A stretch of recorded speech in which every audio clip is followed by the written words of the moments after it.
In that case, we'll start with Alpha. And last time you played, earlier today, your character was killed. So you have to roll up another one. Alright, sounds good. Naturally, this can be your next of kin, if you want it to be. You're the heir of Arthur II. Yeah, it will. It will? And I already have the rolls up for you already. Perfect. Alright, this is Arthur III? Yes. Okay. The last of this name, I guess. Alright. Let's have a look at your rolls then. So you've got pretty good rolls. Do you know what class you want? You said fighter. Yeah, fighter.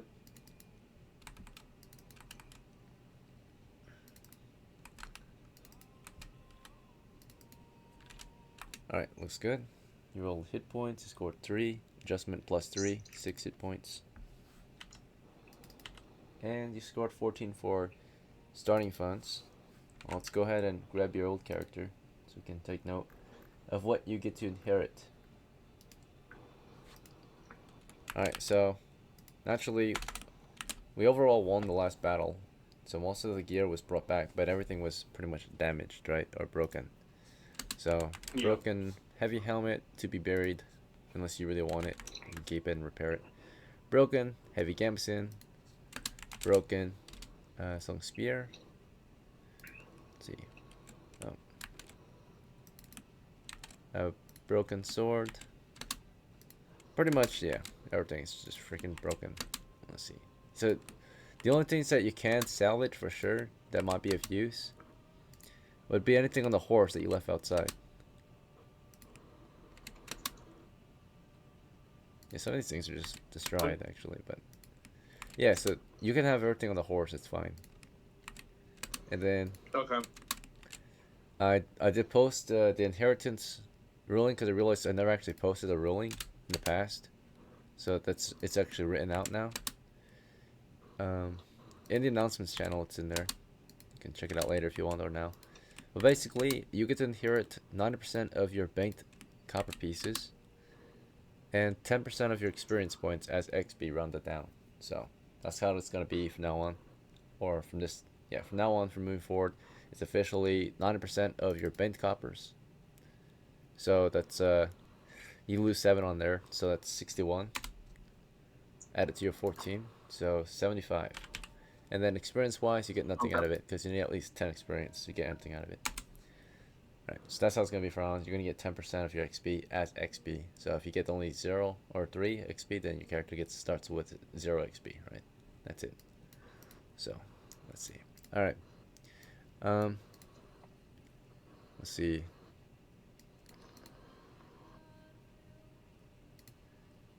Horse includes your tack and saddlebag, so that's pretty good. At least it's got everything it needs to ride and carry gear. Alright, with 75 copper pieces, what would you like to prepare? Can I get a heavy helmet? Yeah, of course. Anything else? Heavy gambeson.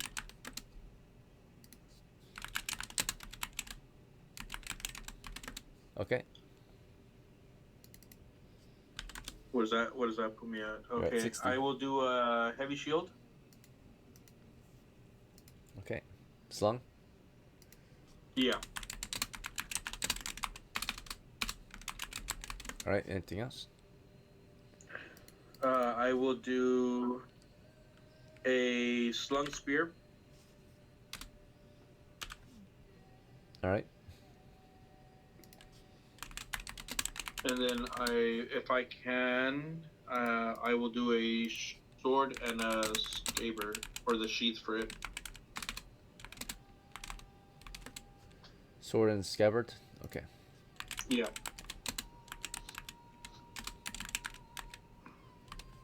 Alright. That's hanging on your belt. Anything else? How much more copper do I have? 34.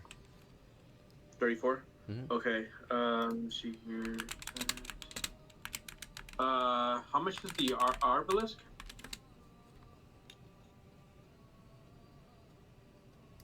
Oops. The Arbalist cost. Let's see. 10. Okay, yeah, I see it. 10 copper pieces. I'll do an arbalist, and then quiver and um, quails for it. Okay. You want it to be slung, right? Yeah.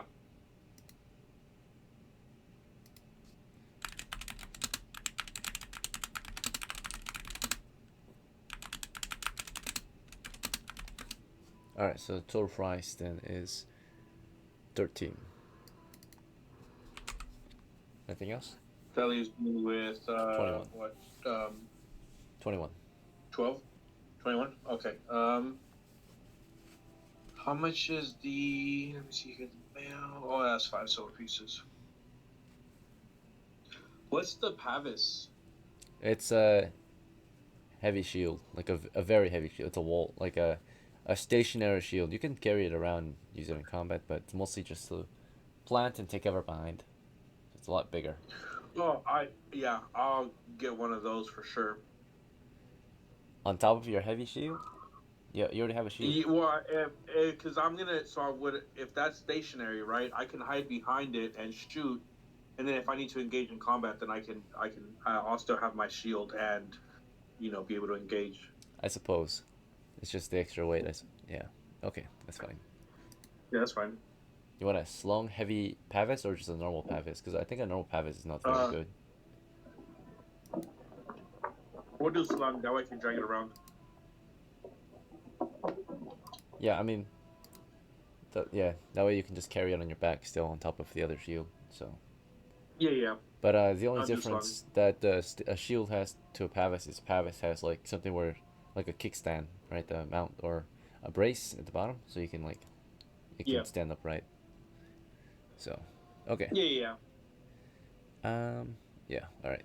So you'll have one. And then I'll bang.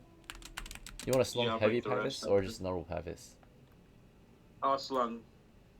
Yeah, I mean, do you want it to, what size? Do you want normal size or heavy? We'll do. What's the difference between a normal size and a heavy? So normal one, right? Gives -1 for just wielding it. Double against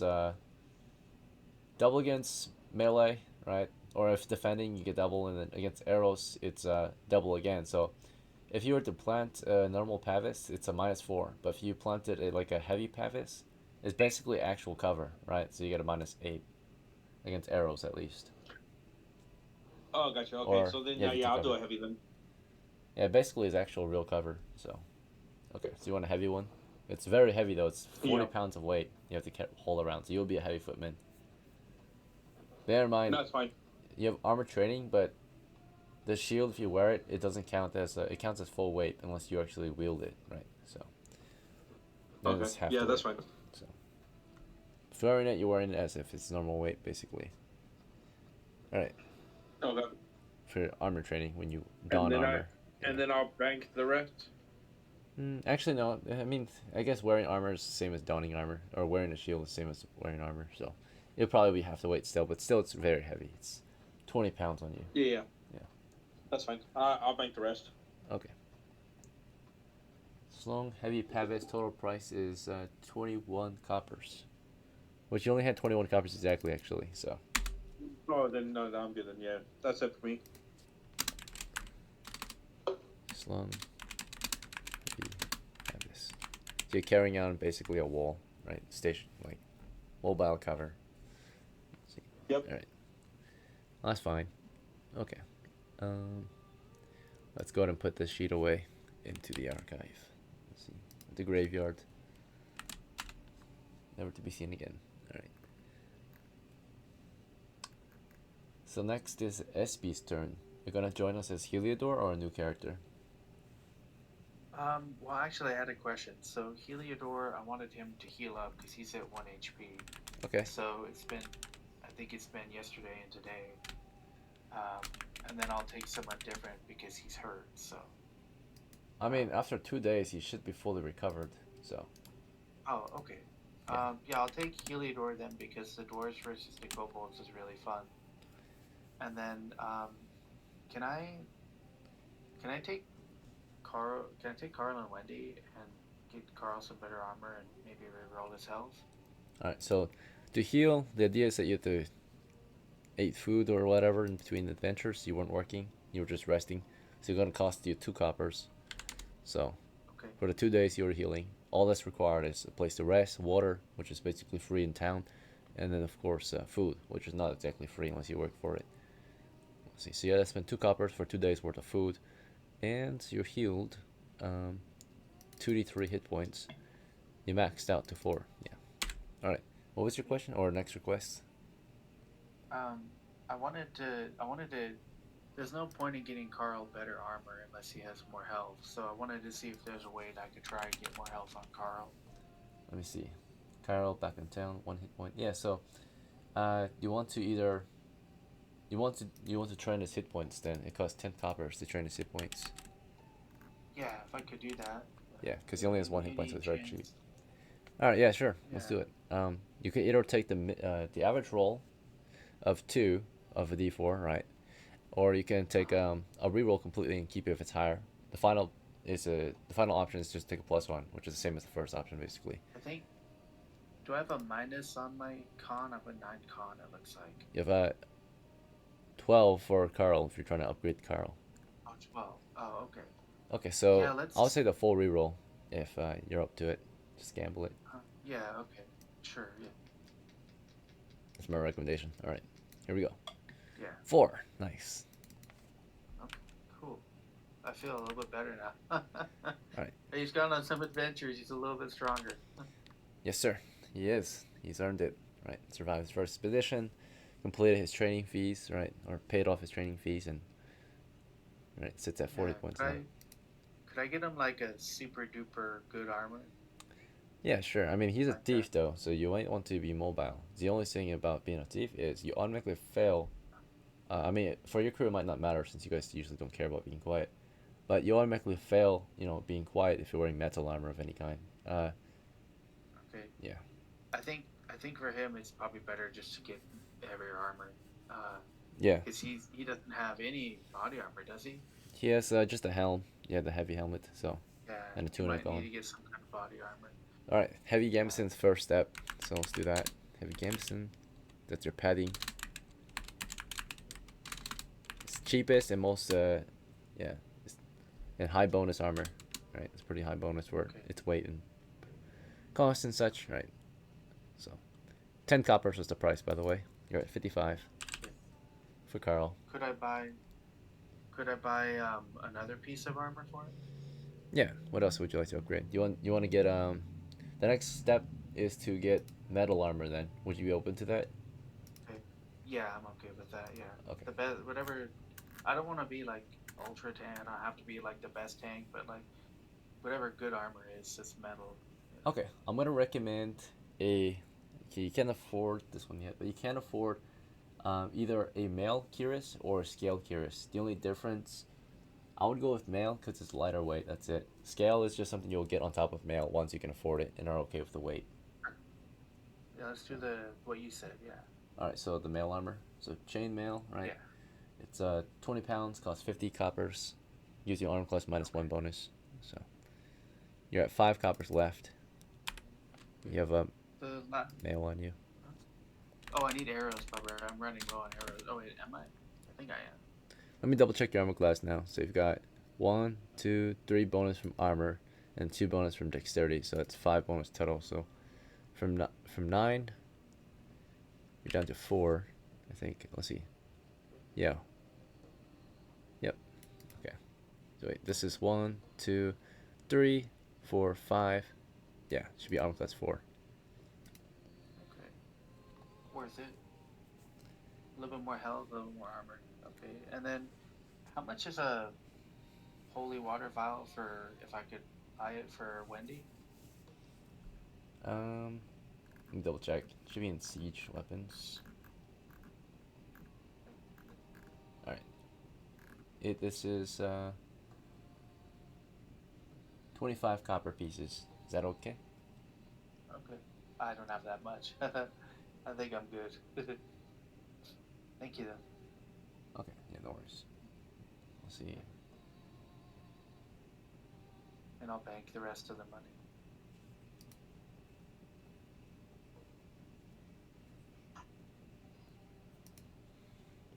Unless Heliodor wants to gift it to Carl to give to his girlfriend, yeah. Actually, I think I might adjust the price of the holy water. Let's see, I mean it's 3 splashes, but yeah, I'm gonna adjust it. I think it's gonna only cost you. See, grenades are 2 silvers, right? So, and other ones are 1. So we'll do 5 coppers per flask of holy water. I think that will be fair. Thank you. Yeah. For now, it's And just gonna be give it to 5, Wendy so you can to- afford it. She's a priest, so. All right, you should be able to afford some holy water. You spend your own money on it, or do you want her to pay it for it herself? Oh, he'll pay for it. She doesn't have much. She's got like 2 or something. Oh, very well. And I'm done. Okay. You want to? So you're playing as Heliodor. Carl today, or are you playing as Heliodor? If Wendy and Carl are going, I'm gonna play as Carl. Can I ask Heliodor to come along? Yeah. So you only can play as one Give him character, extra. but then the other characters have to accept your offer, Yeah. right, as retainers. Yeah. Yeah. Okay. So I'll offer them. I'll offer them. I'll offer them each of them half my share. I mean, you could, but typically, if they're retainers to you, but then working with the party, they get the party half shares. If the party's alright with it. If not, then of course you would have to pay them out from your own share. But most parties are okay with it. Yeah, no, I just want to I want to give them extra. I want to give Oh, each of them on half top my of share. that? Carl won't. Yeah. Okay. Yeah, just to try and improve the chance that they'll come along. Yeah. Alright, so on top of their possible party share, you guarantee half of your share will go to them to split.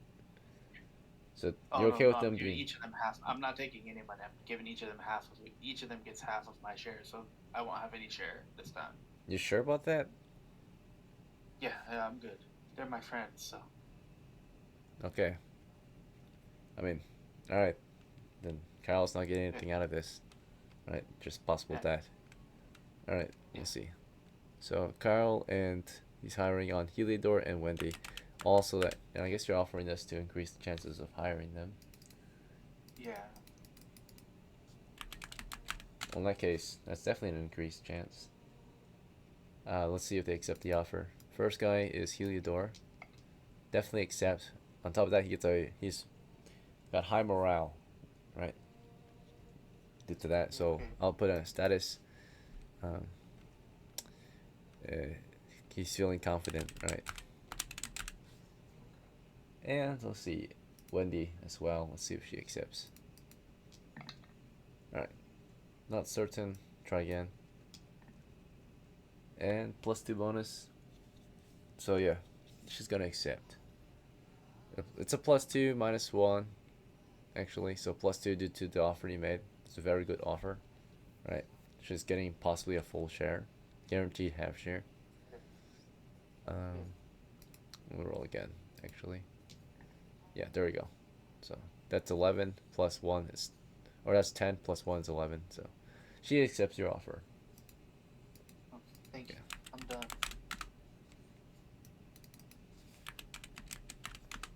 Right.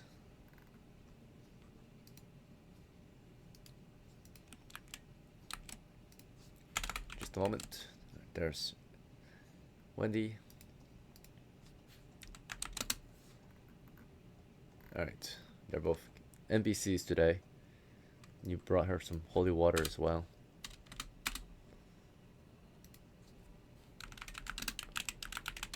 Okay. Who's next? Geese. Have plans fail today or someone else? I think Phil's gonna take a break and bring Goose. Goose. Okay. Yep.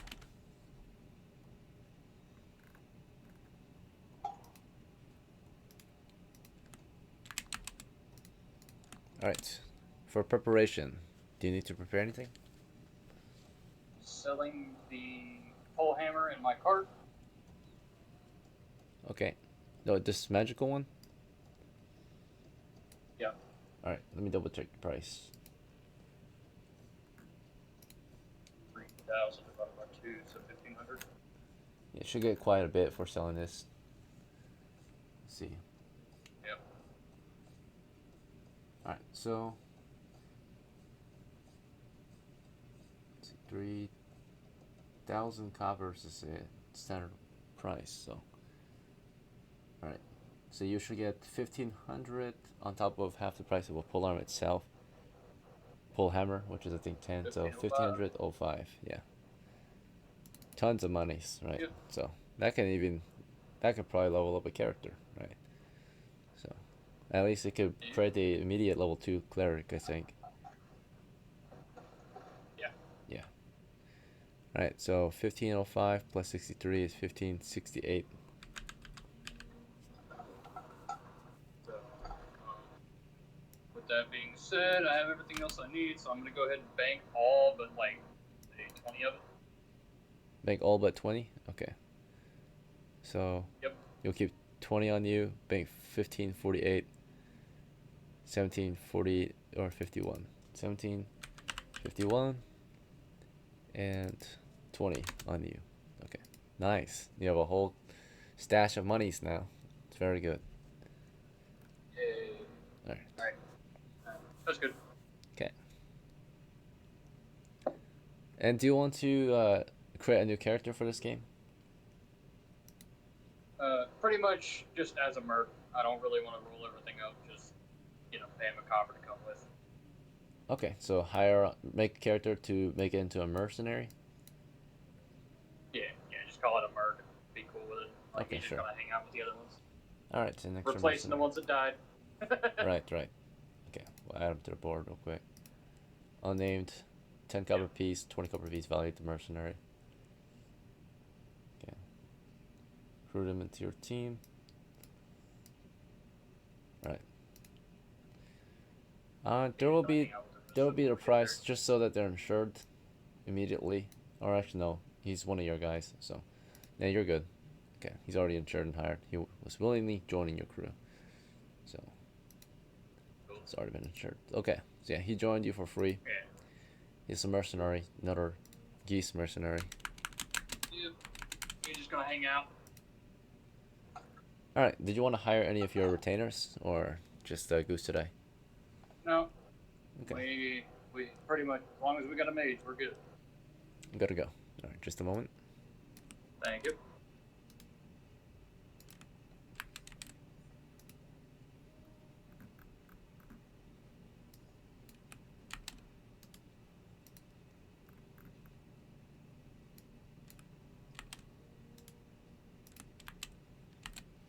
Alright, next is Asbestos, right? Honestly, Asbestos was killed, right? Let's see. Or no. Yeah. Asbestos. Okay, he was killed by Cole, so you get to make a new character. Alright. Do you want me to roll on the board? Or do you want to use the bot or some other method? Use the board. The board? Okay. Right. We can barely hear you. Oh, am I quiet? Yeah, I turned him up. Is my mic quiet? Let's see. Not sure why. Not you, Dan. We're talking about honestly. We can barely hear you. Am I quiet? Oh, that's better. You're good now. Okay. Yeah, you're good, Dan. I'm just trying to make sure honestly was Alright, thank you. honestly. Alright. Good start. 16. 10. Damn. And 14. You got your fighter there, buddy. Yeah, it's a pretty good roll today. 11, 10, 7. Okay. Yeah, not bad. Okay. Fighter or cleric, what do you think? Fighter. Okay, clearly. Alright. Hit points. 4. Average. Okay, not bad. Alright. And starting funds. 14. Okay. Alright then. You want to choose your gear? Or do you have any preferences? Or random gear?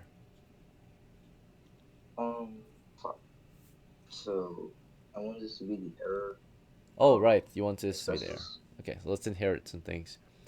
You get nothing from the experience, sadly, because you didn't make it more than 10. But, you get some money from the bank, at least. Banked copper pieces, 62. So you get 90% of this. So you lose out on about 7. So you get 55. Okay. Alright, 69 coppers. Alright, what's first? Armor? Heavy helmet? Heavy gambeson? Yeah, heavy helmet, heavy games, and a heavy shield.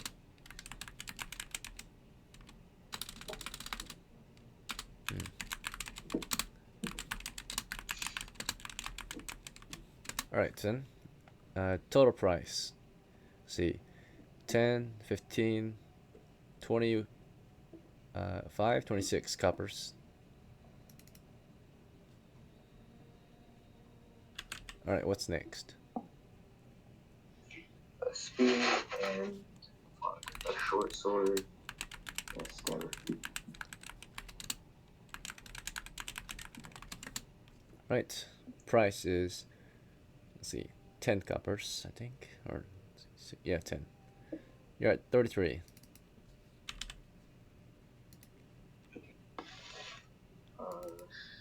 You want some better armor? Bow, a longbow. Oh no, your armor's pretty good. Longbow. Yeah. Oh, yeah, I got that. Longbow, arrows, and equipment.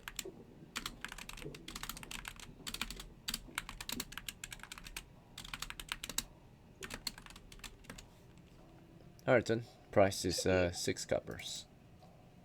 Is that it? Alright. And for your name, do you want an old school name or do you want to pick it? I have a name, Jim. You're very quiet again. I am. Okay, it's spelled Jehan. Jehan? Yes. Jahan? Okay. It's French. John. Alright, the French. He's trying to ways. copy my 5-letter names because that's all my fighters that live are 5-letter names. I see. No, I just picked a random French name, so. John. Alright. Sounds good. Next is Slugger. You gonna play as Karav or someone else? Slugger? You with us? Alright, we'll come back to him. Valo. You wanna play as Anvari or someone else? I'm gonna make a new character. I don't even remember this dwarf. Okay. Good to He's go. not in the region anyways, too. It's okay. Let's see. Alright, Let me go ahead and roll. that's good. Alright. Not bad. So it's Econ, right? I'm gonna go ahead with magic user. Good to go.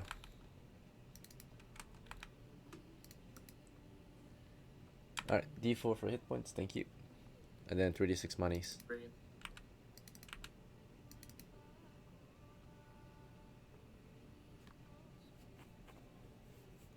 Nice. 9 Okay. copper. And you can just get me random here. Alright, good to go. Quick start.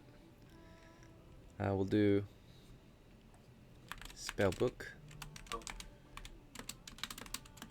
The name,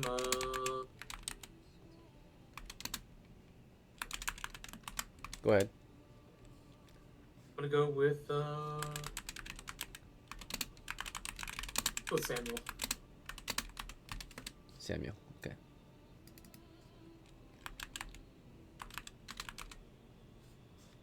DM, I forgot. Can you bank my copper? Just a moment.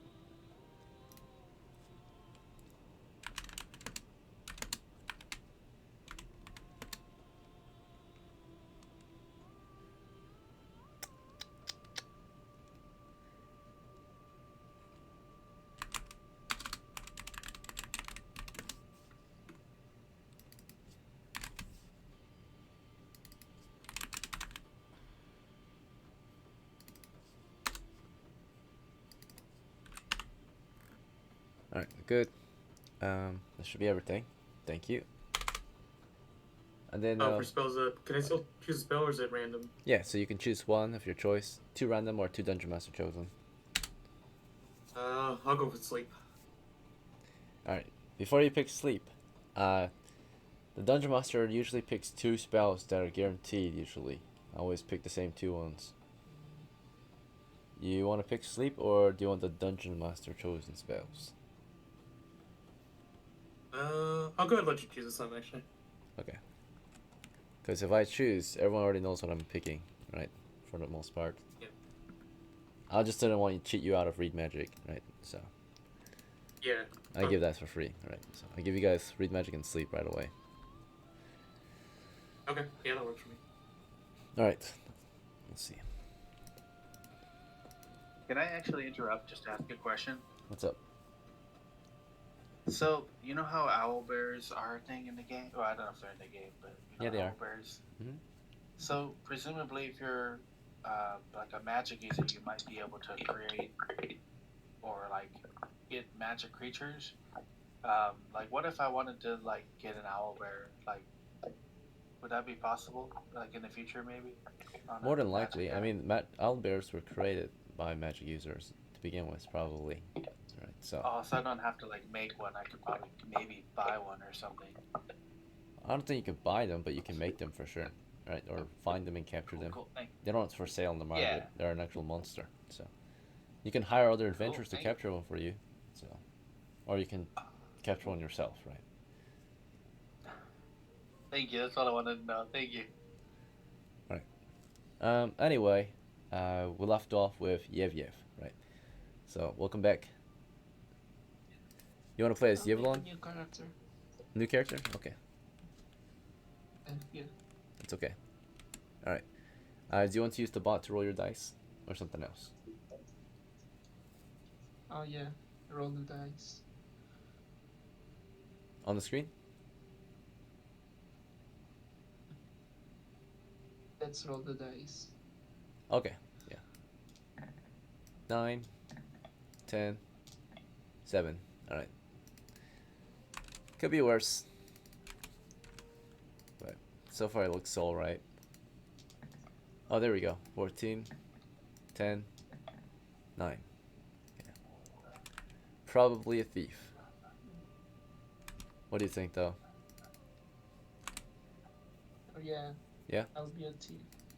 Okay, sounds good. You have 2 hit points. Better than 1. And you have 7 coppers. Do you want to pick your gear? Do you want random gear? Or do you have a preference? Is there pre-made gear? Yeah. Or So rogues? we want to get you lockpicked for sure. Costing 3 of your Yeah. coppers. And then, would you be okay with the short bow, quiver, and arrows for the remainder of your funds? It's a very Yeah. good choice of weapon. Cargo. Alright. How about for me? Is there like Sadly, you don't have enough funding. You only had 4 coppers. So if you do want a melee weapon on top of a missile weapon, we have to get you a sling and stones. Would you be okay with sling and stones? Or do you want a short bow? yeah. Yeah, a short bow. Short bow? Okay. I'll You just have to stay away from melee yeah, I'll combat. just pick up on the weapon. Pick up a melee weapon on the ground, yeah. For your name, do you want to pick it or do you want an old school name? ISIS. Isis? Like How do you spell it? yeah, PISCES. Pisces. Okay. PISCES. Yeah. P-I-S Like or P? Star symbol.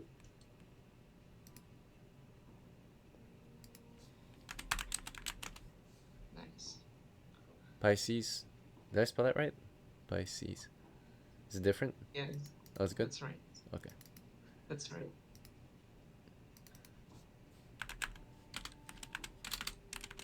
Alright. Good. Alright. Did I skip anyone? Oh yeah. Slugger. Are you back? He's the AFK still? Okay. We'll just disconnect him, I suppose. And then, Night Stranger, are you here to play today, or are you just spectating? Alright, no worries.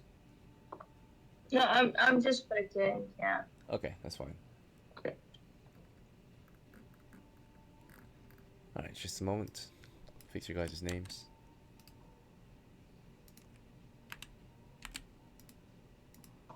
Want you to know, DM, my Friday has gone by quickly. Thanks.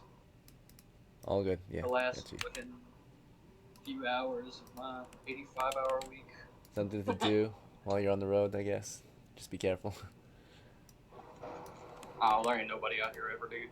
Literally, it's empty roads all night, every night. That's the only reason why I do it. It's a good pastime, I suppose, right? Let's see. I'm on the snow Mexican border, so it's like, Wow, that's awesome. nobody's up here. Yeah. Alright, that should be everyone. So, please take a small break. When you get back, we can start playing. 5 minutes. Alright. So, for what we're doing here, I'm going to be taking point. Honestly, you're coming with me. You're right next to me. Everybody else can file up behind. We're going to breach that door. As long as our dudes are still alive, I will take point. Once we breach that door, there's a second door behind it. Honestly, do you have a shield? Yes, I have a shield slot. We're going to shield wall forward. Okay? Once we shield wall forward, we're going to get to the wall, the door. I'm going to bust through the door. Probably trapped. So you probably should get some distance. Mm-hmm. And after that, we just deal with what comes. We all cool with that? Yep. Yeah. Mage, For me, did you get sleep? I did, yep. I got one, so. Alright. So you're going to be the backbone of the party if we need you. Please don't let me down. Don't worry, man. I got you. Cool. I can take some heat, but I can't take a ton of heat. You guys are going after kobolds, right? Yeah. Yep. We're about to hit a code layer.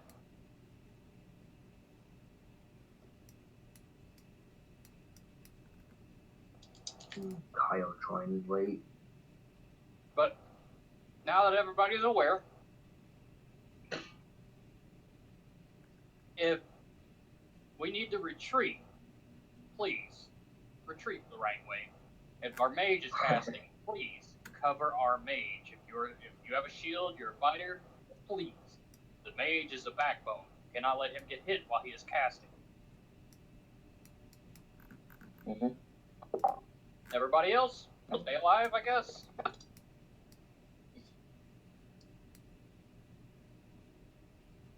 Yeah, so regarding the trap, can I disarm it with my locking peak? There's no traps. Oh. On the door, if we can get up to the door. The issue with the door is they have arrows, right? If they're defended in their position, they're going to be shooting arrows at us. I have enough health, I can tank a grenade, right? So if a grenade blows up on the position when I open that door up, we can handle the kobolds on the other side, right? Now, if it were a different situation, we'd have a cleric casting darkness on the slits so they can't see, and then we'd have to go up and disarm the trap. But luckily, I have a buff-ass fighter, so we could just get in there, right, and make progress. Now, it's reckless, don't get me wrong, but, hey.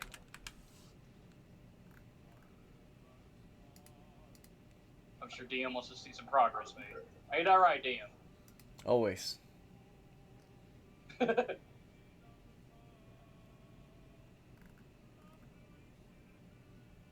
I'm about to be dropping shit here in about 3 to 5 minutes, DM. So I'm going to be muting and unmuting a lot. So if you hear, if you ask me a question, just give me a second answer, please. It's all good.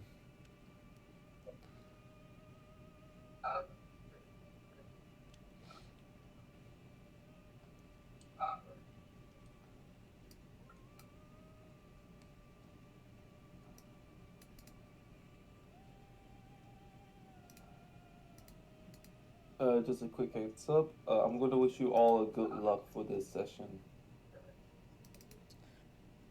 Appreciate it.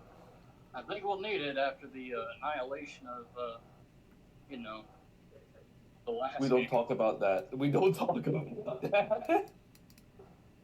That's the most Veils I think ever been damaged. I think even the bandits damaged him less than that. Kobolds almost cooked Veil. That's wild.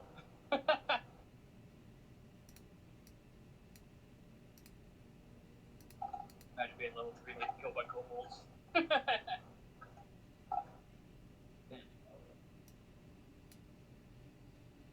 That's the thing. You see this man fighting a whole army by himself, and yet he struggles with a mere 200 kobolds. Hey, fuck you, okay? I lost a level, 3 fighter to Sturgeon, okay? Sturgeon! I was not aiming specifically to you. I was not aiming No, towards you. The very first time I got to level 3, I got killed by a guy with a hammer throwing him at a Sturgeon. I was so fucking pissed over that. I was like, you fucking idiot. Yeah. Like, all we had to do was toss a grenade, we killed like 30 Sturgeons. But no! What's the It's sturgeon? the only one that got It's not out. a fish. It's a This- fat bird A type sturgeon. shit. Yeah, Oh. so it's a bat with a beak. Essentially a giant angry rat mosquito. Ew. Yeah. Once it latches on you and drills its fucking little ass, proboscis into your neck hole, it does 1d3 damage, I think, every turn. Is it 1d3 or 1d6? Damn. I think it's 1d3. 23, I think. Yeah. Yeah, it's a pain. They're easy to squish once they're on you, but, when there's 60 of them, it's a problem. Oh my gosh. Is And they'll there just spawn. Honestly, fighter. Do what? I better not lose this fighter with 16 strength. Yeah, you got a good fighter this time. Yeah, that's the first time I got 4. Alright, Better than one. gentlemen, I think everyone's on the board now, so let's get into it. We left off with your party making their way back to DELN after another great expedition to the north, with only one character returning, along with some mercenaries. Every other character was killed, unfortunately. No adventurer survived that last raid, or last expedition northward. Whose mic is tripping? Can you please? Yeah, who's that? Night Stranger. Okay. Hmm? Can you stay muted if you're gonna Your mic's spectate, please? glitching. Wait, what? You're causing a lot of extra noise for us. Excuse me? What? Alright. I think. Alright, that's like the 6th time, I think, or I don't know. She's done that so many times. Practically Just a death rat. Take her, dog. I'm pretty sure that there's Sunny. She's never to be gonna honest. play. They're just using a voice changer and it's Sunny. I have no idea who that is, but Everything you don't like is Sunny. It's a meme now, it's a meme. It's okay. Let's get back into it. So, the party's in DELN currently. It's currently August 19th, and we are joined by a pretty decently sized crew. We've got from House Alpha, Arthur III, and veteran. He has little to no experience. From House SB, we have Carol the Apprentice. He's a little bit of experience on his retainers. HELIODOR, Jordan veteran. Wendy the Acolyte. From House Geese, we have Goose, who is considered, I think, a hero at this point. Can't remember what level 4 is. I'll double check though. I'm pretty sure he'd be a knight. Well, the fighter title is either hero or swashbuckler. It's one of the two. fuck is this swashbuckler? Like Pirate. adventure. Pirates, yeah. Yeah, it's just a title you get to claim at certain levels. So. Alright. Yeah, fighter is level 4, it's 0. Hero? Okay. Yep, so we have Goose, the second and hero, right? Among fighters. We have Jehan, veteran among fighters of House. Honestly, he just has experience in the field, maybe, but no actual adventure experience yet. He's brand new. Valo, Samuel, the medium, right? Also new. But from a very old house. And Yeah. Pisces, the apprentice of House Yevyev, right? So, pretty good sized crew at down, and situation is the usual, right? You've been campaigning to the north for the past month, right? We've made good progress against the kobolds, but as of today, you hear, of course, the battles to the northeast have gotten worse, right? The enemies continue to raid against the river, right? Try to, of course, settle and attack the lands of Dog and surrounding lands. So they will be crossing the river here and there, and there's a lot of river battles, right, as they try to attack against Dog. The defense of Dog is pretty good. The village, right, is well defended, but once it's been cut off from our town, it's gonna be a lot harder to defend Dog. So the enemies are trying very hard to claim the north and east sides of the river, right? They're trying to cross over and drive us away. But we're sending constant forces to the northeast, and most of the forces have to be, of course, held up in Dog. So we're losing that northwestern edge. They've crossed over. We're losing that area. We've heard, and we also heard that we are starting to lose the road as well, right? Our men are being pushed back to the road, and they're trying their very best to keep the road, right? But it's been very difficult. So, otherwise, it's time to make a decision, right? So you know the situation you're in. You're starting the town down, and you have to have, you've made plans. You've prepared accordingly, and you can continue with your ongoing task or look for new work, right, in the region. But yeah, currently mostly our efforts have been to the north. What do you guys think you want to do today? Continue against the kobolds or something else? I'm gonna say kobolds. Yep, and then I'll be right back to you. All right. Any objections? Carl and Heliodor both think that we should go and help that other town, because if they're going for that town, they're coming for down.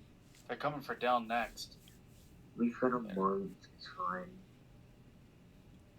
Well, that's not what we're hearing. A month before, maybe it's cleared out for good, right? Before it's completely lost. Within the next month, right? Anytime within the next month, we might lose Dog for And good. we'd be heroes to Dolg if we managed to help free the town. That's just my 2 cents. My name is pronounced What's your Zil. opinion, Party? I still say kobold. Kobolds. Because we don't have the, like, money right now to do Dog, so. So, But if they're starting a war over a Dolg, that's more loot, more gear that we could have. But if they're pushing from the west, where their hideout is at, if we take that out, there's no threat to the west no more. Thanks. So There will be always a good argument, but yet again, the threat looms over things. Let's see, blah blah blah. Who knows? So we just finish the kobolds in this one mission, and then we go and we start saving Dolg. Most probably. yep, Dog. I don't think we should delay. We don't finish the kobolds this time. We need to go and save Dolg. If that, you know. We do have some. We do have some outposts here, but this big ass Fuck. icon. Yeah, the icons are kind of messed up. So. But ignore that. And It was just a mage outpost in midair, and we were. now zoomed just above that.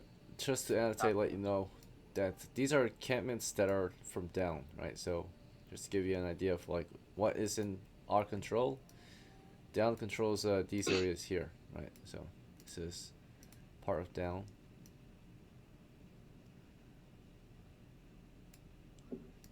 Cool.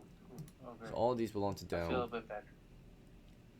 right? But down is starting to lose the enemies are attacking from the north and the east, right? So these are just like outposts out there, right? Garrisons of troops, base camps basically. There are several base camps. We have the north base camp, we have the western base camp, the northeastern base camp. We have this base camp as well, right? So Eastern. to the kobolds, we free Dolg, and we have Dolg help us versus the greenskins to clear out the threats near down at Dolg. We have many, Trying to many take encampments. 2 games. It's Silver probably get gonna take first one. Several bases, right? Several bases in the region. And of course, a few I feel hamlets. Just to give us an idea of the situation. Jill doesn't die.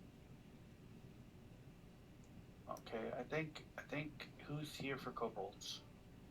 I say aye. Yeah, I'm good. I'm good for kobolds.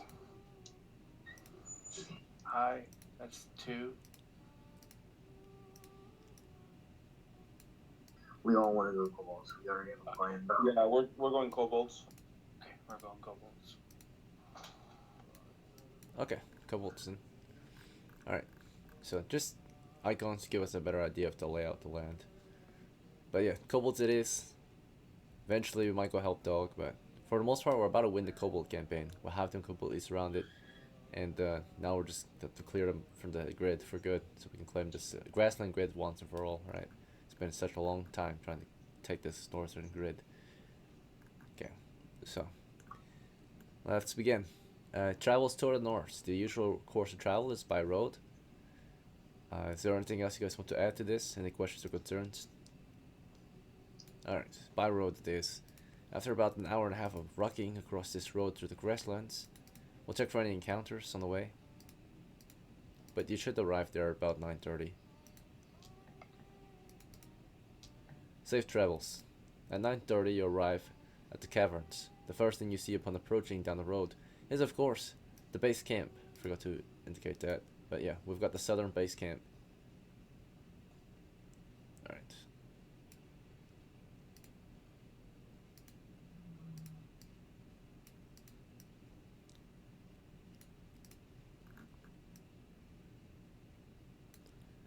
So, there's a base camp.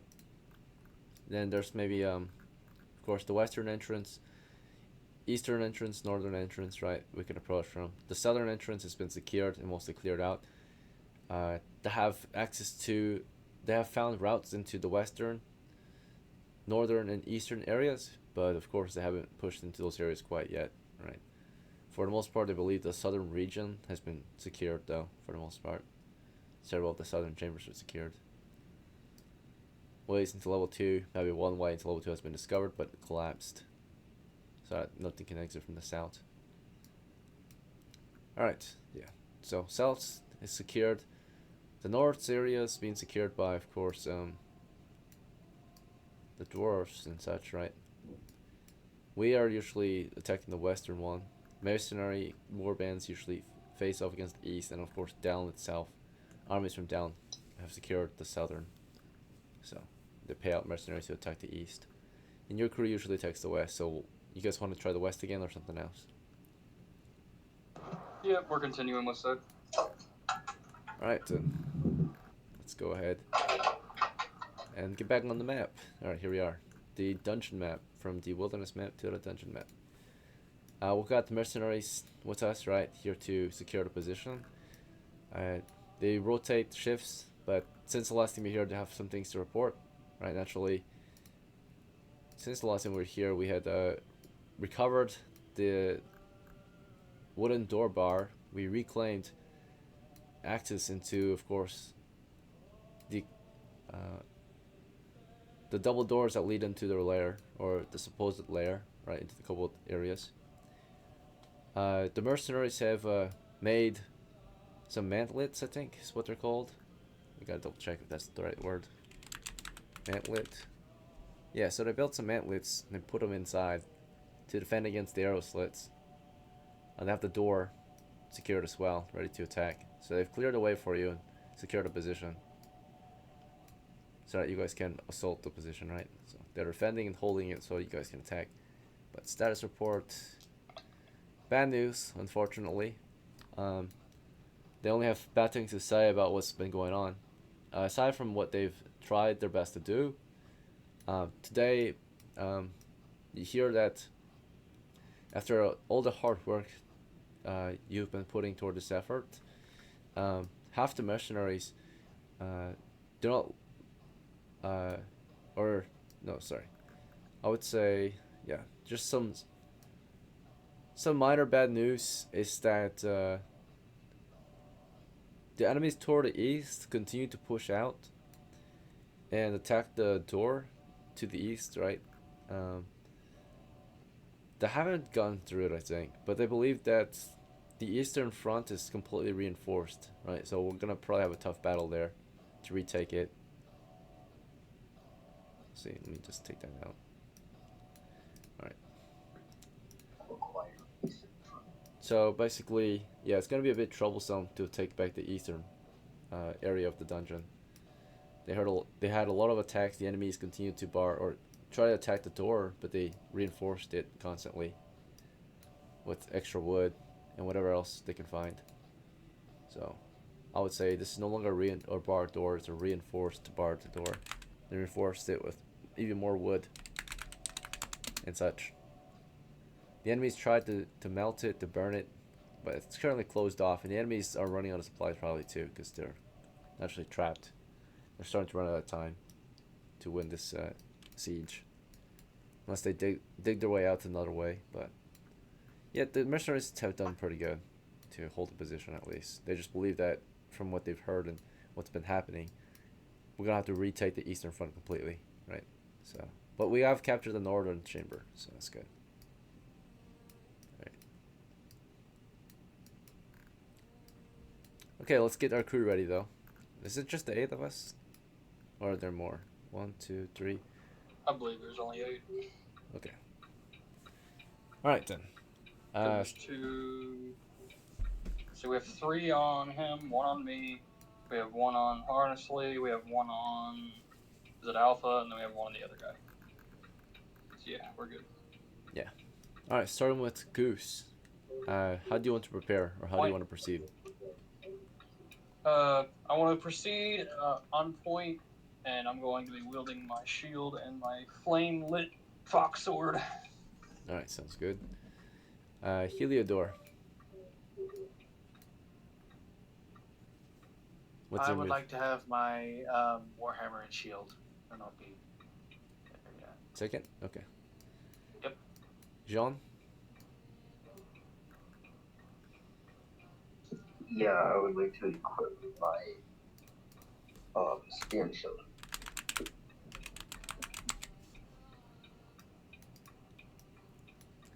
Alright. And for those who don't know the situation, let me explain. You're at the cave entrance. It's covered in vines, but it's currently being defended and cleared out by mercenaries, right? So you don't really have to worry about the initial push, right? Right now we're just getting a crew ready. But anyway, if you're curious, there's a tunnel going east past the vines for 30 feet before, or is it 30? Yeah, about 30 feet before there's a dead end kind of at the tunnel. It's not a dead end anymore. It's a crack in the wall. It's 5-foot crack in the Just wall, nothing. allowing you into a 20-foot cave, right, southeast. All right, Carl, what's up? What's your turn gonna be? Carl will be yes. behind Wendy, and Wendy will be behind Jahan. Okay. You want to equip anything? Schwan. Carl's gonna have his it's like a sleeper bow. I don't know what it's called. It's Oh, not is an it a composite bow? It's arbalest. I think Arbalist. it's called an arbalest. Yes. The heavy Yeah. crossbow. And how much arrows do I have? I'm not sure how many arrows I have. 5 corals. 5, okay. Wendy's just gonna equip her Shield and I think sword or something. shield and hammer. Yeah.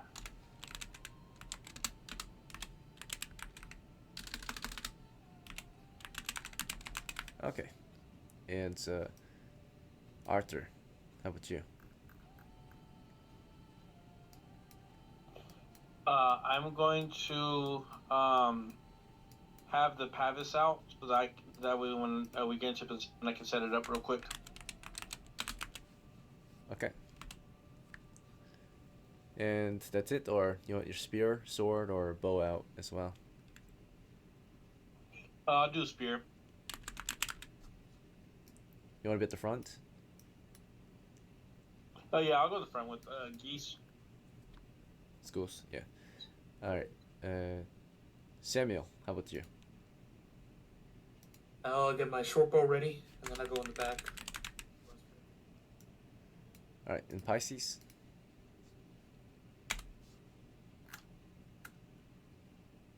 Pisces, your move. See if you have. No. I'll have my bow and arrow ready. Alright, you want to be the rear or do you want to be in front of Samuel? So middle or rear? I'll be in front of Samuel. Okay. Is that okay with you, Samuel? You said back, right? Rear? Yeah, that's fine with me. Okay.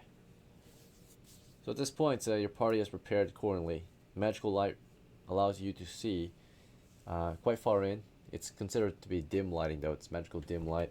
Unfortunately, there's no dim lighting option, I think, right? So it looks like bright light, but it's actually dim. Let's see, yeah, there's no way to do dim light here. Yeah, that's it. So it's dim lighting. Maybe if anything, I can maybe put like a token around him, an aura token or something. Just represent we're always going to be in dim light wherever Goose goes. I think there is one I can use. I can just put a circle on him. Yeah, we can do that. But use like.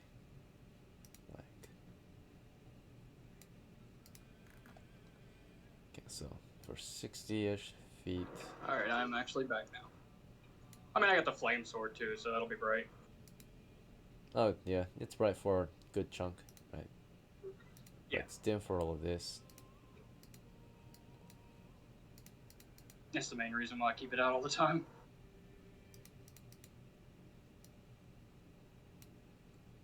Because it'll help with dealing with kobolds to give them -1 to hit.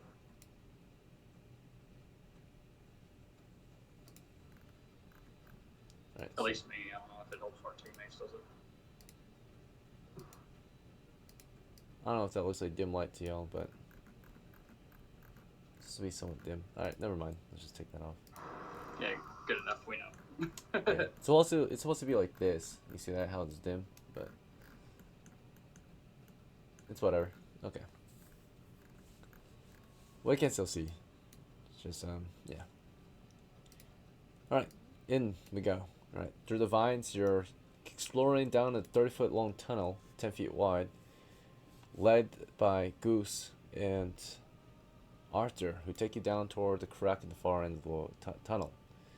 And as you explore into the next area, you can see it's garrisoned by some mercenaries, who of course provide you the proper greeting of the day and explain the situation, that everything is well and somewhat orderly.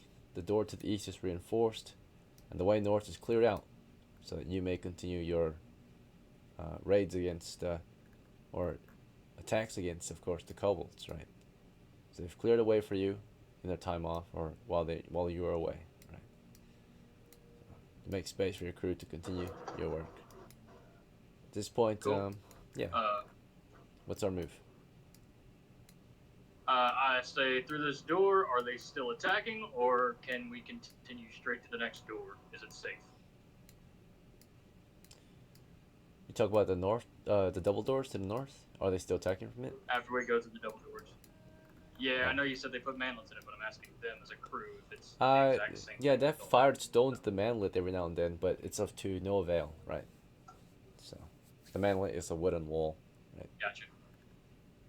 Alright, so we continue forward. Right. Carefully, you cross over the bunch continue to traps. the north. They have a plank of wood for you Yep. to span to walk across, so they'll set that down. Your crew can have easy access out of the dungeon. Something they made in their off time, yeah. For your crew. Let's see. So the mercenaries Alright. trying to prove their worth. I, Let's see. 5 foot. yeah, I tell the crew that's there. Alright. I also tell the crew there. I said I brought extra for you this time, for all your hard work. This is Bale just a told me bridge. you guys kept them alive, so They're standing among the presence of the mightiest fight, one of the mightiest fighters in the realm, right? Goose the second. So it's an honor for them, right, to do the best they can as your mercenaries. Yep, you promised them better Well, pay. I say, They're happy to hear yeah. it.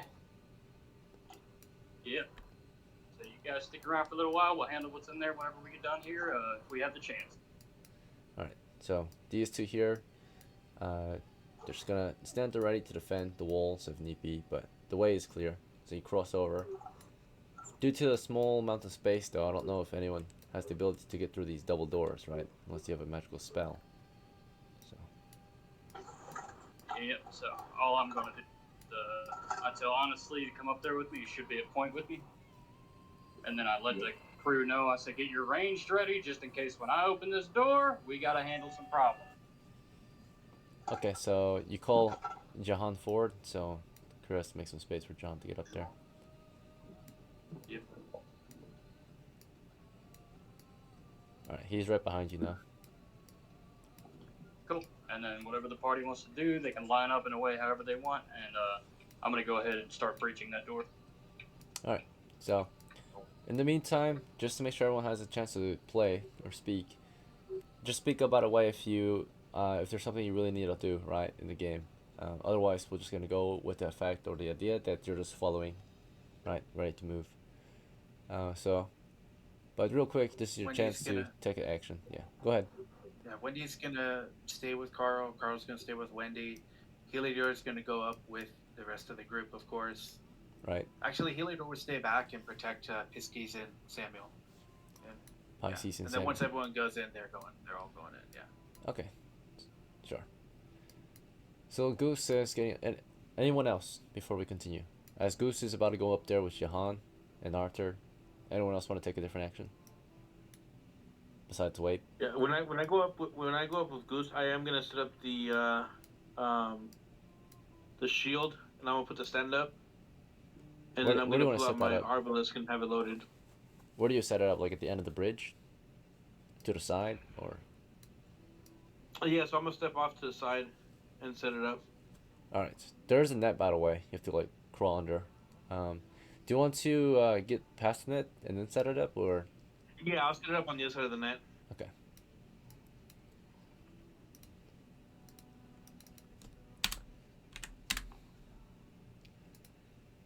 Alright, you set your pavets down.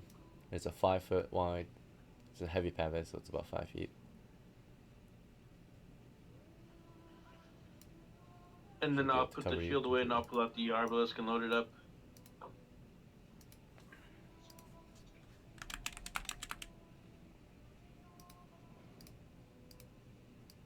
That's the pavets.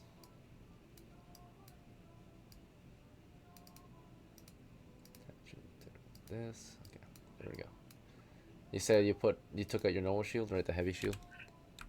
No, I'm sorry. I put the spear away and pull out the Arbalisk. Yeah, good to go. Load that thing up. And how do you guys want to breach this door? Goose and Jehan, how are you guys gonna breach the door? The way I'm going to do it is I'm going to set my sword against the wall there that's behind me, right? So that way, right after I open this door, I can just immediately reach and grab the sword. The shield is on the other side. So I'm opening the door, shield up, pulling it. If the door is, like... It's a push door. It's going to be a push door. There's no hinges on this side. Oh, fucking traps. Alright. So... in that case, I tell everybody to back the fuck up and get out of the room because I'm going to trigger this trap. Okay. So, realizing it's a push door, I suppose you call for the crew to withdraw. Yep. Alright. Are we leaving the pavets there, Archer? No, I'll bring it with me. That way they don't have fucking cover. Yeah, I tell the, what do you call it? I tell the mercs to get out too. Okay, so everyone's withdrawing from the chamber. Yeah. Not a whole lot of space, but yeah, they try. So it's a very packed area that we're all in. Very bad if someone threw a grenade in here or fireballed us. Let's see. Yeah. It's strange that you say it now. Let's see. Oh no, the kobolds have fireball. Shit. They open up the doors and fire something down the line. Alright, anyway, we withdrew from the chamber. What do we want to do from here? I'm gonna open the door. Oh, you went back to You're gonna open the door? Okay. Yeah, I was telling everybody to get out, Okay. and I was gonna open. I'm the only one that can tank a grenade. Alright, so as everyone's filing out and Goose stays behind to open the door, does anyone else want to do anything differently? This is just a chance I'm giving you all. You put me Heliodor's ready to go first to back him up if anyone's coming to attack him. Okay, so you're at the very entrance. I stop him and say it should be me since I have. All right, man. I'll be behind you. I got your back. Alright, how are you gonna get this door open, because Goose? it's a push door. Yeah. Because Force it's a push door, I'm gonna put my shield on the center, right? So where it like opens. And I'm gonna try to push my sword through the center of it to see if I can cut the wire. Okay. Yeah. I mean, the door is a heavy wooden door, double doors, and it's sealed shut basically, right? So you have to force your sword through it. Is that fine? Could damage it. What's the chances of me breaking it? Yeah, I'm not gonna do that too bad. Alright, I'm just gonna fucking try to force doors that open with my shield towards the ground for extra defense. Force it. Okay. So just kick it or slam into it with your shield. I'm gonna slam into it with my shield, yeah. Right. So you take a step back, then you just full body weight into it, Yeah. right? Full send, baby. See if it's enough. If I get blown back into those traps, it's gonna suck. Alright, your first attempt, it fails, and you feel that you had little to no effect against these heavy wooden doors, right? It's probably bars on the other side. What was my roll? It was a 6. Even with a 6, right? I mean, you can try again. 6. Oh, it's a +3? Yeah, you got a +3, so 5 and 6 chance to do double your weight. You did half, or you did your normal weight against the door, right? Which you just felt it rattle, but you already have an idea that this is a heavy ass set of double doors, right? You're gonna need more than just a body, right? You gotta probably need a battering ram or something. 2 bodies. So, I got a pickaxe. I'm gonna do something wild and see if it works.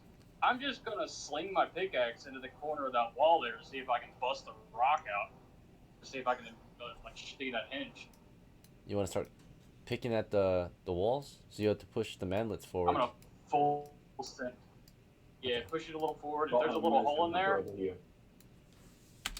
Yeah, if I see a little hole right there, like as long as the the shooting gallery or whatever the vein, as long as it's not past that, I'm just gonna full send hammer straight into the wall where the manlet is, or the hole.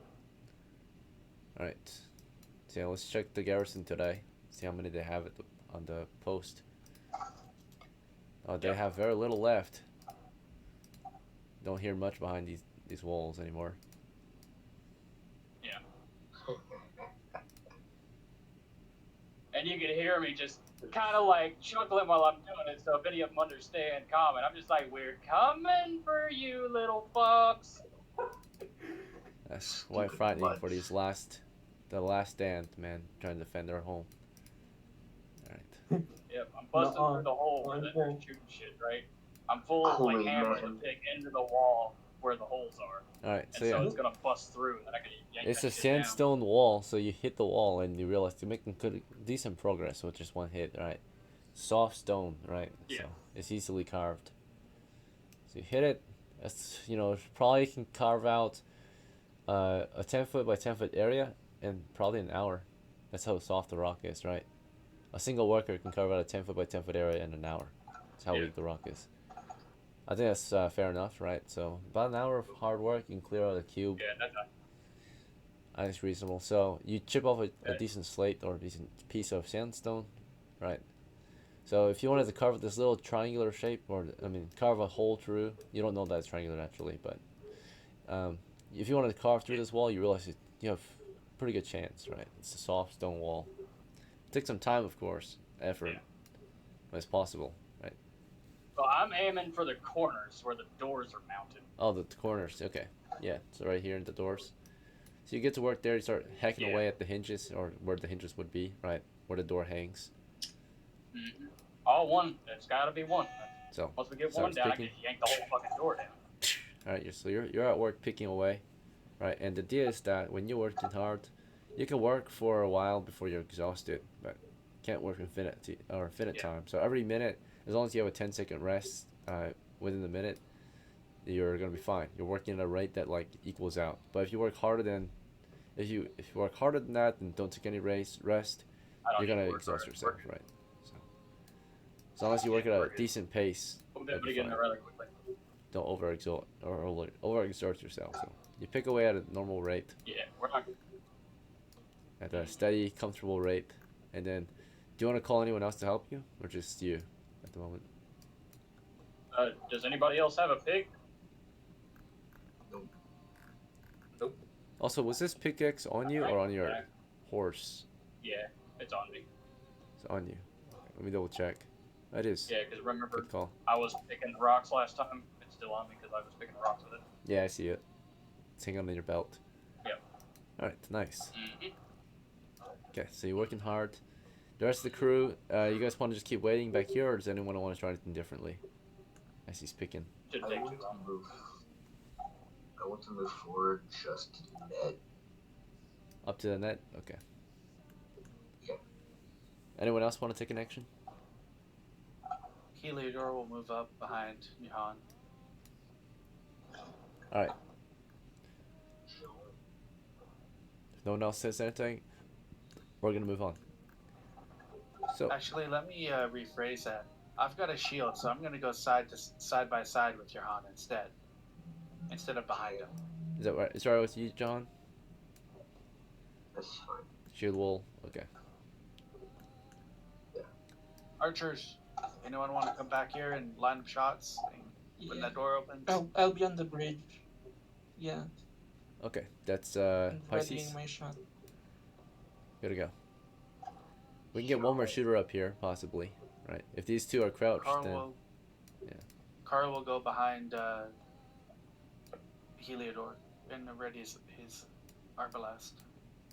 I think it's called. okay, that's fine. We can get maybe one more shooter behind these two. If they crouch after shooting, we can get a third shooter fire in the middle of the round. Right? Do we want a third shooter up there? Any volunteers? Maybe Arthur. Samuel will be behind him. Yeah, Samuel. Okay. All right, that should be enough then. All right, Goose, you start carving away at the corners of the doors. Right? They realize this. Let's see their reaction to that. They react indecisively. They're not sure what to do. Right? They're like bickering among themselves, like, "Shit, what the fuck?" Right? And so you're working hard, and you can hear a stone like being hurled at this wall to your east. Right? The manlet. So he's like hurling stones as hard as he can through the wall, the wooden log wall. Right? That's to little effect. When I hear that hit, as I'm picking, I say, I'm gonna throw a fucking explosive one of those if you keep throwing that shit. Alright, so you're picking away, and you get a nice, good hole through the wall now. You can see one of the kobolds right behind it, like, just like bickering with another kobold, trying to figure out what to do.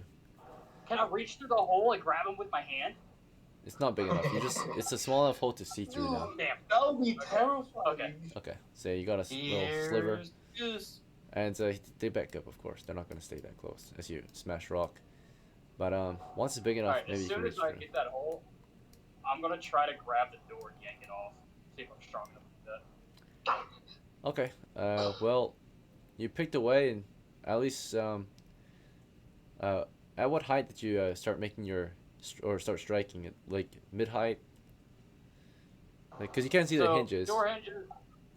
Yeah, you're good. Door hinges are usually at 3 positions when they're reinforced. They're usually going to be at like thirds up, middle, and third. So I'm aiming for the top one, so the 2/3 one, eye level.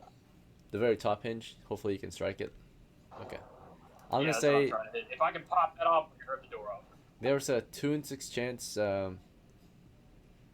There's a 2 in 6 chance that you managed to not strike it. Okay, so I'm gonna say that's the chances that you actually hit around it. It's just like I'm making it similar to a navigation check where you know navigation. There's 2 in 6 chance usually you can get lost, right?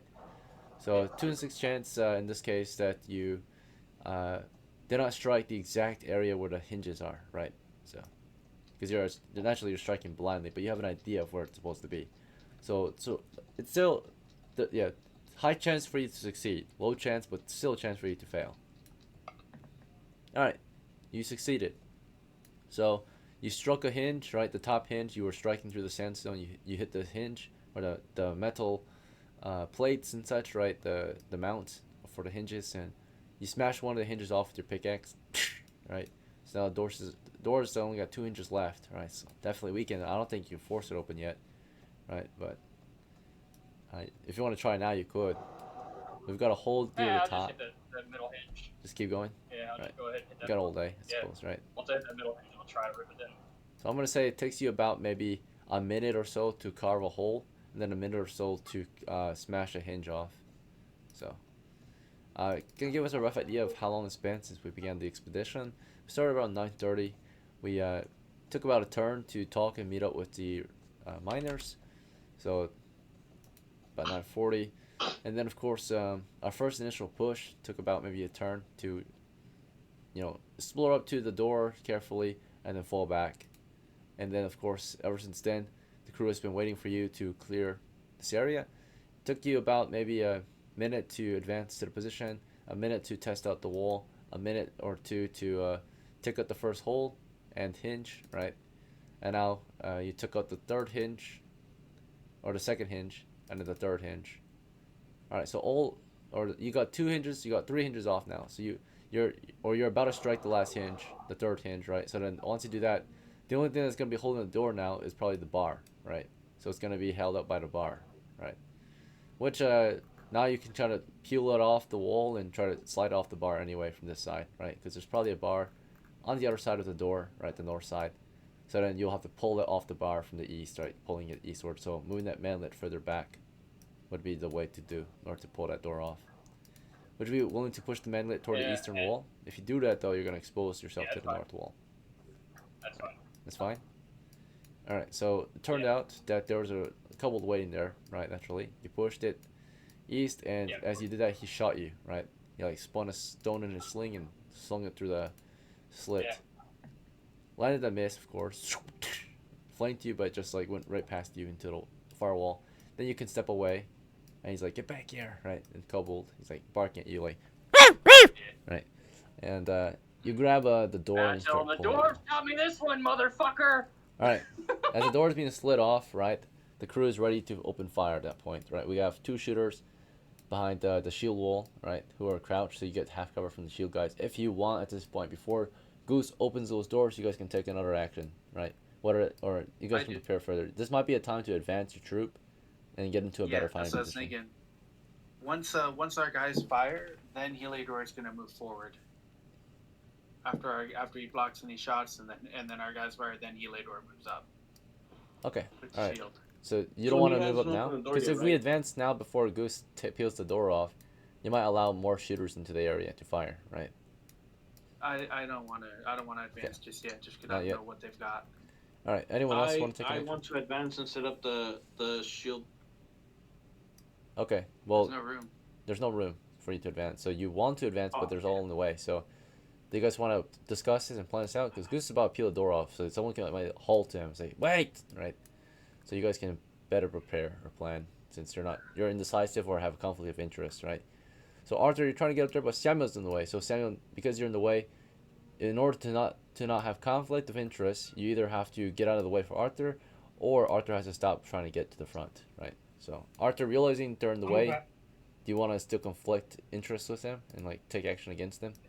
If I have to shoot I'm gonna from move back out of the way here, for him. Okay. yeah, and if I have to shoot from back here, I'm gonna shoot.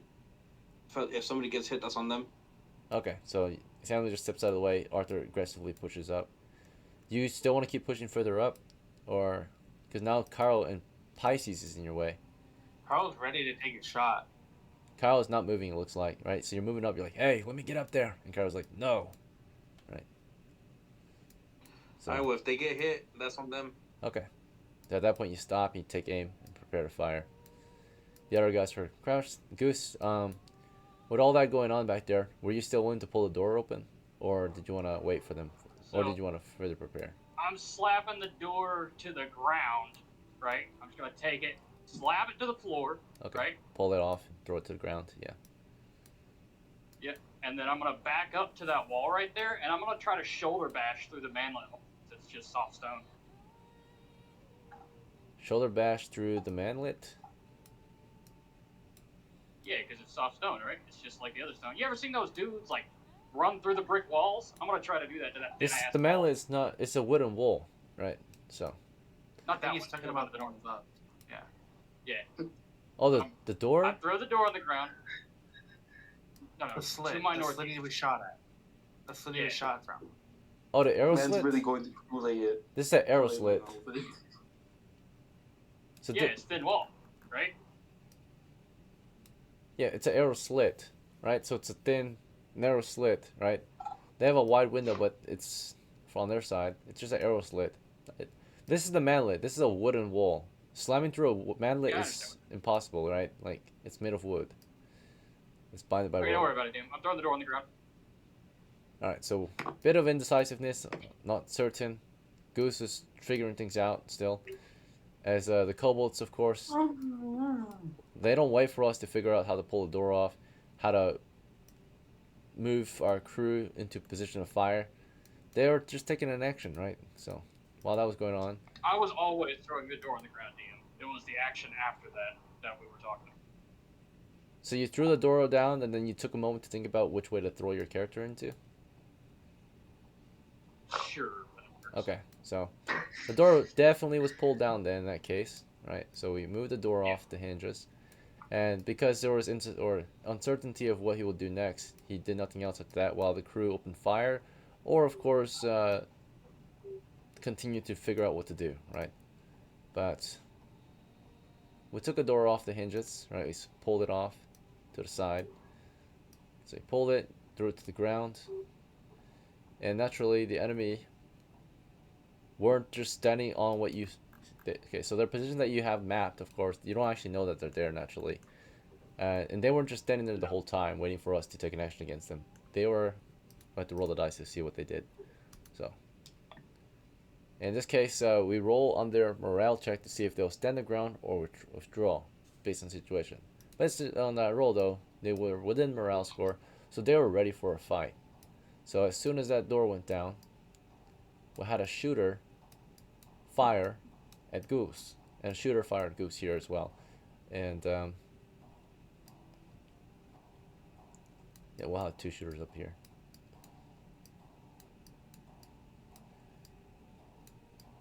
Alright, so three shooters fired at Goose.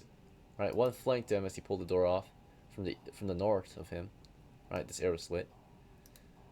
Flanked, misfire. The other two fired at head-on against him, so direct fire at his front. And let's check his armor. Yes, heavy helmet +1 is a armor class 2 bonus total. Heavy plate is armor class +1 as well. It's armor class 4 bonus total, so we're at 6 bonus. Alright, and Master Heavy Mail, so that's 8 bonus. Alright, he has armor class 1, so a 15 plus 4 because he's a large target. It's 19 against armor class 1 is a hit, right? Bonus and penalties on top of that, right? We already know it's a hit. And then 11 is probably a miss. Yeah. I got that bright light. Because of sword. Yep, it's in daylight. They have a -4, right? Or not -4, but -1. Yeah. So, or no, is it? Yeah. Daylight they're blind actually. Yeah. So daylight they're blind. Oh, no. Everyone's blinded in darkness. It's daylight that they get a -1, I think, or -2. Yeah, it's a -2. So, bright light like this is a -1. Yeah. So for us, basically, oh no, it's not even a -1. It's just a -0. Yeah, it's just -2, and they see normally in bright light. So they see normally in dim and bright light, but they see no one can see in darkness, right? We see normally in daylight and in bright light, but we see poorly in dim. They see poorly in daylight. They see normally in bright and dim light, right? So that's how it is. Gotcha. No, we're good. Sorry. Yeah. So Make sure the number's right. they're Okay. gonna hit you either way, right? One of them, right? Even if he had that -1 penalty or whatever, he still hits. with all the other bonuses like close range, all that, right? So, right, damage, 1 to 2 damage, 1 damage, okay, because it's halved. All right, so you are at you probably healed all your hit points, so you're at 40 hit points. That would have cost you a copper piece actually, 17, 15. All right, and with that, right after they opened fire. Our guys probably took aim and fired, but they realized there's no target in line of their line of fire, right? Magical light reviews, of course, past the door. It's an intersection of sorts, but then a tunnel continuing north into what looks like another intersection up ahead. Alright. So HELIODOR then saying that the shots went out and our guys have no targets, he would have moved up. Right. So it's time to advance. So HELIODOR advances. Do you want to yeah, just full charge into the area, or just how far do you want to advance? You can do up to 20. I'm gonna go in there and start trying to get into melee. Okay, get into melee. Enemy open fired. You rush the position. Yeah, Jehan, you want to go after him? I want to go after him, but I want to stop the door and open it and then put my shield up. Stop at the door and open the other one? Okay. Alright. So, yeah, HELIODOR is rushing in. You're going to the door to open it. Pisces, your move. I start crossing the bridge as I ready my bow for another shot. Okay. How far do you want to go? Like just till the end of the bridge, or? Yeah, to the end of the bridge. Okay. And then, Carl, no target in sight. Do you want to advance or something else? Carl's gonna wait for that door to open. He's got his arbalest ready. Okay. And then Arthur, you want to hold fire still, or you want to advance or something else? You're holding up the point, right? So if you don't advance, no one else can move. Is there room for me to advance? Yeah, clearly. Then yeah, I will advance. Alright. How far? You can go up to 20. I want to cross the net. Get under the net, past the net? Okay. Yep. Pisces, do you want to stay behind the net, or do you want to move past the net? The net makes it hard to see, naturally, or fire or anything. Unless you're directly against it, right? Which you are. You want to stay behind the net and use it as concealment? Pisces. Alright. We're gonna go with that for now, since he didn't specify he wanted to go under the net. So he did say you want to go to the end of the bridge, but not under the net. Arthur, you ran up and climbed from under the net. Once getting there, I want to start setting up the big shield again. Okay. Yeah, take that thing out and plant it. Samuel, what about you? Do you want to do anything? Moving up to that end of the bridge, or like the beginning of it. Okay. Yeah, right there's good. Wendy is moving up too then. The mercenaries will stay back. Clear out of the fight. Alright, so... Can Wendy squeeze between Carl and Samuel and get in front of Carl? No, absolutely not. No space. Oh. Yeah. Alright. Let's see. There's not even an inch of space between them. Okay. So, let's see.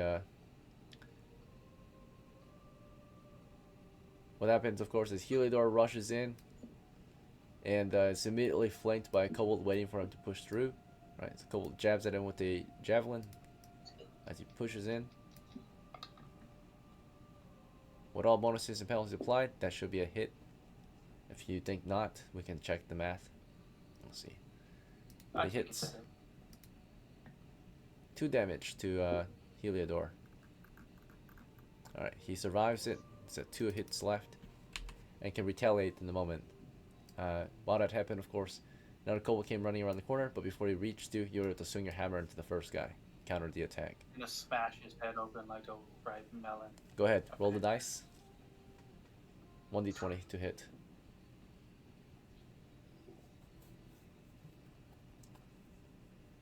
I got a 10.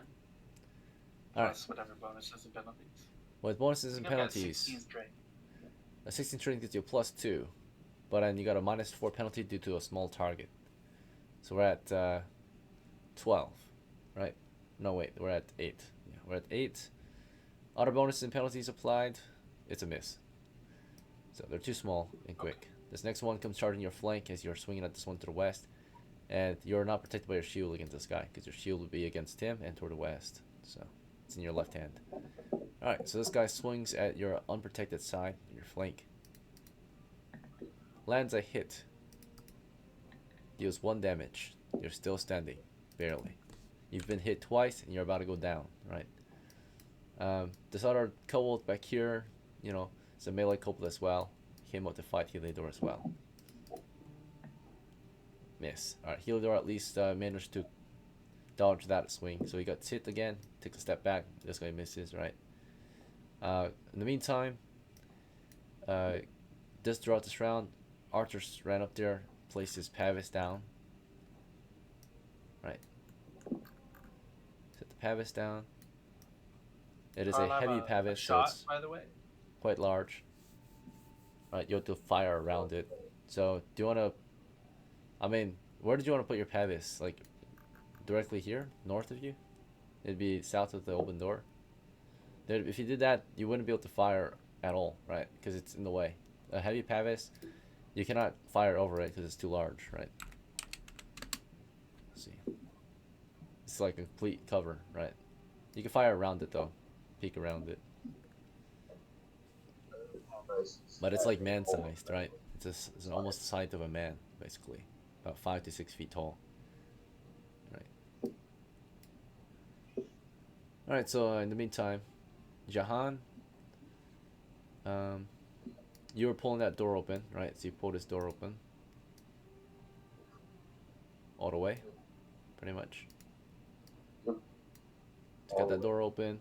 As you open that door, the enemies are exposed. You can crouch immediately, allowing the shooters to fire. You want to? Crouch immediately. Yep. You want to back up toward the west, southwest, allowing the Archer to peek and fire. And Archer, you can, or before you move, Pisces has a clear line of fire, right? So you can fire before you, technically, because you have to move and fire. And Pisces, you're firing from behind the net. You also moved, so you got a -4. Moving and firing is not as accurate, naturally. Firing at a moving target is also hard to do as well. So you'll try your best to hit this guy, but he was technically a moving target and you were a moving shooter. So you scored an 18. Alright, it's a pretty good roll. Or actually, did you want to use the bot? Or do you want to take this?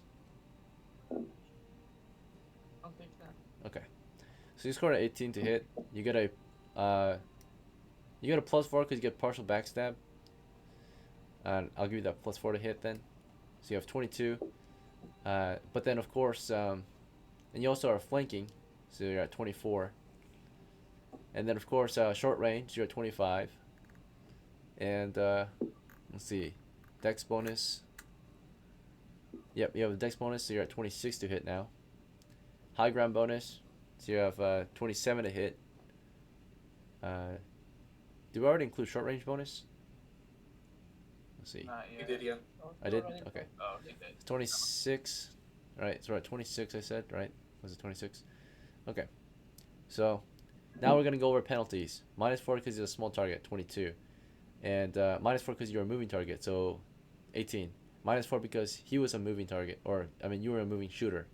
So, went to 14. And despite all penalties and, oh yeah, also, we're directly behind the net, so we're fine. We're firing through the net from directly behind it, so it shouldn't cause any penalties. Yep. Alright, so 14 to hit. They have armor class 7. That's a hit by 2 points. Or over 2 points, yeah. Alright, you deal damage. It should be an instant kill. We'll double check though. So, in this case, you do 2d6 because he's a small creature, right? More damage. Alright. Yep, he's dead. Okay, so you shot that one dead. And then right after you fired him dead, you can start knocking your next arrow, prepare to shoot. And you can crouch if you want. Is that fine? If you crouch, you allow Samuel or Arthur to fire. Let's see. So, basically, he fired at the start round. Arthur would move, fire, and then move back. And then Samuel can lose at the very end. Because Arthur's already moving into the way. And if you fire now, then you shoot Arthur, right? So you have to just kind of be patient and let Arthur do his thing first. So I know Samuel, right? You technically could fire, but the thing is Arthur was already moving. So the idea was that Pisces fired right before Arthur moved, but right after he crouched, Arthur was already in the way. So you have to wait for Arthur to move out of the way before your next, or before you get That's to fine. shoot. We're down now. I wanna prepare to cast sleep. Cast sleep instead. Okay. I'm doing. I'll let Arthur move first. Okay. Yeah, you can start casting halfway through the round because you moved, and then you can start half of the round, and then you can move. You can cast I think halfway through the I round. think Carl has a shot too on one of those guys on the back left there. Yep. If Arthur's so, let's see. Pisces fired earlier, right? So when he fired while standing, then he took a knee. Technically, Carl had a line up here, right, against one of the shooters. Just barely a line up. Let me see if it's actual lineup. So I'm gonna start from center of his token. Yeah, you got him. So as Pisces shot one dead, Carl was able to shoot as well, right? That's all before Arthur moved actually. So Arthur was in the middle of moving, about to get in Carl's way, and actually technically, because he's moving, while Carl is firing, there is a chance that Carl will hit Arthur, right? So if Carl misses the shot, there's a chance he'll hit Arthur instead, right? Because he is moving into the place that Carl wants to fire. So rolling to hit, he scored a 9. Plus, what did plus 3? I think 2 or 3. 2. Sure. Plus 2. All right. Yep, and then Arthur is so 9. And then you got a partial backstab, so because he's distracted firing at someone else, right? It was I think Goose earlier, right, for this round. So partial backstab, you can take a +4 to hit. So the backstab and the small size wipe each other out. Yep, and then of course you were moving. Were you moving this round? Yeah, you moved into this position. No, you've been sitting there. Oh yeah, you stayed. No, You he's been stayed. You sitting stayed. there. Yeah, you didn't move at all. So you're a stationary shooter, therefore, no penalty to shoot. This guy also wasn't moving at all, right? So, yeah, you scored just a 9. So it should still be a miss. Yeah. Okay. Misfire. All right. Arthur then peeked. Oh yeah, and then there's a chance to hit Arthur. Go and roll against Arthur.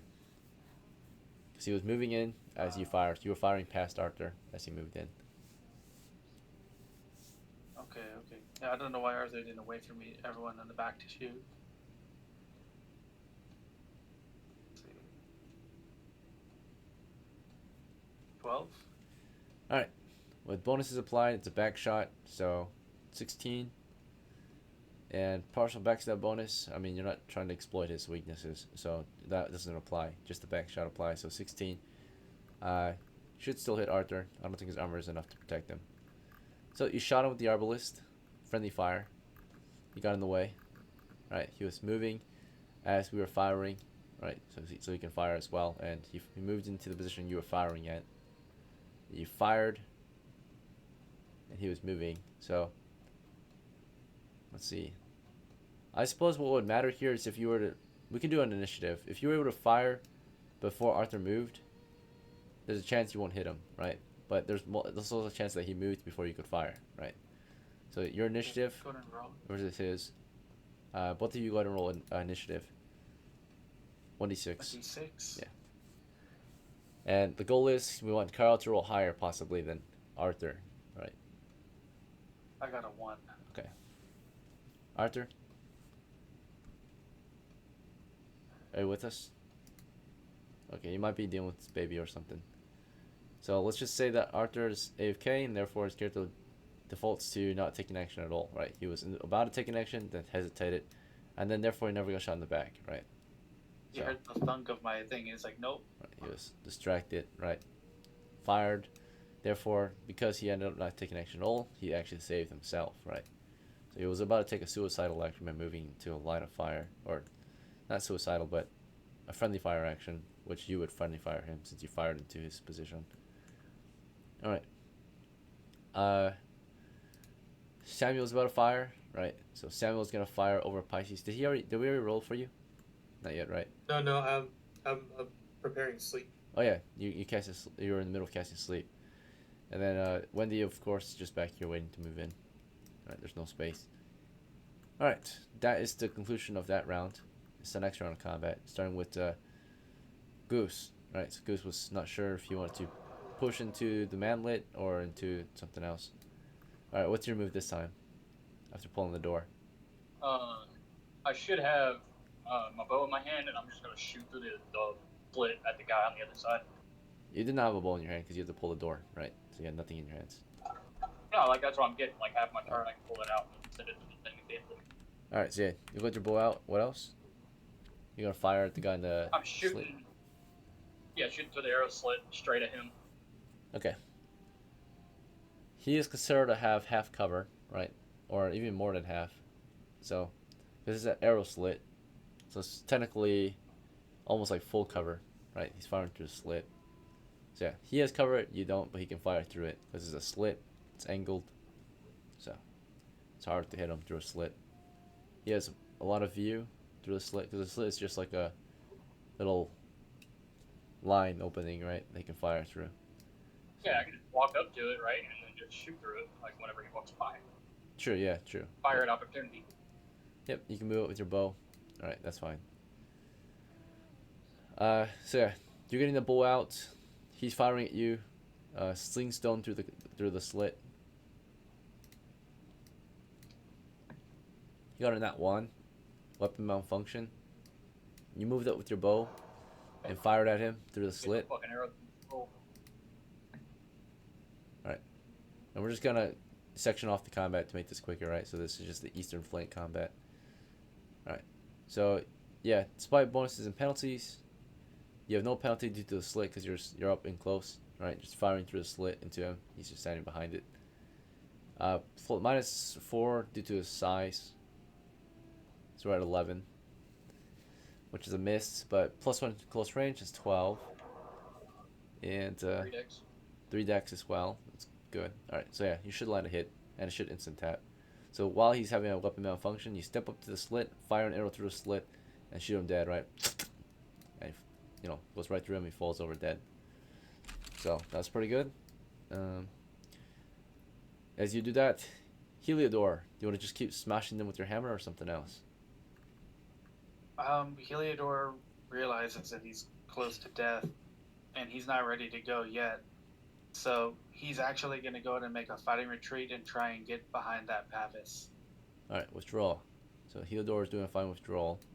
He's going like to the back right corner instead of in the firing area. He's going to the back right area behind the Pavis. Mm-hmm. Oh, you want to move southeast? Yeah. Into Goose? Yeah, but I'm just like full on defending, like backing up, trying to get behind that. Yeah, you won't be able to get behind it, Pavis. but you will be able to move close to it. There's no space to get behind it. Goose is in the way. Alright, so you're moving in. Yeah, there's not enough space here. We need a clear opening for you to move through there. Alright, so. Yeah. Alright, so. If Goose maybe backs up, maybe you might be able to squeeze through. But I mean, squeeze through a 3-foot area. Right? You can pull him back. I just grab him by the collar and I lift him over the thing. Throw him over. That'll be your next move, because while he was doing that, you were busy shooting this guy. Remember? It's not. Yeah. It's all simultaneous, right? So I'm tired. Yeah, You're good. Yeah, you're good. You're on the road. Just wait your turn. Okay. So it's Heliodor's turn, right? And he's trying to back up, doing fine withdrawal. As he does that, JEHAN, what are you doing? I'm going to hold my position. Okay, Arthur, you back? All right. Pisces, you want to take a shot again or something else? Yeah, I take a shot once again. Okay, sounds good. Samuel, you want to just get ready to? Oh yeah, you're about to cast. Halfway through this round, your spell's gonna go off. You're about to launch sleep. Carl, you want to try to take it? Oh, you gotta reload. Yeah, reloading. Carl's not actually reloading. No, he sees that something's wrong up front, and he wants to save his friend. So he's actually going up with his dagger. He's gonna throw his dagger and try and get up to where Heliodor is. Okay. So he's moving up, and then he's throwing it to try and distract him and help Heliodor. So he's moving up, throwing what? His arbalist? So No. He's as he's moving up, he's basically taking his dagger out to throw it Oh, at them. He's moving up, trying to get up where Heliodor is to help distract them, and keep Heliodor safe. okay, sure. And then Wendy is gonna follow you, right? And you're playing as Carl, Yeah. right? So you technically can't make Heliodor's moves, right? He's a non-player No, character. I know. Yeah. Oh yeah, you're right. Sorry. He can't actually choose his actions. I realized. He is My supposed to be apologies. doing I his own forgot thing about unless you that. give him orders. You only have one piece to control. So yeah. I'm Alright. sorry, you're right. I forgot. Yeah. So Heliodor, you know, maybe your character yelled for him to retreat. You're like, Heliodor, get back, right? And he's like trying his best to fall back, right, defensively and such, or you know, the right way, right? So defensively fight back while he's makes a final stand Yeah. at the doors, right? Realizing he's badly injured. Carl's willing to risk his own death to help Heliodor because they're his friend. So what actually happens, of course, is you know, while Goose shot one dead through the slit, Heliodor tried to back up, but while he was trying to back up, they swung on him. They were at close range. They had the initiative against the Warhammer in close range. One at 20'd him. As that was the end of Heliodor, right? He tried to back up. He took a step back. One of them hit him in the shield. One of them shivved him in the. One of them, yeah, took out his balls, right? He shoved his blade up his balls through his gut, right? And it crackled, right? The kobolds are happy to kill him, right? Sworn enemy to the kobolds. So they killed Heliodor. One beat his shield free, and then one of them stabbed him in the groin, right? Finished him off. So you've killed the dwarf. You're screaming for Heliodor, realizing it might be too late. As he's cut down, these two kobolds here, the shooters, you know, enthralled by what just happened to Heliodor, continue to fire upon our crew. This guy fires at Pisces, who's firing right back at him. We're gonna do an initiative check. Our parties, or Pisces versus them. Pisces got 3. Zay got a 2. Pisces fired before they could fire. Loosened his arrow. Scored a hit. Wait, actually, bonuses and penalties. No longer is he distracted, so that would be a miss. 13 minus 4 due to small size. We're at 9 to hit. Close range, we're at 10. Dexterity bonus, we're at 11.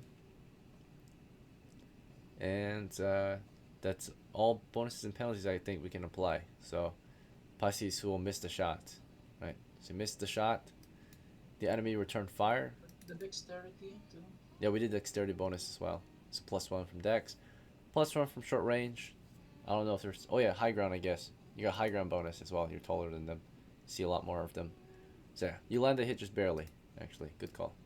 Or actually, I just remembered. Yeah, high ground. All right, so all bonuses applied. You managed to just barely strike a hit. Right.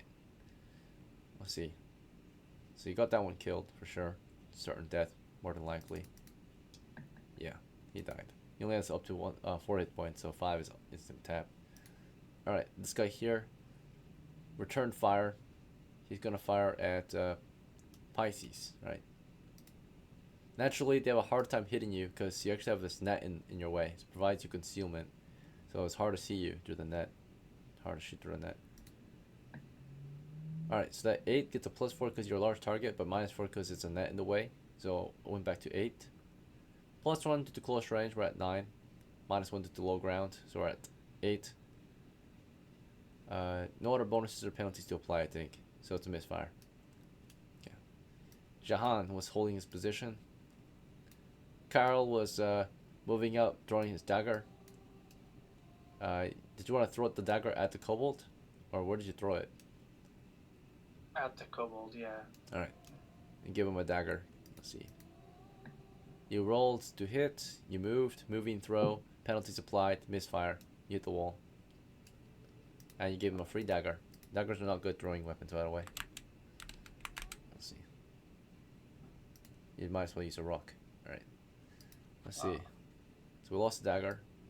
And that's your dagger. Carl's dagger. Now he can maybe dual wield if he takes that dagger. Let's see. Alright. Sheath only though. Alright, so Carl lost his dagger for throwing it, trying to distract him.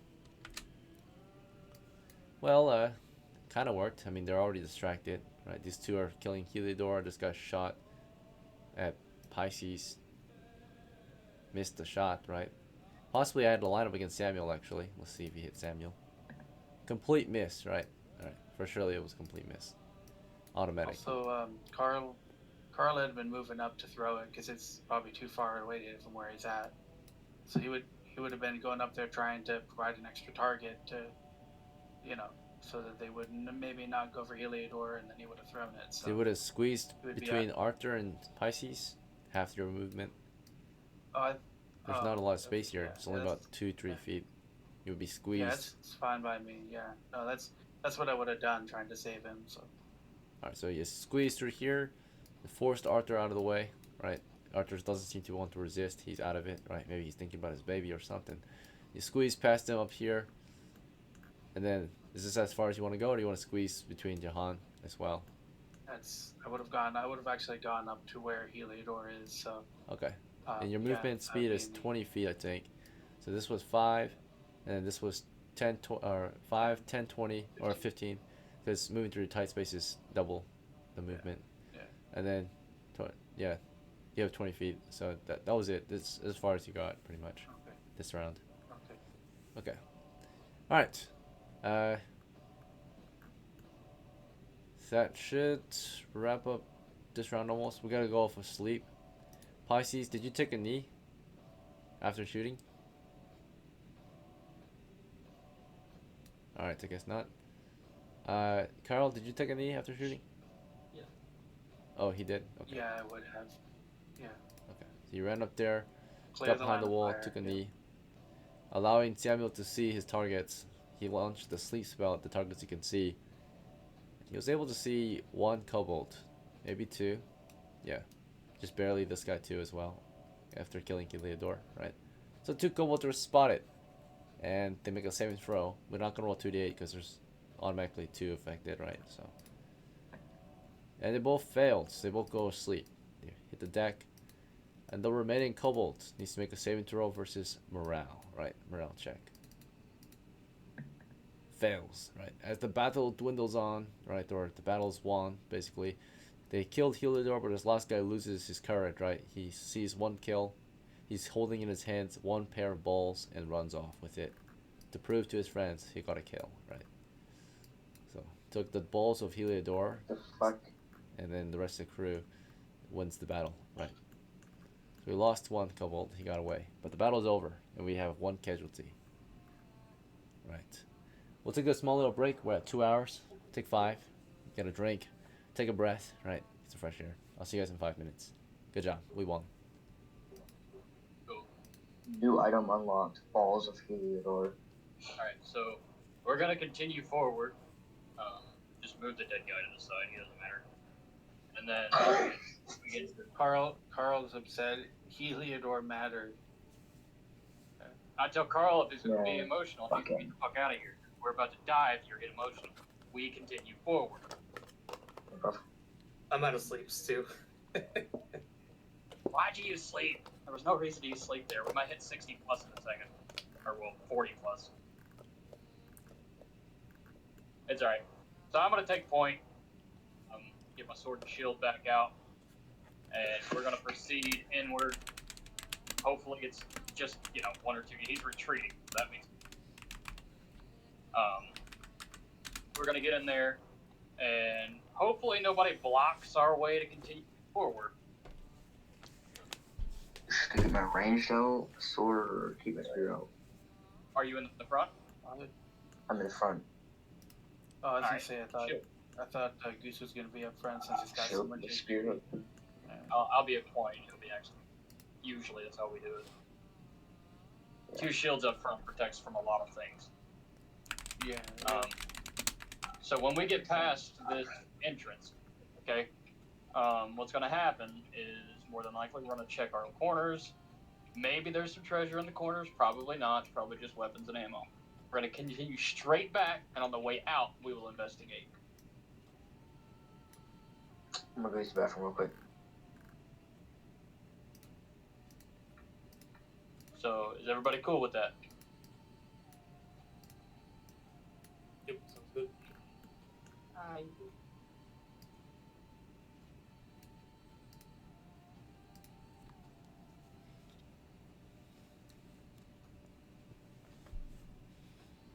Alright, also, don't bunch up like that. If there's a door, flood through it.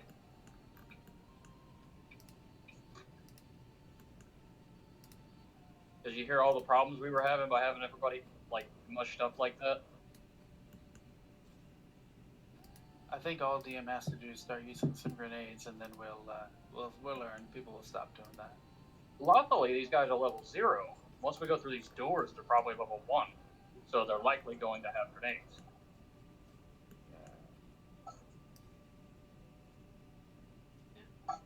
That goblin that took Heliodor's balls probably got some XP for that. Kobold. Yeah, grenades used to be 30 copper, right? Oh, it's 2 silver. Yeah, they're 20 copper now.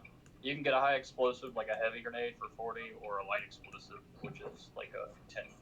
And they have, you know, the normal doubling or halving. Yeah, if we kill these guys, I'm finding Heliodor's balls, getting his balls back. Well, just know that if we go in here, more than likely what's going to happen is there's going to be a large encounter. So if you guys aren't willing to kick some ass, we might need to back up. We got lots of utility and goodies on your guy. Make sure you use it. Yeah, well, I don't have good utility and goodies on my guy if my teammates don't do actions whenever they need to, falling asleep and whatnot. We had 2 guys not doing shit. Whoa. So our team could be the best team in the world, but if they make no actions, we lose. I was kind of waiting on you archers to finish firing before I moved. Yeah, it's fine. I'm just saying because, like, that was 6 people. That was rough. But we got it. Like, we have what we need. As long as we, like, work together, do not block our escape. We need to make sure we leave space for everybody to move. Packing in once we get in here is a bad idea. I don't know. I just feel like you have plenty of HP and plenty of damage and goodies and everything. Like, you taking time to deal with one goblin behind a slit was probably a failure there. You could have taken Alright, so in that position, I was not trying to sit behind that slit. I was actually trying to bust through the wall, but DM did not understand that, so I had to throw that to him. So yeah. So getting mad at me for something I didn't do, it is what it is. But like, I did what I could. Oh yeah, true. Yeah, you're right. My bad. I know I'm right. I'm sorry. Yeah.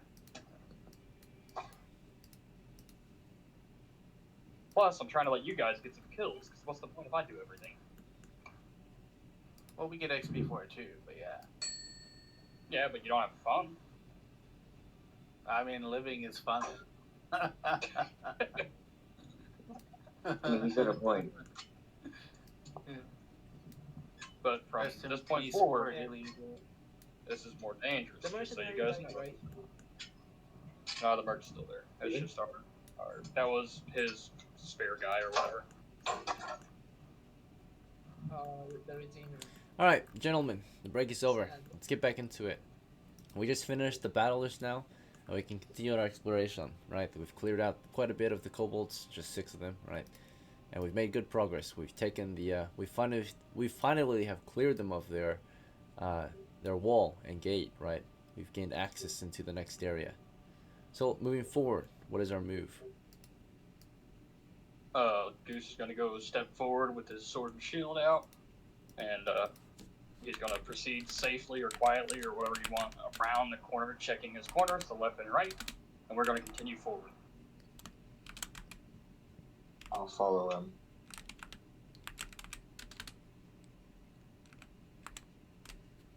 Right. Once it's cleared, Carl will grab his dagger and put it in his sheath. Is Arthur with us, or is he out? He's not I bad. think he's out. If he's out, Goose would Send move him him back. to the corner with his little shield and hide him with the dead body. That's a lot of actions at once. Tell him One tell him action to get at the a bodies and bring time. them out. Alright. So, Goose, you're very indecisive here. Do you want to help Arthur first, or do you want to move forward, or something else? I'll just move forward. I say we're just gonna continue. And Carl's just telling Arthur to bring the bodies out and start getting the loot and all that shit. Arthur's out of it. When you lose your player, your character breaks morale. So he's out of it. He's like in a daze, right? Okay, then in that case, then have one of those NPCs guys down there. Have one of them start bringing the bodies out.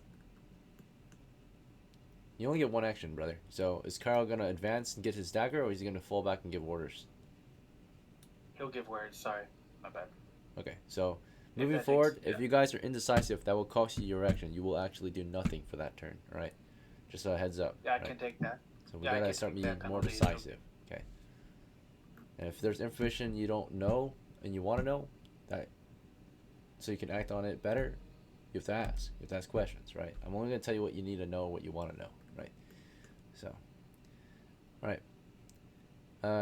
So Pisces, of course.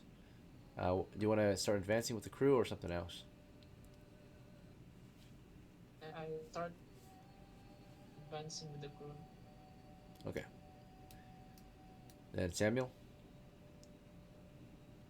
Getting back in formation, advancing. All right, sounds good.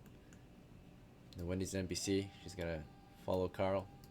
That's her master. Carl's falling back to give orders to the mercenaries. All right. Goose was advancing, stepping over Heliodor's corpse into the chamber with JEHAN, or Jean.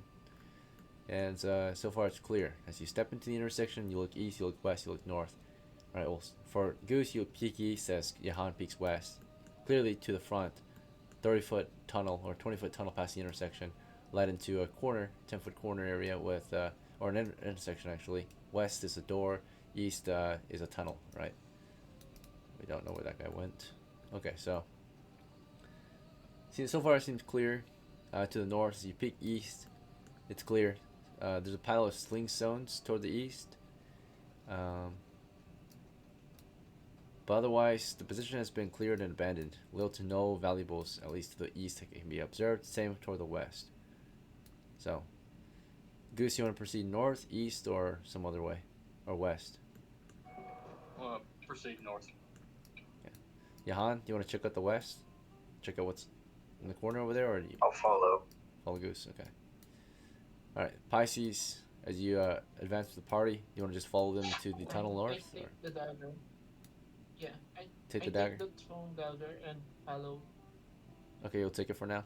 Okay. You have to carry it by hand because you don't have a sheath for it yet. Still have the bow up. Yeah, it's fine. So you have dagger and bow out. Alright.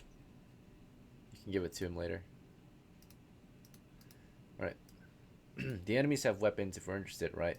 There's like a club. Yes, a club, small shield, a dagger, and a hand axe on the ground. Or not hand axe, yeah, hand axe, yeah. So, quite a few different weapons Alright. on the floor. So if you want a dagger for yourself, you can take one from the kobolds. You can loot them, right? You can pick up this dagger and keep looting, take up a dagger, and 2 daggers and a sheath. So you can keep one for yourself. That's nice. Alright, I'll do that. Okay. The sheet. This was looted from a kobold. Pretty good dagger. Nothing wrong with it. It's maintained well. Okay. Naturally, if kobolds used crappy weapons, they would do crappy damage. They're using good weapons. They did decent damage, right, to us. Alright. Well-armed kobolds. Arthur, on the other hand, out of it. Yeah, Samuel, you were moving up. Right? I think, yeah. Yep. Behind the crew, and then I'm keeping my eyes on the ceiling as well. Okay, sure. So, particularly, I mean, we are always careful and observant, but you want to focus your attention to the ceiling, right? So you're on guard against anything on the ceiling. All right, that's fine. So you're moving up, on guard, watching that ceiling. Make sure there's nothing above us, right? As we pass through. That's good. I mean, if we were in a normal castle or lower levels, there could be, of course, murder holes as we pass through. But for now, it seems clear. Just cave ceiling. All right. Carl, you fell back with Wendy in the way. She kind of stepped out of the way so you can give orders to the men. And you said to them, it sounded like, hey, we need some men to haul out the dead, right? And so let's see if they followed your orders. They're going to make a morale check. Because technically you're asking them to do something that's not within their contract. and they don't listen to you.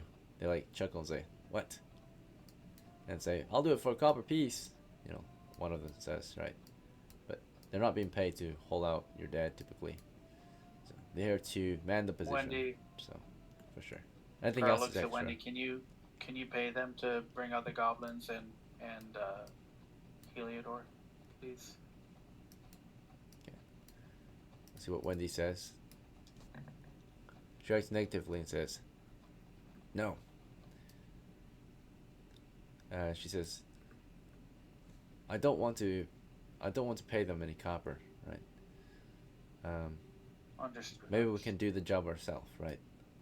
So, save some money. So she reacts negatively to the request. Right. Well, actually, she's a retainer. It would be more of a morale check. So actually, that would be a passive if it was a morale check, not a reaction. So you get, if it was a suggestion, like you were just conversing with her, getting a reaction, then she would react negatively. But if it was an order, she would react positively. So you gave her an order, you ordered her to pay money. So she went out to pay money since it was an order. Let's see. Yeah, she's working under you, so she would pay out 1 copper to a mercenary to help haul out the treasure. This guy volunteered to help haul out some treasure, I guess, right? So, or in this case, dead people, right? Yeah, goblins, Heliodor. Yeah. The others will start to volunteer if they get paid extra copper too, right?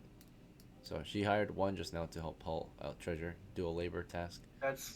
That's up to her. We only need 1 to do it, but if she wants to pay more. Yeah, she just paid the 1 unless you give her further orders. So this guy's coming along to help loot. Alright. Back to did I skip anyone? No. Okay. Back to Goose and Jehan. You make progress toward the north tunnel. Right, carefully advance through the tunnel up to the intersection. And you know, see sword and shield, spear and shield. You see a narrow door, wooden door to the west. It appears to be there's a lock mechanism on there, right? You can see a lockbox at the handle, so it's a locked door. Toward the east is a stair down the tunnel leading into dungeon level 2. Right. Okay, so in dungeon level 2, down those stairs, you can see with your magical light into a chamber that continues northeast. Some type of wooden table at the very end along the western wall. To the far end, you think that there might be a door. It appears maybe a tapestry hanging on the south wall directly past the stairs, or at the end of the stairs. And you can see you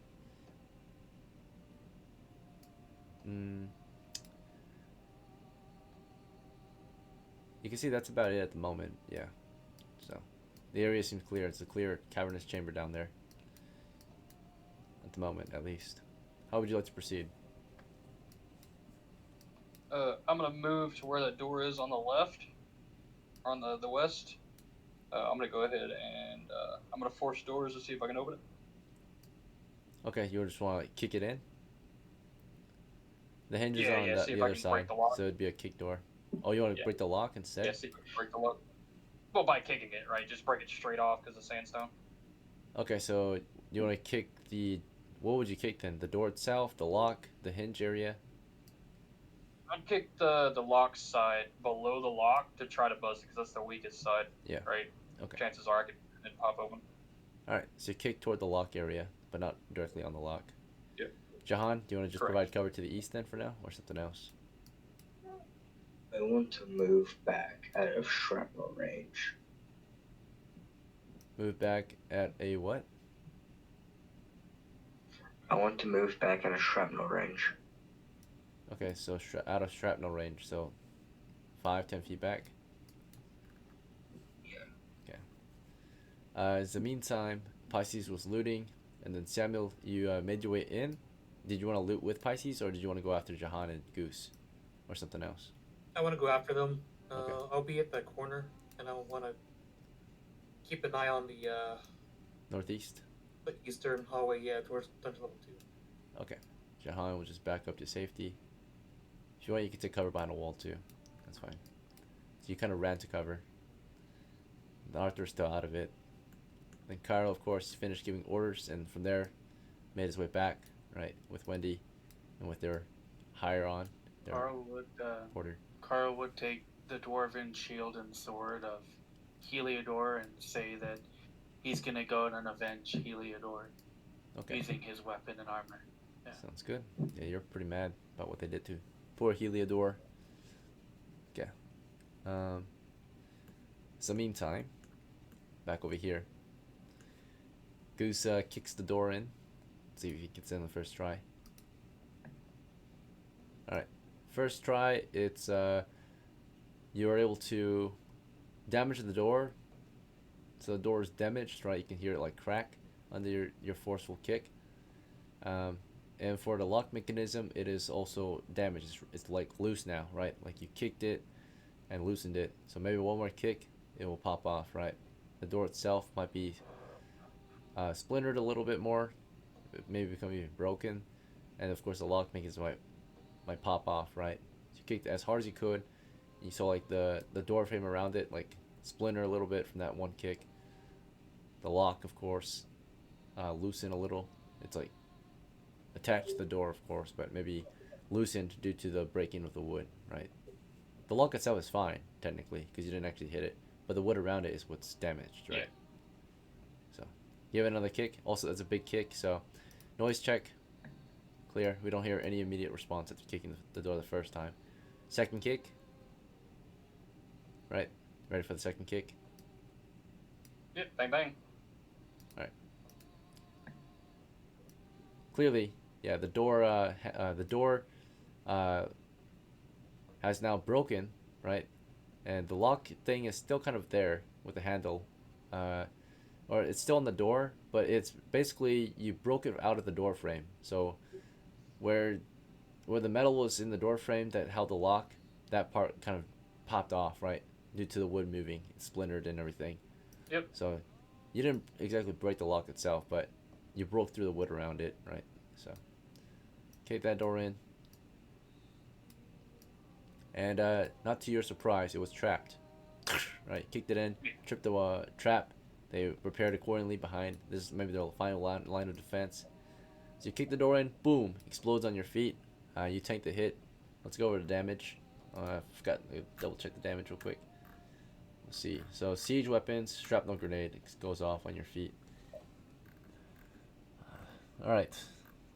In Zat's case, the only counter around that would have been to carefully somehow cut that wire somehow, right? But I guess we're in a rush, right? We don't give a fuck. And your character's a tank, so. Alright. Shrapnel grenade, 48 shrapnel damage. That's the point. I'm getting down there. And does half damage 5 feet plus away. So if you're not 5 feet plus away, you're going to take full damage. That's the ruling currently. So 48 shrapnel damage. When did that change? It changed when, like, 2 games ago. So I think I posted most of them. In full armor, I should take half? No, it's going to be like guns. So whenever we discussed guns and grappling being the only anti-armor weapons, right? That includes shrapnel grenades and all the other siege weapons. So those are all anti-armor. I would have done that differently, but alright. Cool. You'll be fine. You have 48 damage, or you have tons of hit points. I know I'll be fine. Alright. Just for future reference, I know. Yeah, 16 damage. So that would have killed up to 4 men, right? I'm gonna fudge. Oh wait, no, I can't. Never mind. Yeah, it's not something you can fudge. It's not something you roll. Yeah. Yeah. So, this is a player skill thing, right? So you would have to just be a skillful player to evade this amount of damage. I'm just trying to kill this or clear this damn thing, man. Alright, so from 40 hits, you went down by 16. That's 24 hits left. Still a crap ton, right? So you tanked it, you're like blasted, your armor is just covered in scratches and such, right? Probably damaged. So, from the blast. Just my shield. I'd be kicking it with my shield towards it, right? Somewhat, but it would go through your shield into your armor as well, so. Yeah. Yep. So all your gear is kind of damaged right now. It's not destroyed or anything, it's just damaged. We'll see. Alright. So, anytime your weapons or armor suffer heavy abuse or use, it becomes damaged, and then if it's really bad, it becomes broken, right? And then destroyed. Does that mean that if we use grenades on kobolds, then they lose their armor and weapons too? Yeah, of course, but they don't really have any armor, so it's just their small size which helps them, right? I'm sure every single one that you've been fighting so far hasn't had any armor, right? It's just their small size and reflexes. So they're like light fighters, right? Light armored skirmishers. Just use slinging stones or clubs and daggers and axes. Alright. So anyway, damaged heavy helmet, damaged heavy plate, damaged heavy shield, damaged heavy mail. Alright. Let's get in there. So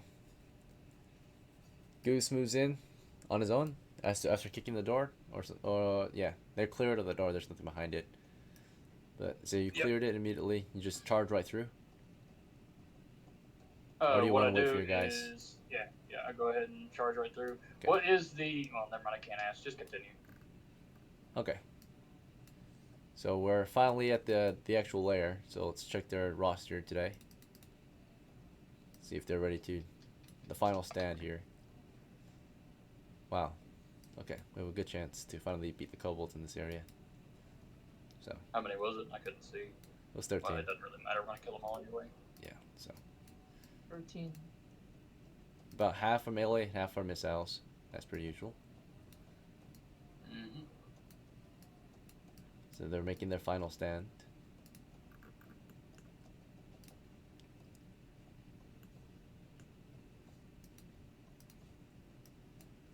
We'll do their formations mostly missiles at the moment.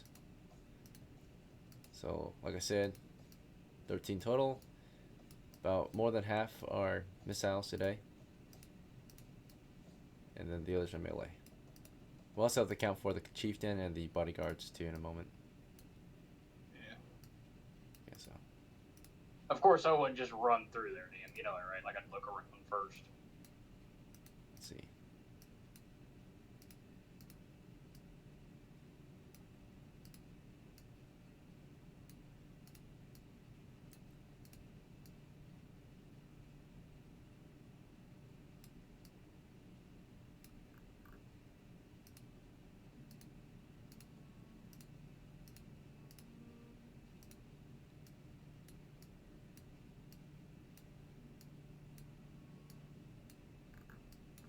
Alright, final line of defense. The kobolds' final stand to defend their home. Alright, and of course if we're in the lair, they have a chieftain and 1d6 bodyguards, right? Let's see.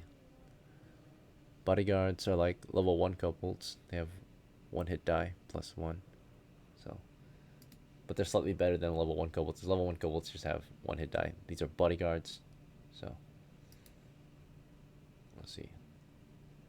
Alright. Bodyguards in dungeon level 1. So, technically there would be twice as many bodyguards. Oh, wait. Also be twice as many in the lair, technically. So, I'll just double this. This is not level 1. Or this is not level 0 dungeon. This is level 1 dungeon. So, yeah, that's their final defense. And the guards in the final area. Let's see. That would be instead double the amount of bodyguards in dungeon level 1. So it'd be 2d6 bodyguards, the final guard. The elite of their troop. Let's see if we have a better token for them. Okay, so don't have any other kobold tokens we can use, I think. You just make them bigger. Yeah. Make it a goblin, fuck it. I was planning to just make a bigger token for them, like a 5-foot one instead of 3 feet. Yeah. Okay. And I'm gonna say all their bodyguards are melee. They have the Grand Guard of the Kobolds. Usually they're like this. Yeah. So these ones would be like full on. Bigger, bulkier cobes. I mean, these ones are pretty small. What the heck? Okay, I guess usually there are 2, so we'll do 3 then. But they're still supposed to be considered small. Just yeah. All right, that's good. And then the chieftain. The chieftain in dungeon level 1 will have just twice the amount of hit points, I suppose. Or yeah, maybe there'll be so either twice the hit points and such, or 2 chieftains in this area. I guess there'll be 2 chieftains to make it fair. Let's see. So 1 chieftain in the battle and 1 chieftain with the guards. So we'll use this guy to represent the chieftains. So 1 chieftain with the final guard and 1 chieftain commanding the main troop. Right. Alright, so it's the final push. We're at the lair. And they've got other civilian kobolds in the area too. The women, children, elderly, I suppose. Off to the sides. To represent that, we'll just do 1 more group of kobolds in the lair. So we'll do this dungeon level 1, so there has to be 3d10, 6d10 total. So civilian kobolds, we have 38 civilian kobolds. So they're not fighters or anything, they're just civilian kobolds. Babies, all that. Okay, so to represent the civilians, see, I wish I had another one we can use. We don't. Yeah. Okay, so we'll just use You can use a ghoul, they're ugly enough. no, cannot. Alright. We'll just put them all to the Ghouls are side. fight. Yeah, we'll just put them all to the side. So to represent, I guess we'll do. I wonder if we can add any indicator. Let's see. Disability. I guess we'll just put a letter. You could put a C under it and then duplicate it, and Yeah. it'll all spawn the C. So, yeah, these are all civilian or non-combative kobolds. So.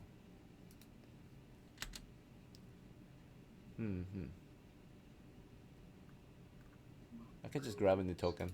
We'll see. Kobold. Let's go. E. Alright. Yeah, I'll just grab this one. Represent civilian kobolds.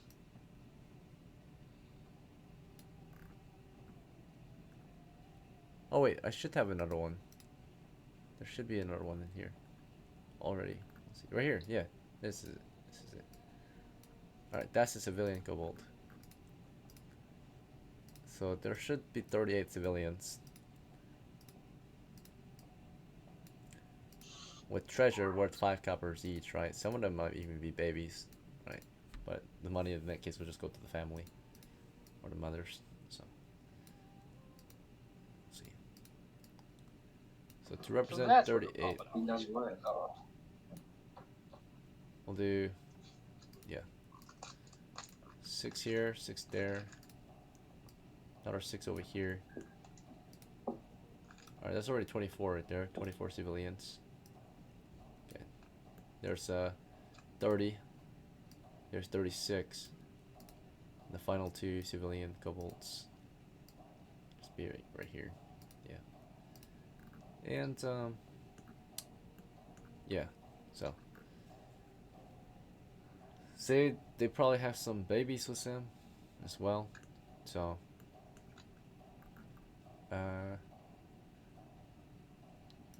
guess we'll do one more roll for the babies. Okay. They have a lot of kids. Alright, 27 plus 34. Because babies are half of his civilian, so they would be half of that. So that's why it's double for babies. 27 plus 34, whatever that is how many children slash babies, right? Or 34 plus 27. 61 children slash babies. And then of course, yeah, so 61. So children and babies. To represent, we'll just make it even smaller kobold, right? Let's see. 61 total. 1 foot. Yeah, just do the 1 foot. 60 of them. 61. Let's do plus. Actually, I'll just write it down. I won't even put them on the board. So they're all spread out in the areas. Let's do distribute them. So we'll do like 20 kobold offspring here. And we'll just double this or triple it. There's 61 of them. Oops.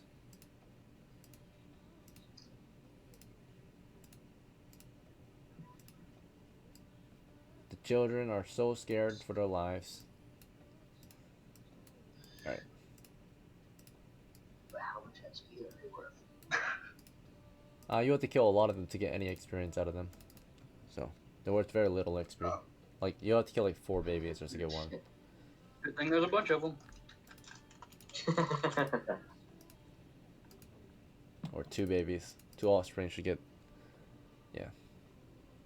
Should do the trick. 2 babies or 2 offspring should get 1 XP. I think. No, 4 of them is 1 XP, yeah. Because 2 kobolds is 1 XP, 2 civilian kobolds is 1 XP. And 4 babies, right, is 1 XP. So it's 21 right here. They can still do things. They can still like maybe fight back a little bit and struggle, run away, mainly. Alright. Goose is charging in carefully, right? So you peek around as you peek, or did you want to just rush them? So if you peek, you're gonna give them a chance to shoot you. No. But if you rush them, they'll shoot you still, but you get to at least advance and be a moving target. So you peek, you're not a moving target. You're Nope. Charge I them? peek, and then, nope, I just peek.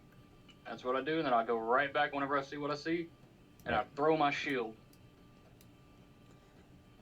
So you peek, you step away, you saw the targets, right? So now your character knows where they are. Mm-hmm. They fired upon you as you peeked, of course. As soon as you peek, they all launch their stones. 1, 2, 3, or yeah, just 5 shooters in this moment. Yeah, 5. No, actually 4. Because this guy doesn't have a... It starts from the center, so this guy doesn't have a clear enough fire. The angle is not good. So, he would not be able to shoot you due to the angle, right? The wall in the way and such. Yep. But these 4 will shoot. And then the others, they would crouch, but the others would miss by that, or have no line of fire. You would already be just gone, right? So, 4 shooters, firers, and 0 hits, I think. Maybe the 16 is a hit. 16 plus 4 because you're a large target, so it's 20.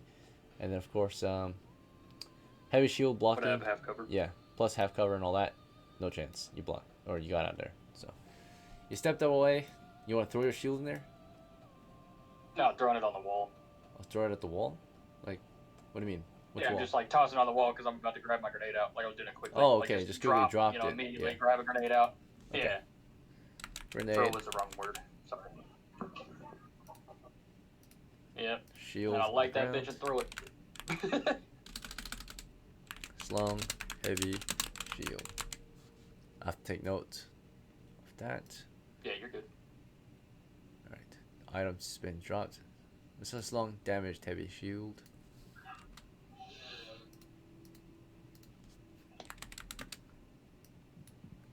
Alright, so as you drop that thing, reach for a grenade, the rest of the crew.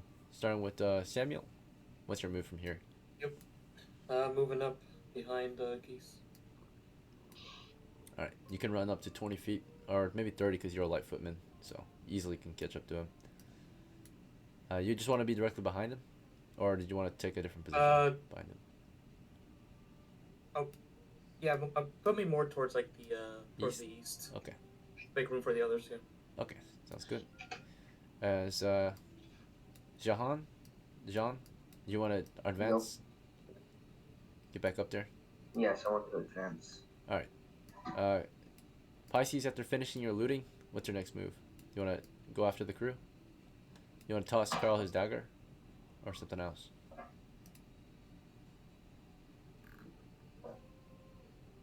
Yeah, I give the dagger back. Okay, so then Carl, you're gonna accept the dagger for your turn. Let's see. So you guys do a trade. And he gets his dagger back. Sheath, dagger. He grabbed it for him. And you got that I got the shield and the warhammer from HELIODOR as well? No. Because you went up here. You were about to pick it up. Or I think, yeah, sure. You picked it up already, and then Pisces for this next turn throws you his dagger, or throws you your dagger, and so you grab the dagger from after you looted the HELIODOR of the sword and the shield. Yeah, you're right. Okay, So so Warhammer and the shield. The Or the dwarf Warhammer. dwarf shield. Yeah. earlier you said sword. There's no sword though. Yeah, you're right. Yeah, Let's see. you got a Warhammer. Yeah. All right, so shield and hammer on Carl now. Let's see. Did you fire any Oh, crows yet? Goosey. I forgot if you fired a crow. I fired once Okay. out of the 5. Yeah, All right, I gotta take so I note. have 4 left. So you got, and what do you want to have in your hands now? The hammer and shield. Yeah, I'm representing my boy. The dwarven make. Sounds good. Got his shield in your hand. All right. Wendy's right behind you, ready to advance. Geese mercenary is starting the looting process. He's dragging Arthur out of there. Right. Arthur's not dead, but he's out of it. Okay. Yeah, Goose pulled out a grenade after dropping the shield, lit it, and chucked it in there, right? Did you want to Yes, short sir. fuse it? Like, you want to cook the grenade and pop it in there? No, I'm just. Fully No, throw? I don't want to take the risk and hurt myself. Yeah, if you cook it, then it will blow up halfway, right? So possibly. So you just threw it immediately after lighting the fuse. So you tossed it how far or how much force? I'm aiming for dead center under them. I'm gonna slide it under their shield wall. Okay. Do you want to throw it blindly or you want to peek and throw? I'm peeking and throwing it exactly where I want it. Okay. So you peek and throw, have cover. As you peek and throw, you get fired upon again by the same 4 guys. Yep. I think. Okay. Still check. 15 and 19 in policy hits. 15 is going to get a +4 to hit. You don't have a shield out either, so that's probably a hit. Yeah. You have armor class 1, so yeah, 19 is a hit. So 19 plus 4 is 23, that's a hit. The 12 plus 4 is a 16. Other bonuses applied, penalties applied. It's not a hit. So only 2 hits on you. Do any half cover for him too? The half cover should negate the larger size. Okay, so if we apply the half cover, it's a 2, but then of course we have to account for short range bonus, low, yeah. So I would say on average it was 2 hits, right? So out of that group. So it did a total of 3 damage to our Goose. He's fine. Let's see. 21 hits, right? And then, you know, he rolled that grenade at them, took cover, tried to get a dead center, rolled into their ranks, but they can react. The melee kobolds, you know, they're crouched, they're on guard. They see the grenade being rolled at them, and one of them jumps in to intercept the grenade, right? Or actually, we've got to roll their morale check, see if he's got the discipline. Morale, they pass. He jumps on the grenade, right? Hops the grenade. The others, of course, these guys are all armed with like a small shield and like a club, right? Or something, right? Javelin, yeah. Small shield and javelin. Small shield's like 3 coppers. Javelin's 2 coppers within their budget. So he jumps the grenade as you rolled it down or at him at full speed, but he intercepts it, right? He doesn't just stand there and watch the grenade roll down the tunnel while his guys fire stones. So he jumped it, sat on top of it, right? You took cover. Jehan stood behind you to advance. Samuel's ready. But yeah, the PICES was passing the dagger. Okay, yeah. And of course it blows up at the end of, or it blows up in the middle of the next round, actually, because you lit it in the middle of this round, right? You pulled up the grenade, you lit it, you tossed it, it blows up next round. So it's next round now. So Goose, in the next round, what's your next move? The grenade's gonna go off halfway through the round. I'm gonna back up. Yeah, I'm gonna back up a little bit to get full cover. Okay. Jehan? And I'm gonna go ahead and pull the next one out. Or the smoke grenade. I'm gonna pull a smoke grenade out instead of the normal grenade. I forgot to expend 1 grenade. 1 second. Drop the grenades, 1 left. Yeah, you're good. Jehan, what's your next move? Yo, I'll wait till he throws the smoke grenade down. Okay. Yep, and that shall allow you to advance into enemy fire, right? Because they won't be able to see you that well. Samuel, do you want to hold position or something else? I'm holding position, but I'm gonna turn my gaze towards the east to make sure nothing comes up behind us. So far it's quiet. We're making noise, but it's quiet. And that's a dungeon level 2 area, so we gotta be very careful. Let's see. We all also know that a kobold went down there to warn them. Whatever is down there does know we're here. They're just not choosing to attack, right? At the moment. So, they definitely know we're here, though, whatever's down there. See its reaction. Hostile. Not immediate attack though. So Pisces, so they're willing to fight if we fight, right? That's what hostile means. Right. They're gonna warn us and possible attack, right? But Pisces, after passing the dagger off to Carl, what's your next move? Were you moving toward the crew, right? After that, I go near or the up. Yeah. You understand with Samuel? Yeah. Stand. Okay. And then Carl, after taking out the dagger into your sheath, advance? Advance with Wendy if she'll come with. Yeah, of course.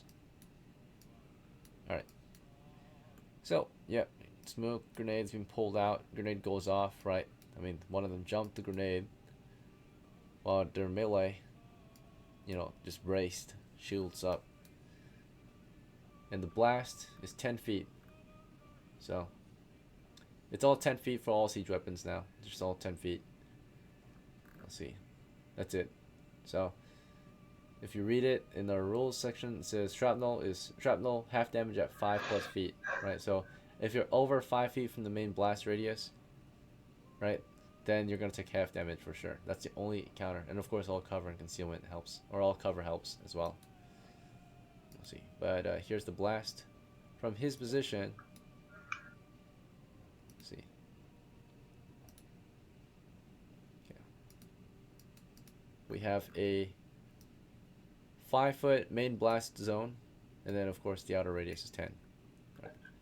So he's gonna definitely die. He sits on the grenade, right, covering the grenade with his body, which reduces the damage by 50%.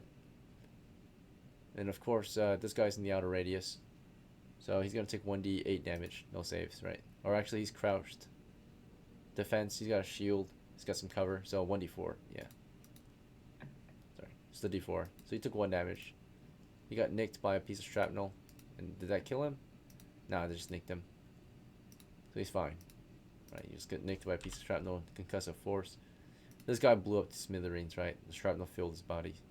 It's a medieval grenade, so it's not extremely explosive, but it's gunpowder explosion with shrapnel flying everywhere. And this guy died. Right. So he tanked the attack for the crew, right? Took 1 for the team. And then, of course, as that went on, Goose, you're trying to smoke them. Is it a blind throw this time, or do you want to peek and throw? Yeah, I'm gonna peek and throw towards them again. Hopefully they think it's a normal grenade. That's kind of what I'm going for. Okay. Do you want to do Dead center 10? front row. Dead center of them? Okay, so dead center. So you peek against them. You're about to throw it. The rest of the crew, does anyone else want to try anything? Speak up if you want to try something this round. Otherwise, you're just going to stand by. On guard, of course. Just to keep things weak. Standing by. Good to go. Alright, smoke grenades chucked at the enemy. We gotta do a noise check again for this round. Okay. No noise or no reaction. Or wandering monster, I mean, yeah. That reacts to your noises. Goose chucked a smoke grenade at them. Aiming dead center. 4 shooters again. As he peeks the position. 1 hit, nat 20'd. And got 3 damage. It lands dead center. And they react, of course, accordingly, as you expected. They thought it was a real grenade, or some type of grenade. So one jumps it, and the smoke starts to blow up from under him. But because he's on it, it only goes half as far, right? Until he's... Did he do a morale check on it? Oh, let's do a morale check, yeah, for their group. At that point, they broke as that grenade came flying toward them or hurling toward them. They broke morale against the grenade at least. So they saw you about to toss another grenade in, right? They did none of them jumped the grenade. They just did a shield wall. That's all they did, right? So they held position. That morale check was just to see if they would, if someone would take 1 for the team. So you threw it, and the shield wall is formed up. So it hits the shield wall, lands here, blows up, and we got a 10-foot area of smoke now. So that's all covered in dense smoke, right? They're smoked out, and then as soon as you finish throwing the smoke grenade, did you want to charge or something else? Yeah, I yelled charge, and I charge in. And while I'm charging in, I'm slinging the shield out, like me. So you would turn back, you would yell charge, and then so the next round would begin, and you would do a full move into the chamber, right? As all that, Yep. or did you want to charge the last bit of movement for that last round? Charge the last bit of movement. Okay, so right after you threw, While you screaming moved. charge. Yeah, you charged and you yelled charge, and in that case, since you threw, you already moved to about 5 foot as you peaked. 10. So 10. I think you can still move to 20, because unless you're, yeah, if you run a charge and close the distance, you can move up to 20. Unless you're trying to be defensive and block as you move, but there's nothing to block against if they're not firing No, at I'm you. going straight into it. So you would just close the distance. Yeah, I'm trying to kill him. And in the Yeah. smoke, both sides have a -4 to hit, though. So you would get close and you would swing with the -4 to hit because you can't even see them. Is that fine? You know they're there. You could hear them. That's You fine. could feel them. But you just... Yeah, all I gotta do is sweep, and I hit something. Alright, so you just charge the position, push up against them. If you want, you can do like a push. Push is the opposite of retreat. So you're pushing into them, trying to get them to move back. Of course. And naturally, it could actually increase your chance to hit. So if you're pushing, as long as you're pushing and there's movement being made, you get a Yep. +2 to hit. So it increases your chance to hit. And I'm two-handed, too, so So- it's gonna hurt whatever I hit. As long as you're able to push, and you're able to push as long as you got movement. So movement Yeah. into a melee. So pushing through a melee. So anyways, you do that. Jahan, did you charge with him or something else? Yes. So you charge forward, close that distance, crushing, or did you want to push into them, or did you want to keep your distance and stab from some distance with your spear? The spear can stab from distance. Okay. And then Wendy, did you want to charge in there too? Or no, Carl, I mean. Right. I'm waiting for Wendy to do what she's doing, and then I'll do something after. Well, she's following you, so she's your retainer. Oh. Unless you tell her or order her to charge. Yep. I go in. I'll go behind that. Alright. Yeah. Nothing you can really do from back here yet. Yeah. Bowman, you guys want to advance with him or stay back here? I'm gonna advance with them, right up to the. So there's more room to get in there. Okay. Pisces, you too? Yeah. Okay. Yeah. Alright, so the crew is charged the position. Goose full on charged in the following round, or in this round he closed the distance, and the next round he starts swinging on them. The enemy in the smoke, of course, they heard us charging, and they're going to make a morale check. The morale check after the smoke went off would determine whether they would charge back or hold position in the smoke, right? But they are hostile and willing to fight, so yeah. There's no reason for them to retreat unless they broke morale. So in this case, they're trying to defend. They can't see much, I guess. Yeah, if they've to decide whether they stand there, or we're rolling to see how they react to you guys charging. So either they'll hold their ground as you charge, or they will either withdraw if they're smart, or charge right after, right? Charge through the smoke. So passing morale, they will do exactly what they were told, which is hold the position and defend, right? If they break morale, then they'll do their own thing, which is charge or withdraw, right? So they passed the morale check, I think. Let me double check. Cobalt morale is 6 or C below, which is they have 8 if they're chieftains nearby, and he is. So they passed morale, so they held their ground, right? So they hear them charging, or they hear you guys charging in, and then Goose comes in with his flaming sword and starts swinging through him, right? He has initiative because his weapon has reach against them, and he was also charging them. Pushes into them. You're just gonna cleave through them, right? Try to cleave through multiple enemies. Yep, straight through those two in the front, right in front of me. Just Okay. Bang, bang. Just cleave into 2 of them, slash to 2. Try to hit this first one and into the second. Automatically splitting your damage. Alright, first guy, as long as you're hitting, you should kill. Hit, despite the penalties. Second guy, 16. We might have a little bit of a difficulty here.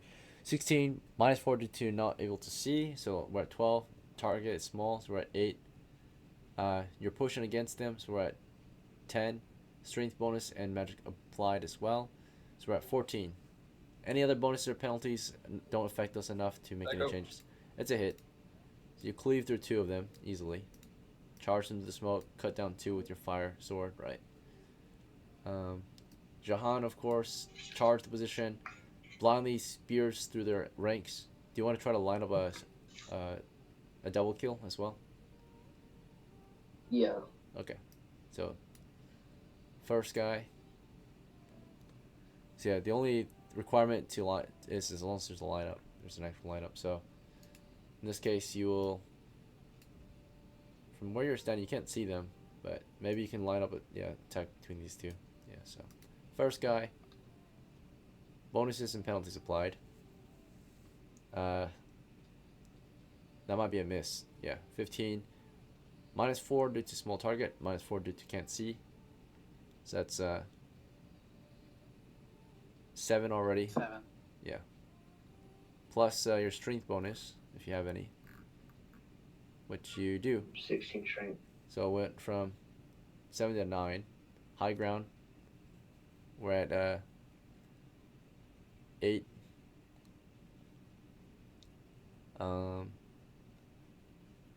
Let's see. Good lighting conditions. Despite all that, you still missed the first guy.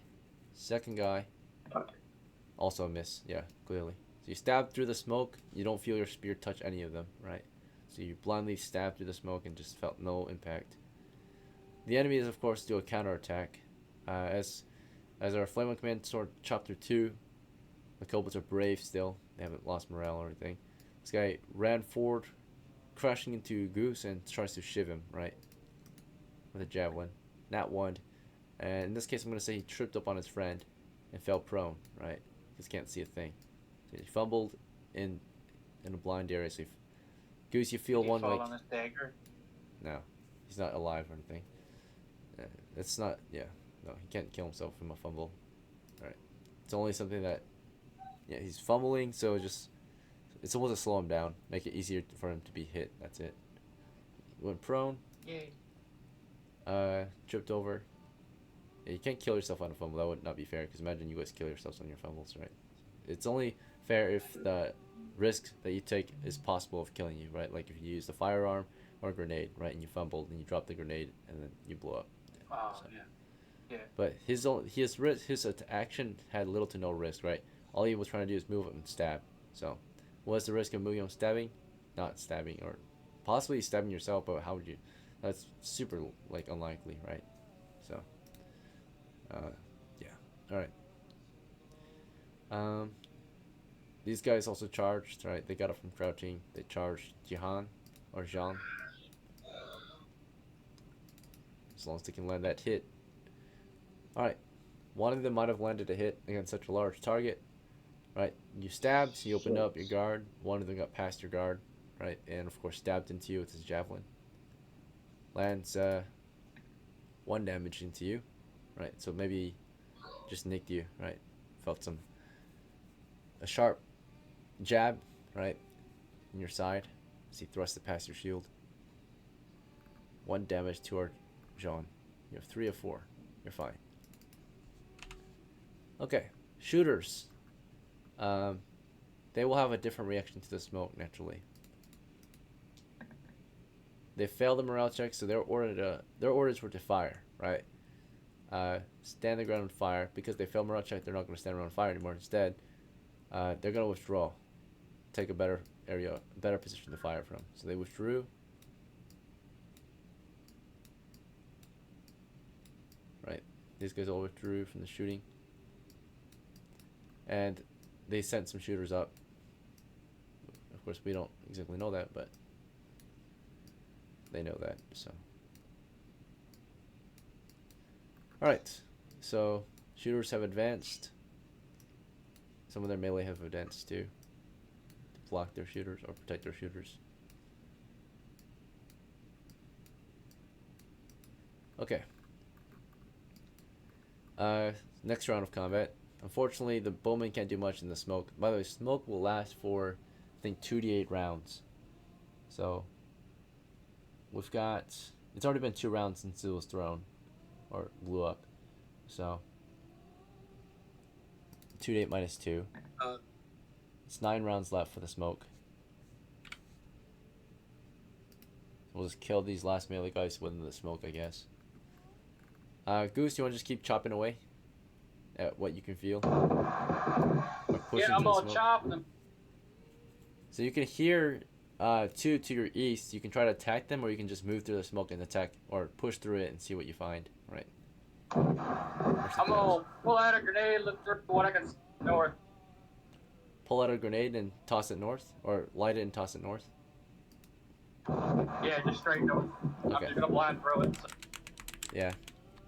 Far enough where it won't blow up on me, right? I'm just tossing it. Yeah. Right. Full throw through the smoke, blind throw. Yeah. John, you want to keep fighting against, fighting blindly against two kobolds within the smoke, or something else? I want to drop my spear and draw my short sword. Okay. Let's take note. Just a moment. Spears falls to the ground. Spears are very good in second rank. Just a hint, right? They're not very good in first rank unless you're trying to hold and then push. Yeah, Wendy already had that thought. She was gonna grab it. Okay. Alright, and then, so as that spear falls to the ground at Jehan's feet, there's the slung spear. It's not an ordinary spear, it's a slung one. Okay. Alright, so Wendy, of course, she's grabbing the spear instead, dropping her hammer to save time. Yep. She can try and get an attack lined up. She's gonna go for it. Right. Let's take note. Where's Wendy? There she But is. she doesn't have to move. Alright, she loses her hammer, replaced it with a slung spear. Hammer falls to the ground. Since it doesn't take any time to drop it, it only takes probably like a move action to pick it up. Can I swing it to jab blindly into the smoke up there? One of the. Well, once one of the guys crouched, yeah. So. Oh, sure. Okay. Yeah, of course. It would just be a slowed attack. And then Carl can't do anything because he has a hammer. What he could do is crouch. So, just give it more space for the others to fight. Yep. Pisces can move in. Right. Samuel and them are just have the shots ready, I guess. Not much they can do. See if there's anything And then to after the east. Wendy swings, Oh, she'll crouch we too. finally get some action from the east. Shit. Great. Okay. React in our favor. So, they're not attacking, but we hear noises to the east. It is a friendly thing. Or in our favor. So, all that we hear is a door shutting, right? So, probably the position is being abandoned, if anything, right? So, they're probably abandoning the position. Or falling back. Don't think that it's fully clear, though. But we hear a door shut. So. Alright. After the second grenade, they were like, nope. Yeah, explosives going off. Okay, did I Let's miss see. my turn? There was nothing you can do on your turn, I guess, right? Do you want to do anything? Well, actually, could we fire above our group and try to hit the kobolds through the smoke? I guess try to arc it, maybe? The cave tunnel, you would hit the ceiling by then. We're in a cave tunnel, right? If it's too low? Okay. Yeah, too low. So, Yeah, makes sense. all good. Yeah, good call. If we had high ground or, height advantage or something, you could definitely volley arrows, volley fire. Yep.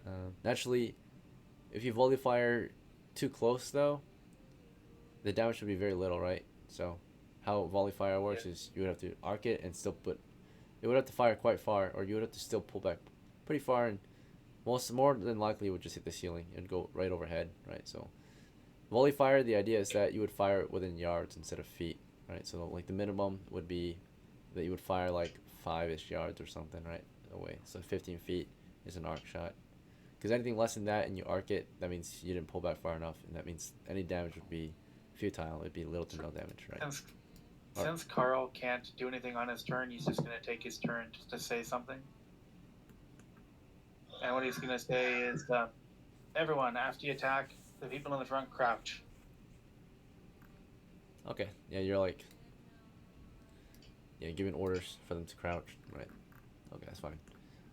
Alright, so we all declare our actions. What actually happens, of course, throughout this round is, as Goose is rolling his grenade toward them, they can hear the fighting going on, but yeah, we don't know exactly what they're doing, but they're taking their positions, right? So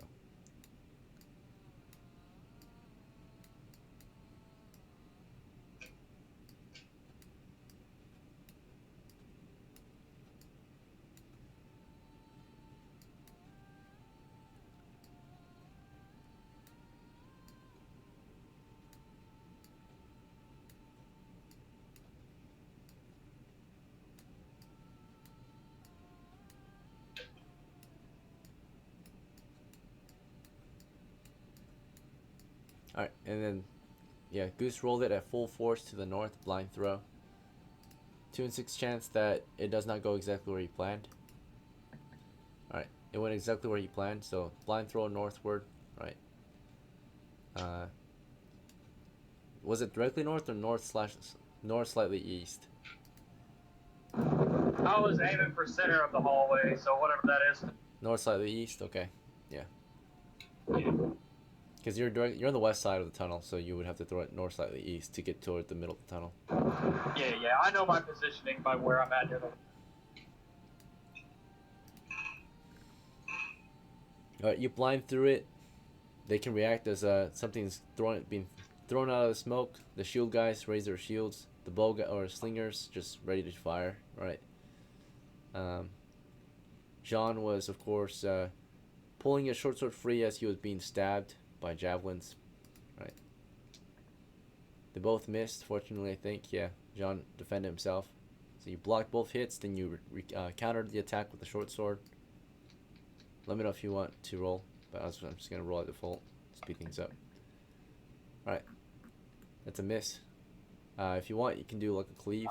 Yeah. Go for 2 targets since they're within range of your sword. So you slash between the 2 of them. Okay. They're close enough, and you managed to hit the second one, despite all the... Oh, actually, no, wait. -4 for cover, -4 for small target. Yeah, you missed both of them, actually. Yeah. Okay. So, anyway, as you miss your slashes, though, you can take a knee, allowing the others to attack. Is that fine? I'll do that. Okay, so they would be attacking, you would be attacking, you took a knee, allowing Wendy to get a stab in. And you come to their height level. Wendy would stab overhead. Let's see if she can land a hit. For me, DM? Yeah, she's a non-player character, so technically I'm supposed to roll anyway. She managed to hit. Or actually, wait, we also account for the smoke. So -4 small target, -4 because they have smoke. And then, of course, they also have cover. They're using Jahan as cover. So, split all bonuses and penalties. I think Wendy still missed. Yeah, she blindly stabs them through the smoke, so she would miss. Alright. Pisces, of course.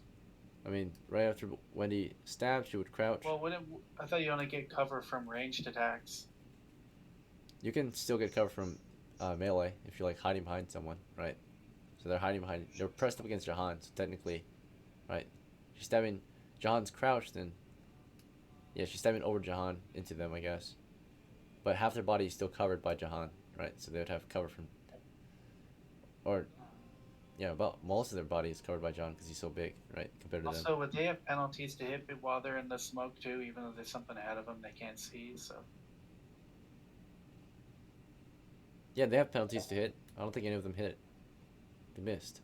We already decided that they missed. They rolled to hit and they missed. Oh. Okay, cool. We've already accounted for them missing, so it doesn't matter. Alright, Wendy stabbed, missed, right? Super low chance to hit from back here, naturally. Because not just that you have someone in the way of your attack, you're also stabbing blindly, right? I mean, that wouldn't make sense if she was good at stabbing, just as good at stabbing someone as if no one was there, right? So you already have something, an obstacle in the way that's going to definitely penalize your ability to hit something that's using that body as a meat shield or cover, right? So they're already pressed up against Jahan, so clearly there's something in the way, right? So that's why she can't really hit them. There's no clear line of stabbing, right? If she was through the side and there was no obstacle, there would be no penalty, but there's an actual body in the way, right? Despite him crouching, it's still not enough, right? She has maybe a line of attack still, but barely, right? Right, she has to like stab between his head, right, or past his head into them. Did you give him -4 or -3? Because he's crouching, so it should be easier to hit him. Yeah, but they're also small. They have full cover still because they're small. They're 3 feet tall, right? Oh, if they were standing targets that were 6 feet tall, then we'd see half their body, right? But because they're only 3 feet, we barely see anything. Maybe like their heads. That's about it. Yeah. Right. So I need to probably roll like a 15 or 16 to hit him, or more. You still have a chance because there's still just barely anything to hit, but that's only a nat 20. Yeah. When it comes to this situation, because there's so many penalties already there, right? Despite them being small, they have concealment because they're in smoke, and they also have Jahan in the way. There's still a chance, but it's a very low chance to hit. Makes sense? Yeah. It's like you're blindly stabbing and you're just hoping for that nat 20, because that's the only chance pretty much. Just like when we're firing against a shield wall, that's like super defensive, sometimes your only chance to hit is a nat 20, right? You still have a chance to hit because the target's there, but the chances are super slim. Make sense? Yeah. Okay. You would crouch near the end of the round if Pisces wants. He can risk firing, but of course if he misses, he's all these guys that he can hit, right? Because he doesn't have a clear line of fire. Even if you guys crouch, because they're in melee with you, that's the issue, right? If they were further away and you fired overhead, it would be fine. Melee. He has no shot at hitting those. He's probably hitting ones further back, like way further back. You know. Can't see them either. Just straight down the hallway. Or no, wait, maybe he could. Yeah. Yeah, but it's better than hitting us. You know. No, you can see those. You can see those ones. Melee. Yeah, you can see them. That'd be dumb if he tried to shoot at the melee guys. Yeah, no, he's not. He's firing down the hall. So Pisces, you can fire at these guys over here. They're about to be blasted by a grenade. No, he can't see them because there's smoke. There's smoke right here. But yeah, he could fire. Lose a shot though. Yeah, There's lose a chance shot. he could hit. Yeah, he'd fire blindly. I'm gonna lose a shot, but very far away. So Yeah. So nat that's 20 no might chance hit. of hitting. Yeah. So the idea is that this will be a -4, right? Because you can't even see your target. But also there has to be in a line of fire. So he aims, and he can't. For one thing, he can't see them, right? So that's already a -4. But technically, he might have a line of fire, right? He fires down the line. Yeah. So that's fine. All right. Let's check if he gets a hit. All right. Pisces rolled. -4 due to small size. -4 due to not being able to see in this fire already, right? Samuel can do the same if he wants. Samuel, do you want to blindly fire through the smoke toward the enemy? Yeah. Actually, if you fire, you're gonna hit Carl in the back. Cause Carl didn't. Carl, did you crouch? Yeah, car crouch. That's why you turned him Okay. diagonal Yeah, like yeah. that. Goose, did you crouch? What about? Yeah, I had to light that grenade, so. Okay, so you crouched, you lit the grenade, tossed your grenade. Okay. So. Alright, that's fine. If you toss a grenade, you only can throw it half as far, which is still within range, though, of what you wanted to do. Prone is like very little throw. See? Yeah, so you'd only get like 15, so 5, 10, 15, still enough to reach most of them. So be 5, 10, 15, yeah. Alright, so they're in the outer circle probably, but still enough. So you crouch, you threw it while crouched, and we had friendlies firing overhead.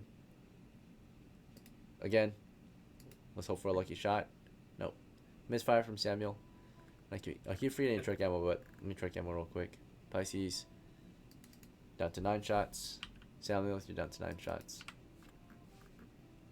Did you guys shoot earlier, or was that was your first time shooting? That was my first time shooting. Okay.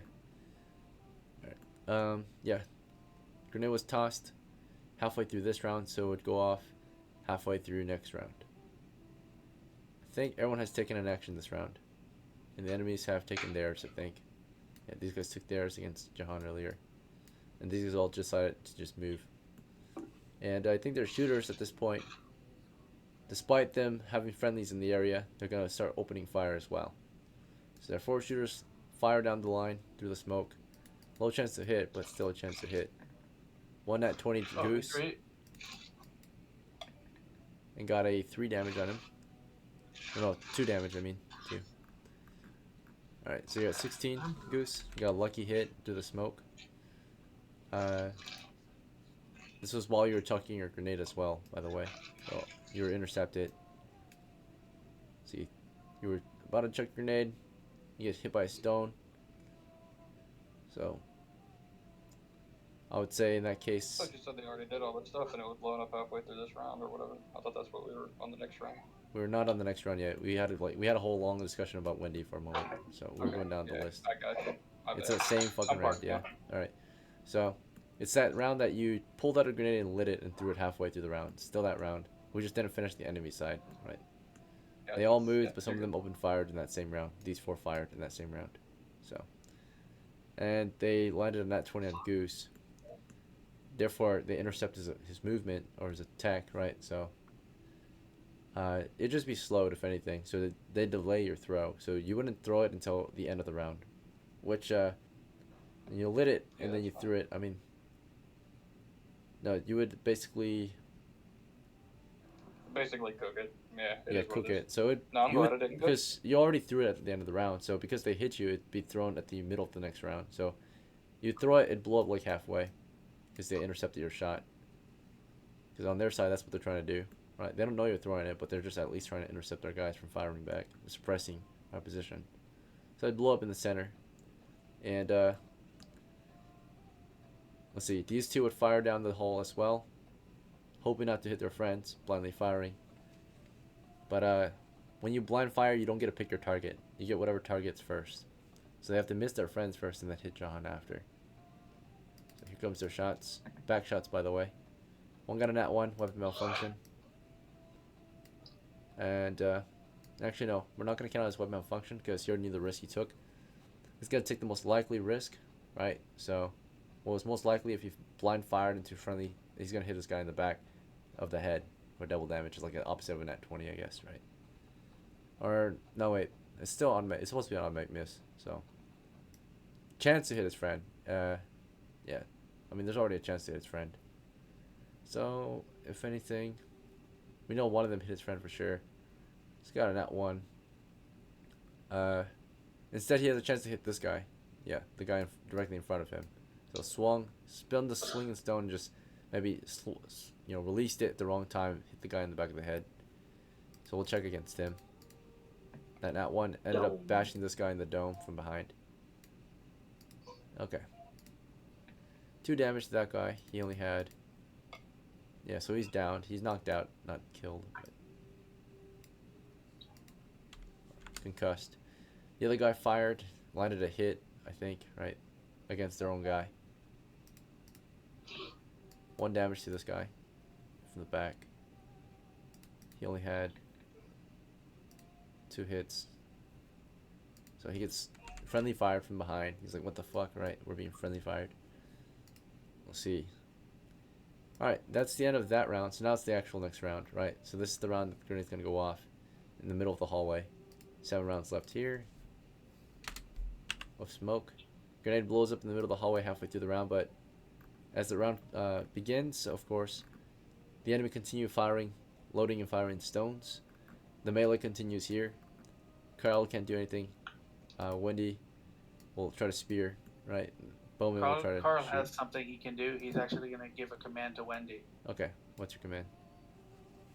Wendy, we're leaving. Full retreat. Okay, you call for a full retreat. Pisces, you want to just keep firing or something else? Prepare to fire. I keep firing. Yep, just keep firing. Samuel, you want to just keep firing too? For the moment, yeah. Yeah, okay. Alright, so in that case, we'll start with the melee. Immediate melees between Jahan and these 2 kobolds. Close quarters combat in the smoke. Kobolds win initiative automatically since they're close, right? I mean, actually both sides are using small weapons, small arms. So you get a roll initiative. So Jahan, here's your initiative. 4. Theirs is 4. Simultaneous. Jahan's attack is a... Are you cleaving through both of them?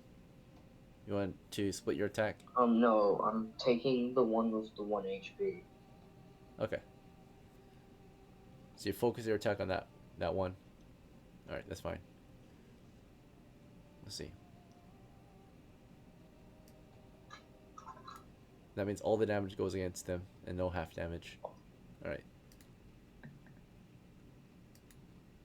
Both of them missed. Pretty sure, yeah, they both missed. And you were standing while attacking, or were you crouched? Standing. Okay, so you stood up to swing on them, and then you were crouched right after. So the difference the only difference is that if they are taller than you, they get an upper hand bonus, right? Or they have high ground bonus. So it's easier to hit someone who's crouched, right? Or if you have high ground, easier. Plus also easier to topple you. There's a lot of disadvantages to attacking in melee while crouched, naturally. Less footing, less height advantage, less reach. So you stood up and swung on them to bash their heads in. Okay, that's fine. You stood up, they jab at you, simultaneous. And again, I think they both missed. You had a shield in front of you. And so you... I think, did I say you hit? Right, you hit. So, Okay, nice. let's see. Alright, maybe you didn't, actually. So I rolled their attacks. So it was a 9 and 11. So yours is 5, and you would miss. So he'd still be up. They would miss too though. So it'd just be a trade-off attacks and weapons clashing through the smoke, and that's it. Wendy, of course, was given the command last round to retreat, and we're gonna roll to see if she. Oh, there's no reason for her to not listen to her master in this case, right? It's not something dangerous, so she would retreat. It's a full retreat, so. Yeah, full 20. Are you retreating too, Carl? Yep. I'm making way for our people. Yep. Making space, yeah. Alright. And then, John, right after you were finished meleeing these two, right? Did you crouch right after? No, I grappled the second one.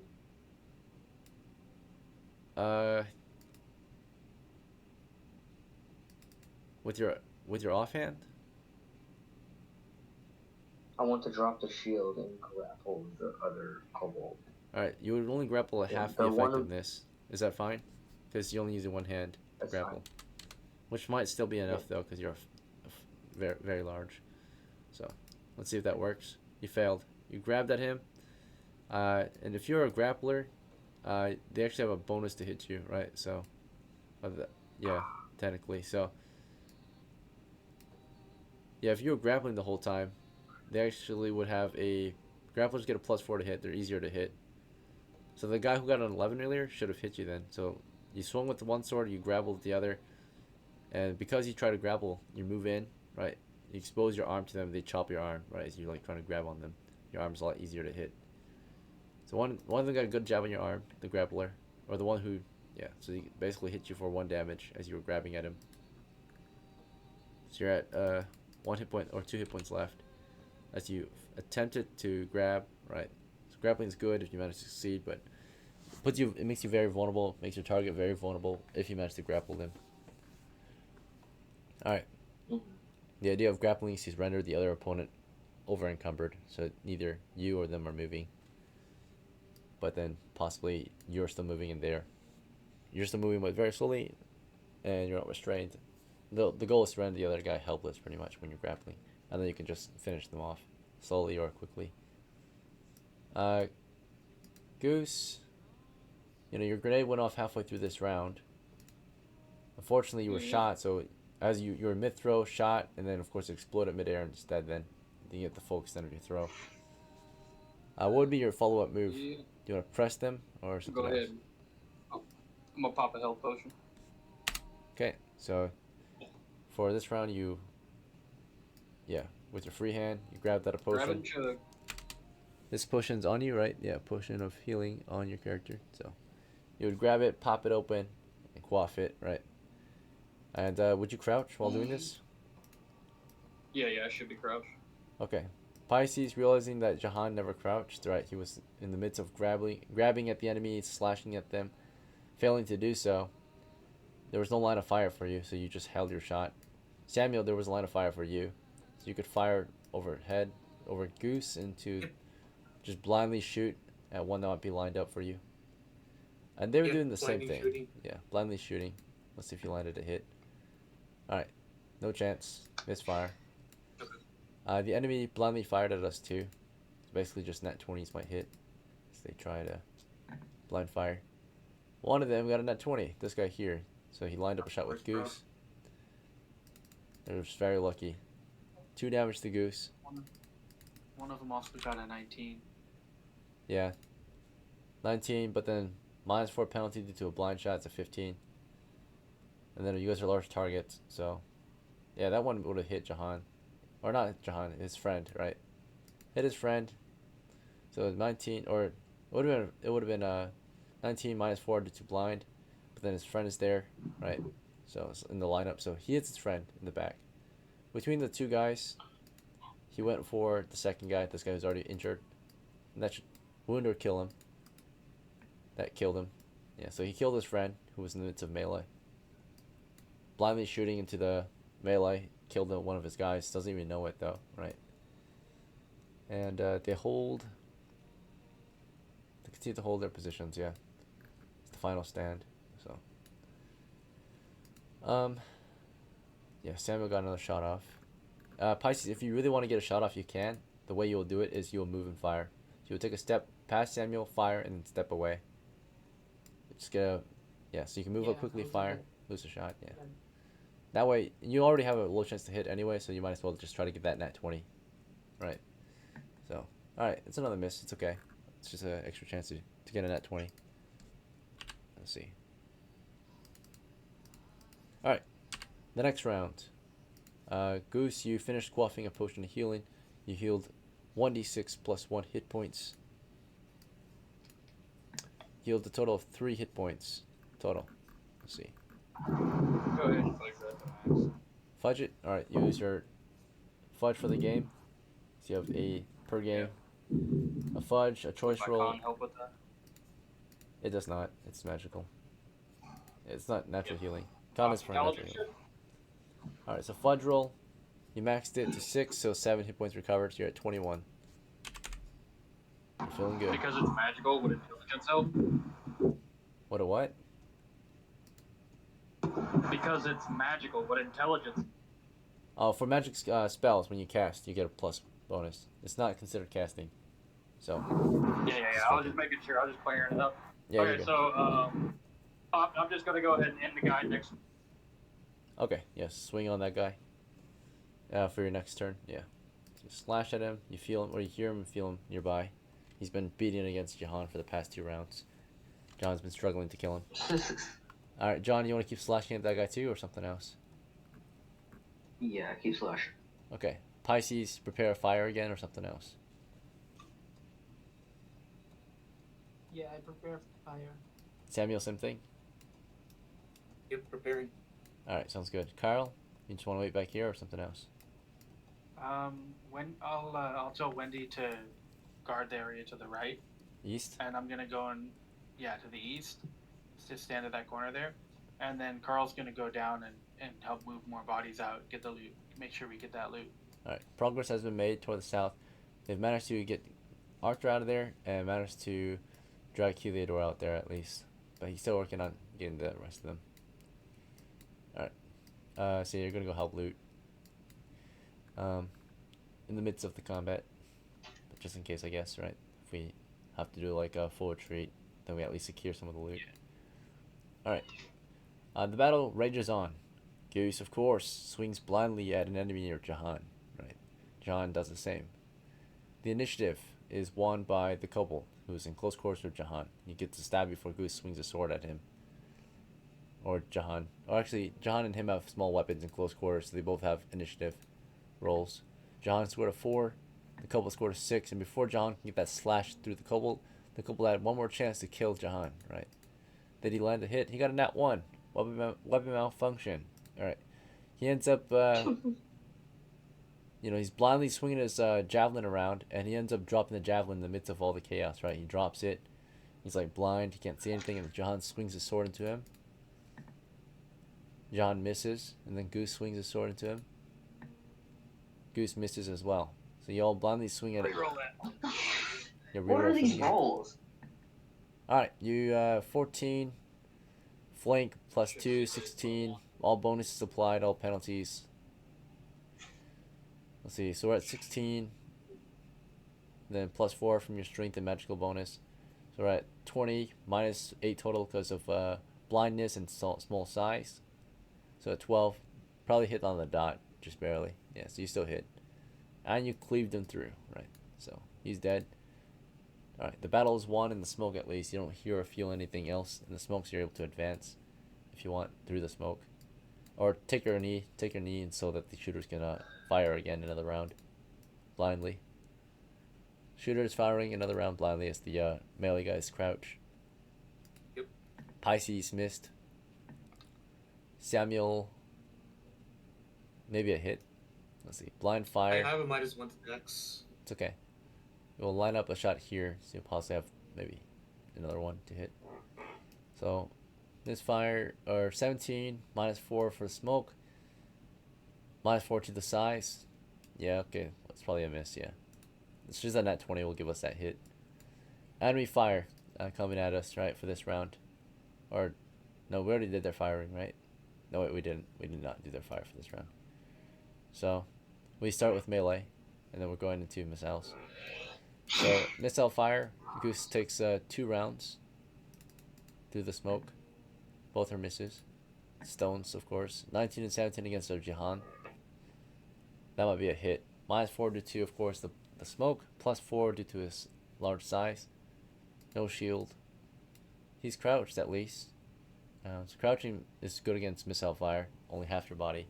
You're like a smaller target naturally. So, therefore, yeah, he doesn't really count as a large target then. It's a normal target. So, in that case, let's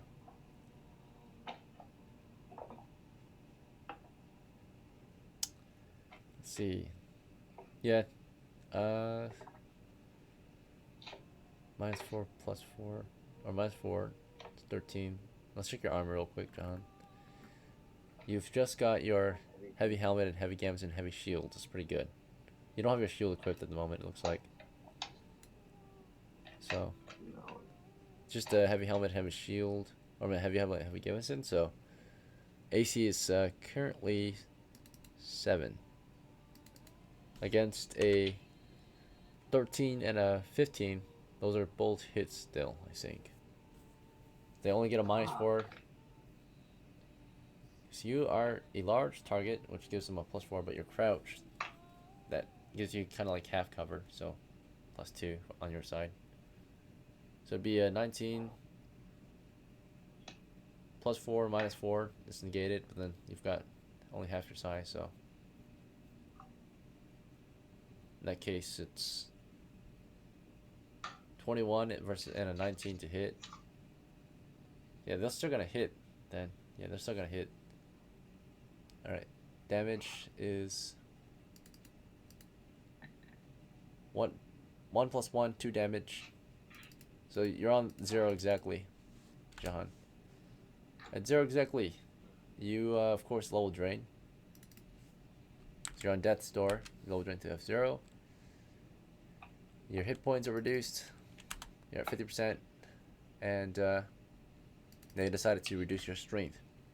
Probably hit you somewhere where strength is vital, right? So probably ended up hitting you in the abs, right?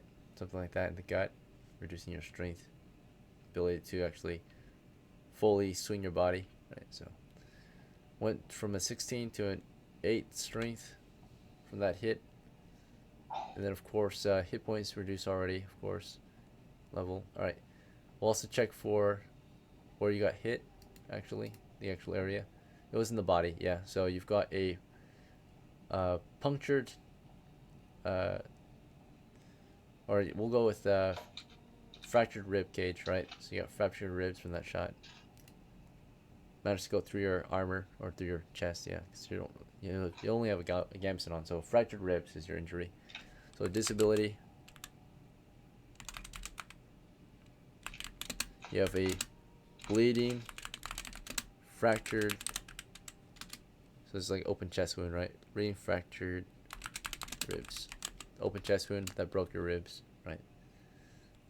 Didn't puncture your lungs, fortunately, or anything like that. So at least your muscles and ribs protected your lungs from that impact. Finally, saving throw to stay conscious. Alright, you are incapacitated. You're out of the fight. You're out of action. For the remainder of the game, you're welcome to spectate, but you're basically done for. You can watch and see what happens to your character, but you're out of the game. So, you're the first casualty of the group. Sorry about this loss again, but thanks for playing, and I hope to see you at the next one, brother. You're welcome to head out or spectate. Either way, we have to continue the combat. Alright, first casualty is JEHAN, right? He's status is unconscious now, right? Unconscious and bleeding. Every 2 rounds, there's a chance for him to bleed out to death, right? So he's been mowed down by the enemy fire. Okay, we lost one of our frontliners just now. Alright, it's gonna be the next round now. So the next round, we have 5 rounds left of smoke in this area. Okay. And then Goose, after quaffing the potion, is it time to charge, or John just went down? I'm gonna stand up And to the left, I'm gonna push out to the left, swing, and then go right back into the smoke. Alright, that's fine. You step out, start swinging, and then back up. Yep, I'm cleaving through as many as I can see. Okay. So you're moving out of the smoke toward them. And the Pisces, do you want to keep blind firing? You want to pull Jahan out of there or something else? Yeah, I'll have my dagger in my hand and pull Johan Okay, so put the bow. You want to drop the bow or put the bow away? outside. It's fast I'll to drop drop the it. Okay, you dropped it. Okay, so the bow falls to the ground. Grab it later. Yeah. And you begin trying to drag your buddy out to safety, right? Okay. And then Samuel, are you gonna keep blind firing or something else? Goose is moving Yeah, I'm through gonna the move smoke. to the bueno. Pies is still in the way. Yeah, you can move further up maybe. Once he's out of the way, you can start firing it again. He's dragging Jahan out of here, so you can get like eastward position, prepare to fire blindly north. Yeah, I'll just get in position for now because I don't wanna. Yeah, because he's gonna drag Jahan out of here. Okay, Carl, you went out to go help loot. Wendy was on guard to the east. You want to just help loot still? Yep. Okay. We're It's getting pretty this dark down treasure here. out. Alright. We left the fighter level 4 against the level 1 encounter, LAIR encounter. Maybe he can take it on his own, maybe not. We'll see.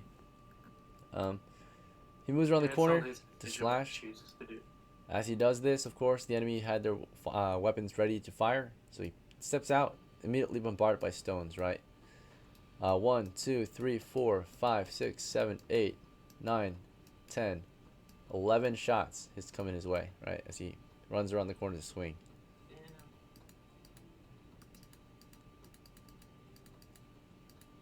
Can he survive all 11 shots? Or hits, yeah.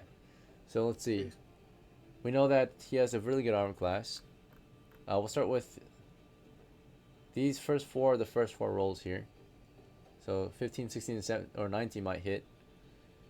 Goose's armor class against them is, double check, I think he's armor class 1, right? So, or damaged heavy helmet.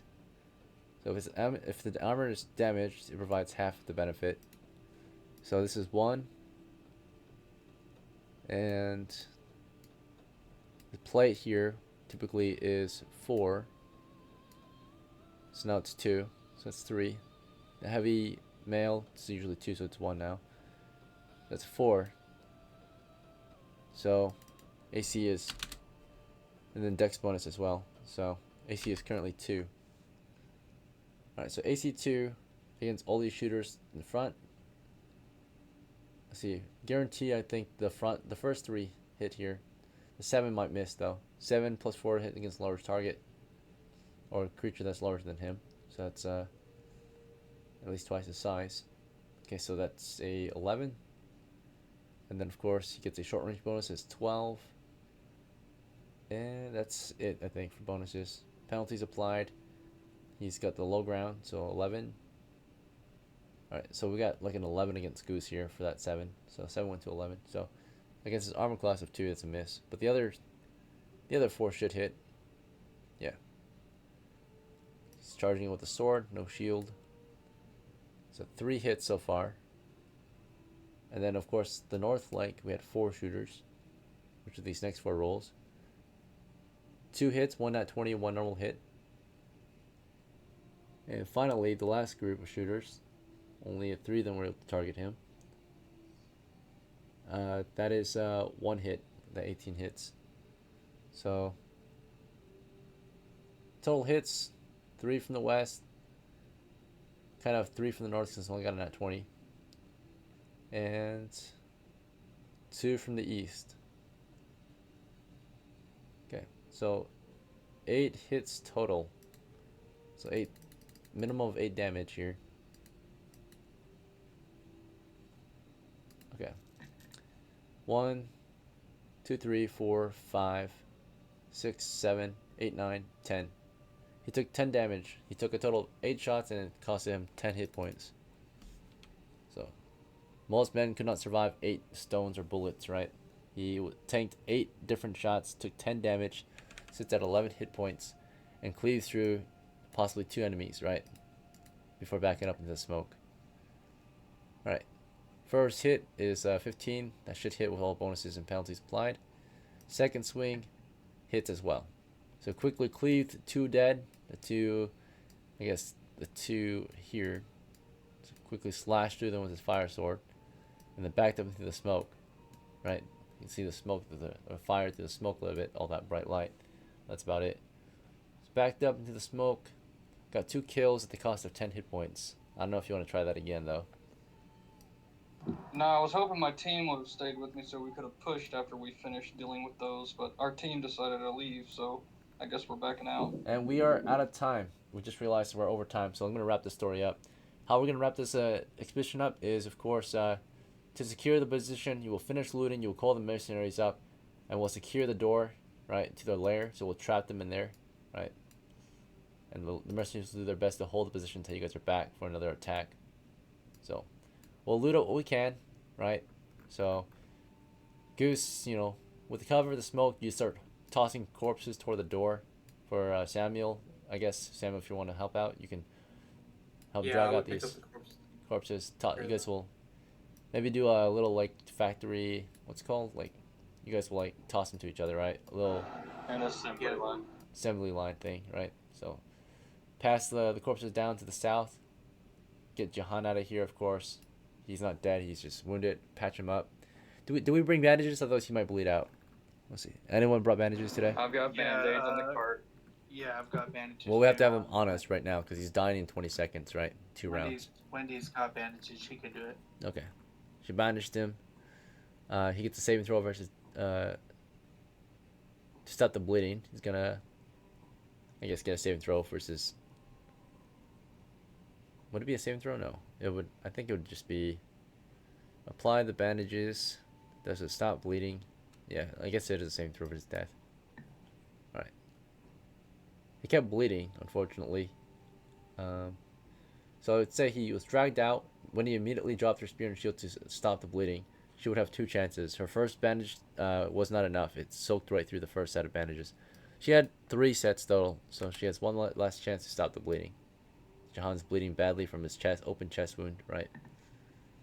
That might be enough. Let's see. Jehan, fighter, needs a 12 or higher. Scored an 11. Let's check his bonuses. Wendy's Yep. is John, good, or some good Constitution. bonuses. Constitution is what helps us here against death. So, Oh. yeah. So she tried to stop the bleeding. He gets a saving throw versus death to stop bleeding. In this case, I think, yeah. Well, she's a cleric and she's got some wisdom bonuses, some intelligence bonuses. I think All right. So the all of that combined might help. yeah, possibly. So Especially I guess she's a that's cleric. his. I mean, yeah, you are applying the bandages correctly, but it's up to his body to actually stop bleeding, right? So you're applying the bandage correctly, I would say. But what matters is whether or not he actually stops I can bleeding, cauterize it. right? Because what we're trying to do is stop it from bleeding out, right? So the bandages are being applied properly by Wendy for sure, which is. But even if you apply bandages properly, it doesn't stop someone from bleeding out to death, right? Not always, at least. It might have been too late. So, because Can Wendy say a quick prayer? she's probably stopping the bleeding with the bandages. She's filling the wound, packing it tight, and it's up to. To the gods. Actually, no. I'm gonna say you don't need a saving throw to stop bleeding, because if there's bandages being applied, you only need a saving throw to stop bleeding, or to not bleed out to death if you're just freely bleeding, right? Or trying to stop bleeding by just your blood slowing down itself, right, and cauterizing on its own. If there's bandages being applied, it's gonna already be successful. Yeah. So she packs the wound, wraps it. It should be fine. Yeah. If you got the materials to do it, you should be fine. In that case, it would be on her part to be skillful enough to apply the bandage properly, without failure. And the only chance of failure is a trap check, so it's a 2 in 6 chance of failure. But I'm sure she has the skills to do this, right? In this case, the skills necessary to apply this properly would probably be intelligence. She's got the motherly touch. She's Right. good. So intelligence would be like knowledge, right? So okay, maybe the first time she failed. The second time she succeeds. So yeah, bandages. 2 bandages were used up. Bleeding stopped, and he's fine. So first one was just filled with blood. Second one finally kind of stopped the bleeding, slowed it, packed it enough. And you pull up the first set, you filled it with the next one. Bleeding slows down. JEHAN is stabilized at 0 of 2 hits. LO 0 fighter, right? That death blow has rendered him almost useless, right? But if he survives this, he'll come back stronger, possibly, right? So he will at least have a battle scar on his ribs and tail to tail, right? He'll just be a disabled veteran that no one. I mean, he might be able to recover from it, but let's see. All right. To wrap up the story, so we had cover of smoke. The enemies defended the lair successfully, at least today, right? We've made good progress into the lair. Fortunately, we couldn't fully take it, and we trapped them, right? We did some horrible things. We locked them in there, and now they have no access to the fresh air, or unless they dig their way out, but that's like their only other option, start digging their way out. But we trapped them underground. We closed their door off. We have it defend it. We might even booby trap it if we have the materials. Whatever you provide your mercenaries is what they have at their disposal. At the moment, they just have the I'm wilderness. throwing that 20 at him. I brought that 20 coin. I told him I'd give him extra. Okay, so in the end, well, you'll pay them after you get a chance to, but we'll discuss that in a moment. First, we're going to get everyone out of here to safety. So, the crew managed to extract from the dungeon. With help from everyone, including some of the mercenaries, we hold up the treasure. That mercenary was already paid for his service. Only like 1 mercenary helped to loot. You could hire the others, right, and promise them, of course, an extra pay for looting if you want to speed the process and not get attacked by anything else. But yeah, we will withdraw. I think the enemies wouldn't want to rally up and fight us, I think. Would they? Let's do a morale check. As we retreat, there's no reason for them to, of course, retreat because they were the winning side today, technically. So They also don't know how many there yeah, were. 'cause all the they were smoke. So in that case, if they pass the morale check, they will try to reclaim the position they lost. But if they fail the morale check, they'll hold what they currently have. They passed it, so they try to push through the smoke and reclaim what they can. So therefore, the guys who push through the smoke would have to just be cut down by Goose, right? Because Goose was busy, of course, tossing kobolds out of the smoke and into the assembly line, right? So we can haul up the loot. So Goose, you would hear enemies charging the smoke, and you would just have to fight them blindly and kill them all yourself. But the melee kobolds are the ones who charged at the smoke, right? Not the missiles. So before melee kobolds came charging you, I'm sure you had what it takes to kill them. Maybe a few of them got lucky hits on you, but you should manage to kill them all. Yeah, so if you know, with all the penalties applied and bonuses, maybe like 1 of them got a hit on you just now. Cost you like 1 damage, but then you would try to cleave through them. You would get like, okay, that time you got no hits, I think. +4 or -4, yeah. So they would just continue biting at you in the smoke. Did you fall out of the smoke to fight them? Or did you want to fight them in the smoke? I would more than likely fight them in the smoke if I'm able to. Okay, so yeah, 4 of them surrounded you in the smoke as you were busy trying to hold out kobolds, right? So you had to stand your ground and fight them in the smoke. Here would be another round. Surround it. We're just going to blitz through it. They would hit -4 +4. Your armor class is like 1, so none of those guys hit. And then you would roll the hit against 2 of them. And you would eventually hit 1, I think. See that 18 -4 -4 again because of smoke and because of size. But then all the bonuses applied as well. You should hit 1. The 12 is a miss. So you got 1 kill so far out of the 4. Next round, and there would be like 2 rounds left of this smoke. We're just gonna blitz through this. Next round, they landed a hit. You know what I mean? You landed a miss. You're bailing as soon as you're at what amount of hit points? I'm leaving as soon as that smoke dissipates. I'm hitting. Okay. Yeah. the So door. there's like one round left. It's like starting to dim, so you start to withdraw. So that means Yeah, we don't get I'm to out. keep these kobolds then. We maybe got like 2 or 1 out of there, but the rest were left behind, and we didn't get their loot, like their weapons and armor, because it was on the ground naturally. Yeah. So we It's got fine the for heads the at XP. least. So you hold up the rest of the treasure. You got the XP, for sure. So XP is guaranteed for that. Let's get our crewmates out of here. So Yeah, once I saw that I needed more than a 16 to hit, I was like, okay, yeah, we're not gonna win this one. So The door that's is when I shut. backed out so that no one would get fucked up. we called It mercenaries was to never hold the the plan to position. stay there. Yeah. It's fine. We'll talk about it after. Yeah, they would bring firewood up there to secure another fire, right? So they can man the post because they can't man it without light.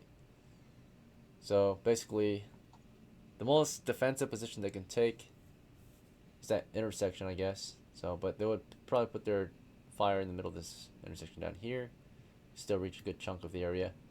They'd have their guard shift basically posted up, maybe like 1 guard up here between the intersections to report any movement on the door or the stairs. But the stairs is not defended. It can't be defended actually, right?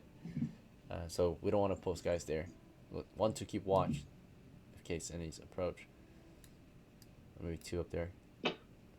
But overall, made some decent progress. We actually made a lot of, at least dungeon progress. We pushed through a lot of it and secured a lot of the positions. We didn't get a lot of kills today, but that's okay. Alright, so Yeah, because our mage didn't use the sleep on a group, and they decided to use it on a single guy. it's My okay. bad, bro. I thought the first group was like the lair that you guys were trying to take. I was like, Might as well, yeah. Go all out. Let's see. Alright, so these guys here, XP wise, they give you 4 XP. They give you 80 coppers for their heads. And for their weapons, it's 2.5 each, so 5 for 2. Alright, so it's 5 for 2, then it's 5 times 8 then, so it's 40. So 120 coppers total for selling their loot and selling their heads. 4 XP for the kill. Next group, we only were able to... Oh no, wait, some of these guys we couldn't take their weapons, that's right. It was like 2 of them we couldn't take their weapons, so minus 10, so 110. Alright. The next group, of course, we only got the kills. We didn't get their heads, we didn't get their loot, so we just got the XP for it. And XP wise, we only had 1, 2, 3, 4, 5, 6. Okay, so 6 kills that we couldn't loot, sadly. So we just got the XP for it. Just got 3. So on top of the 4, we got 7 XP total for this hole. And although we didn't get a lot of XP and coins for this one, we still were very successful at least at taking the new positions. So now we can come back with a better plan to clear out this last area of the enemy to the north, right? So, all right, good job overall. Well, just a couple casualties here and there, but mercenaries are pretty helpful so far. At least they're doing their job to defend. Every now and then they do extra work. Yeah. We'll discuss their payment in a moment, but we'll see. Mercenaries. I don't know what happened to Arthur. I know he's got a kid on the way, so it's all right. Just maybe next time don't join when your kid's being born or something. I don't know, man. He's crazy for that. I would not be Yeah, playing that's D&D. wild. All right. We could have used that shield up there whenever we were in that room.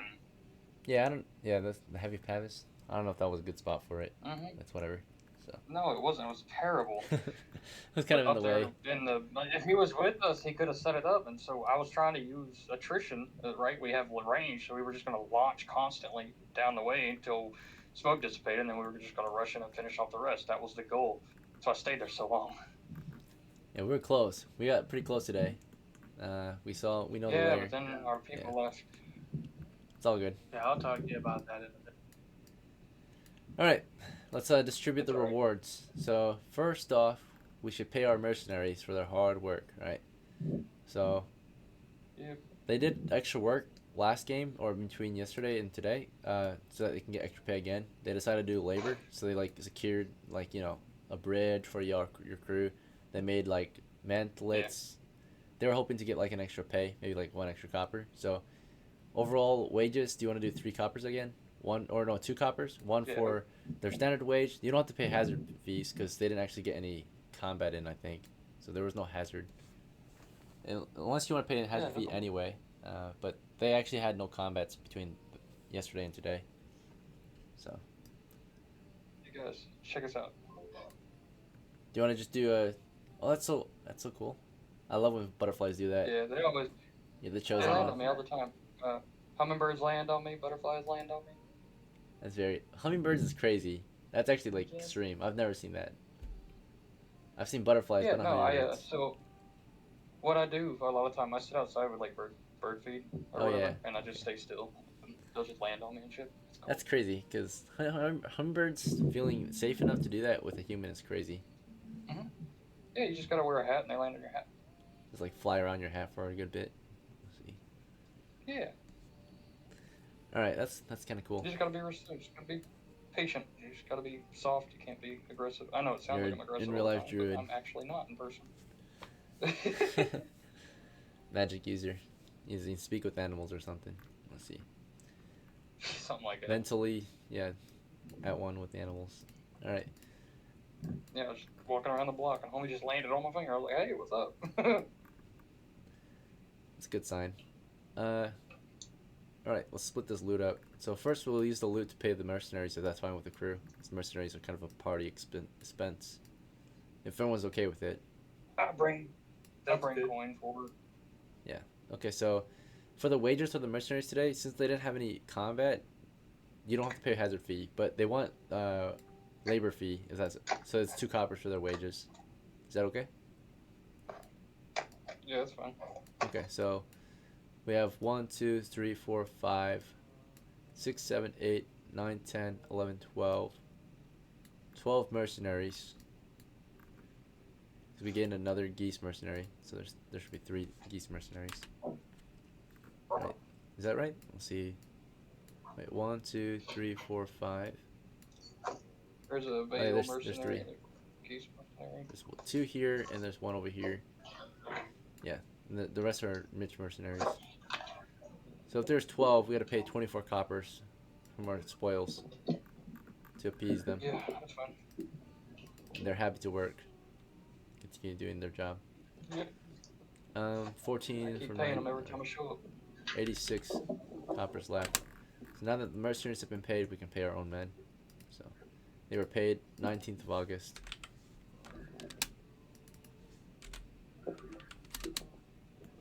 Alright, now it's time to pay our own men. Right, so couple of casualties today. We lost Heliodor. And I don't know what happened to Arthur. He's not dead though. He's just taken out of that dungeon. We also lost. Thank you. Did we lose a fighter today? Jahan, right? Yes, me. That's so sad. Alright. Yeah. Unfortunate. Alright. And then the rest of you survived the expedition. Okay, so when it comes to shares, I'm thinking maybe do a half share for Heliodor since he was a retainer.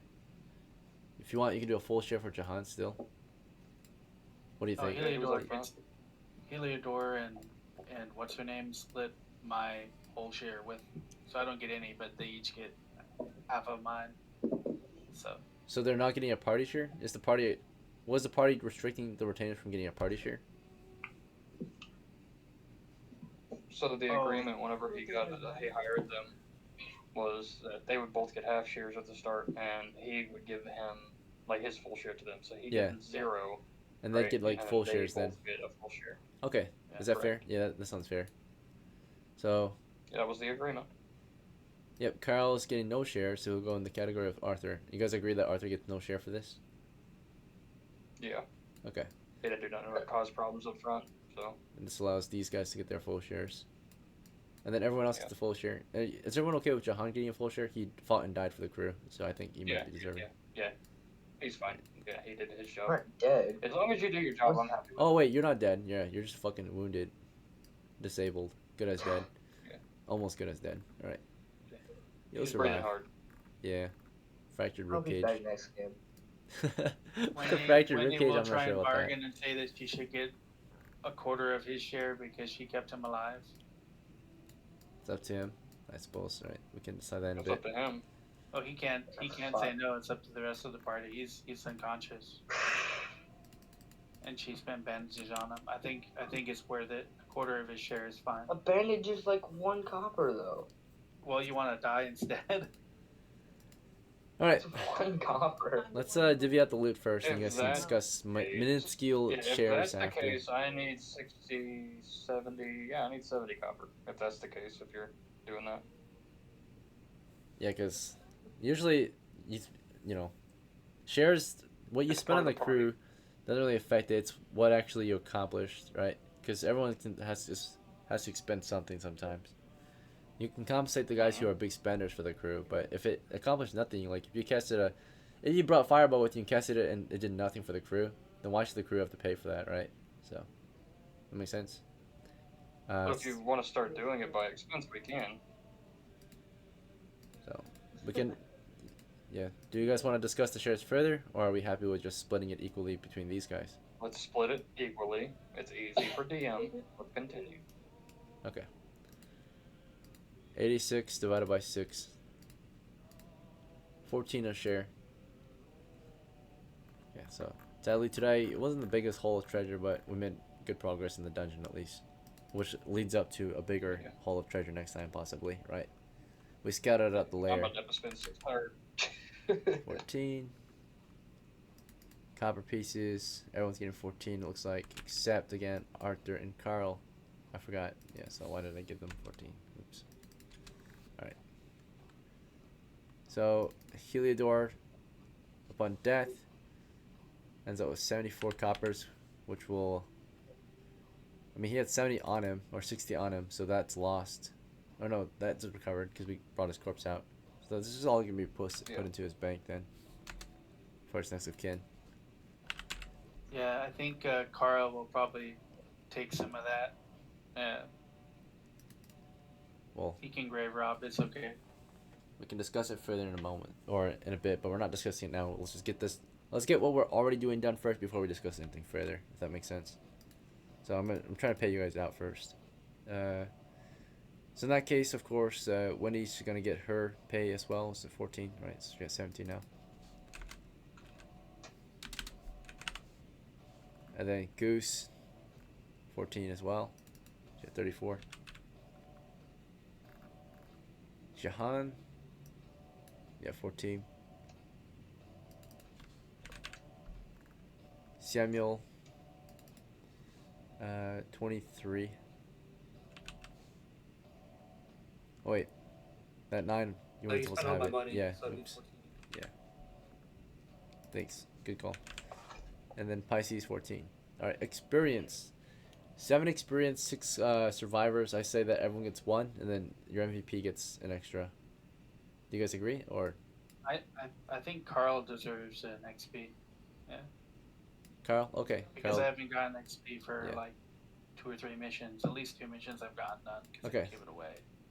He ran away though. And I made sure we got loot. I didn't run away. I made sure that we got loot, and I made sure there was room for you guys to get away. Because I saw that you guys were taking so many missile attacks. I can explain more in a bit. Alright, do we agree Carl gets his share of the XP? Any objections? Sure, it's quick. Yeah. Alright, he made an argument, a decent argument on it. Alright. Whether or not you agree, it seems the crew has at least agreed he gets XP for it. Let's see. So we all gained 1 XP. Better than none, for sure. Cool. Let's see. Better than none. Better than everybody dying. Yeah. That's happened a couple times. And not recently, but... Alright, good job. Yeah, recently. Overall. Was it recently? What do you mean not recently? It was like Yes, three games ago. Last game? Oh yeah, last game everyone died, you're right. But they still got XP for it, but they died. So. They got like 3 or 2 XP for dying. Both my buff boys are gonna be down for a couple days, so 4 people died. Can Carl grave rob the copper from Heliodor? He's actually gonna pay for his funeral and some money for his relatives, and then keep a little bit of pocket change. Alright, so you want to take some money from Carl's share Or no, not from I Heliodor's. want to take Heliodor's money and I want to spend 50 on his funeral, 10 for his relatives, and keep the remaining 14. Damn. All right, so And I'll typically keep- characters can be buried because the bank keeps 10% of the bank's coppers. So we didn't bank any coppers yet. All the coppers were on his corpse at the time, or on us, right? So that 74, we didn't actually immediately bank it. Instead, we were breaking contract a little bit. One of us, at least, Kyle, breaks contract. Mhm. You want to spend 50 on a funeral? What would that go toward? Like his coffin?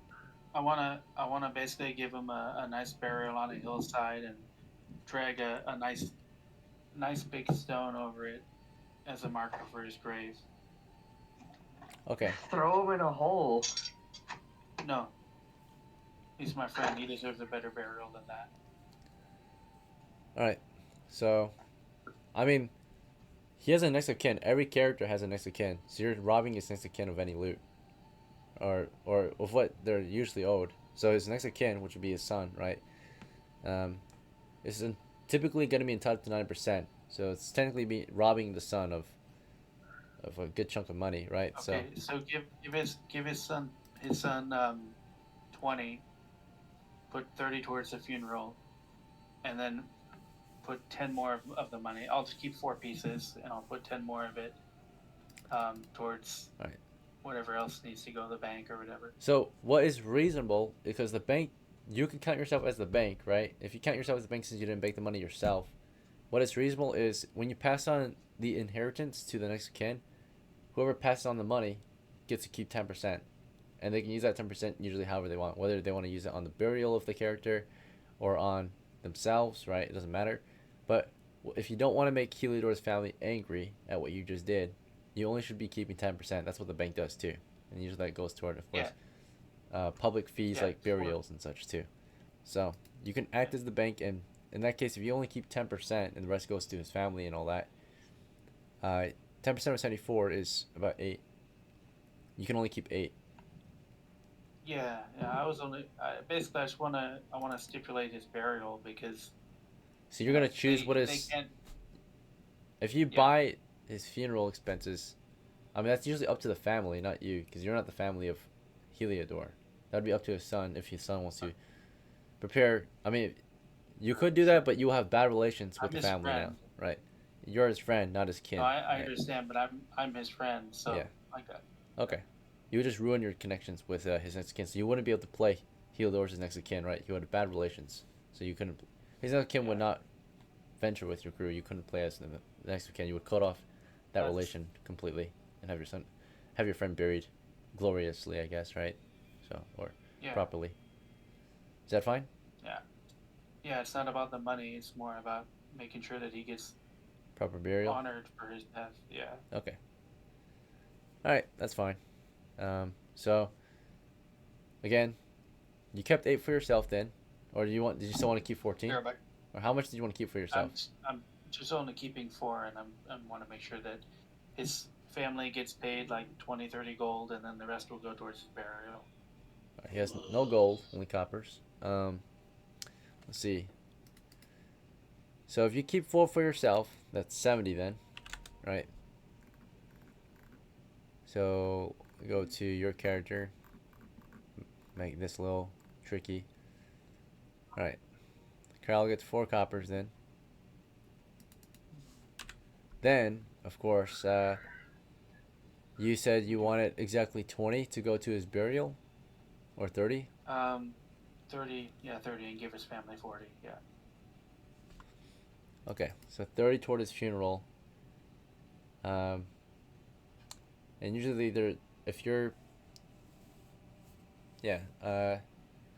usually the bank pays for the funerals, right, when they take 10%. But in that case, since you're acting as the bank today, you're using the exact 30 on his burial, so you want, so naturally, you'll pay someone to dig up a grave, right? And then you have to pay.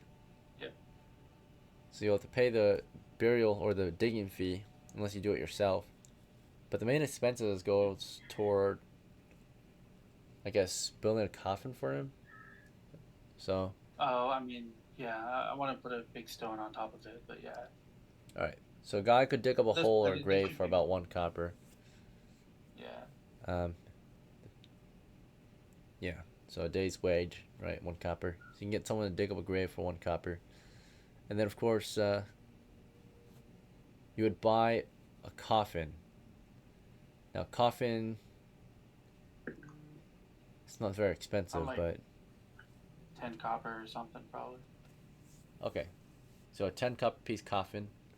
So it's a coffin that's worth, the average coffin is worth at least a silver for a standard decent coffin.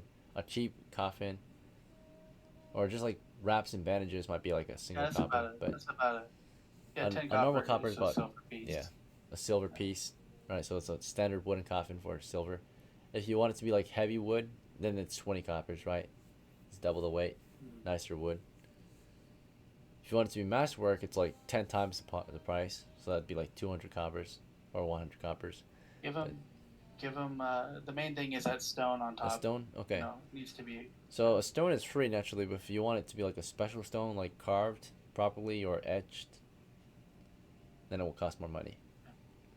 So what kind of, you want a gravestone, like a tombstone at his grave? Not like a rest in peace tombstone, but more like a mausoleum stone laid along the top of it. You know. Mausoleum stone. Let me look at that. Yeah, like a slab, a slab that just would be horizontal, like a rectangle slab. Sure. Yeah. Do you want anything etched on it or carved on it? To my best friend. Okay. So standard grave writings, and then of course additionally a message that says "to my best friend," right? The etchings and such, we'll say costed a copper, a day's wage. And of course the slab itself, a nice, say, stone slab, cost an extra 10. So of that 30 you spent toward his grave, you've only spent 22, right? So there's 8 left. You can use that 8 for, what else would you want to have there? You want decorations? You want flowers? Just some flowers and food. A priest to say a blessing and food. Yeah. All right. Yeah, you purchase services from the temple, get a prayer over him, right? Get some food, get some flowers. Maybe pay for other services, maybe like a ceremonial group, right? To do like some ceremony to pay respects to your friend. That's about all you can afford. Yeah. So music here and there, maybe. Yeah. All right. So 30 coppers was well spent on a very proper burial for your dwarven companion. We'll take note of this. At least your dwarf companion knows you really cared about him, but his family doesn't think that. Alright, they think that you care about him, but not the family. Gonna be, as much. Yeah, I'll also be writing a letter and posting it up later as well. And that letter will go to his family. Okay. In the notes, I'll write down that, of course, Heliodor was properly buried in a heavy wooden, or was that normal? Yeah, it was normal. In a wooden coffin with etched stone slab top reading to my friend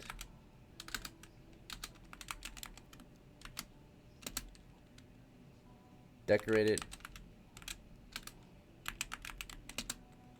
and with flowers.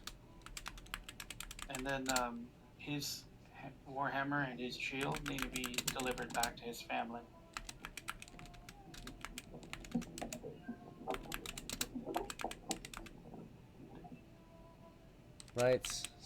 Rites, ceremonial services,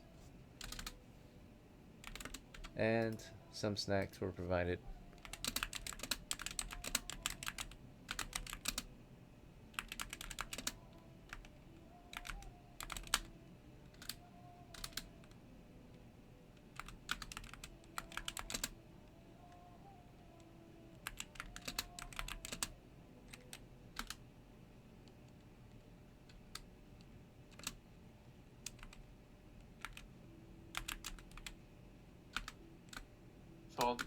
I'll write up a letter to you later. When I send to his family, and then I'll send it with his shield and his warhammer. Okay, this is something we probably should have discussed after we were done, figuring out the shares and shit. Okay, sorry about that, guys. Just a moment. So yeah, we figured out some notes. We got his family. I think the issue why we had to take this time was because we were delaying the payment, or we were changing up his payment to his next of kin. So in the end, his next of kin is not receiving, you know, whatever, 70. It's going to receive possibly, this is passed on. 40. Yeah, like, was it 40? Yeah, so 40-ish for the next of kin. Because 30 was spent on other things, right? Yep. Next. Alright, also got to note that the next of kin was cheated, or not cheated, but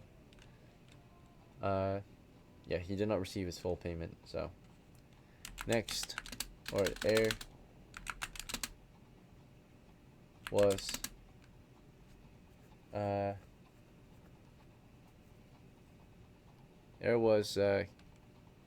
heir did not receive full inheritance. Receive full inheritance due to this outside expenditure of his share, right, that you took a part of and choosing where it went.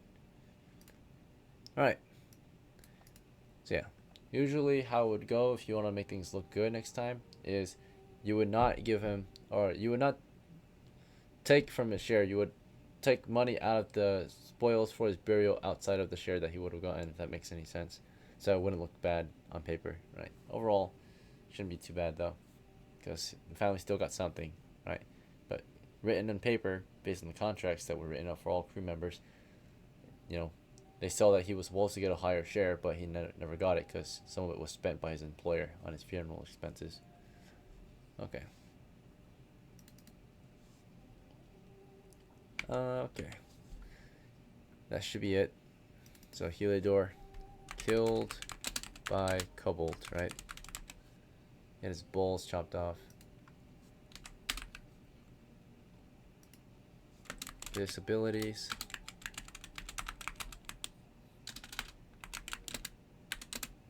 Severed testicles.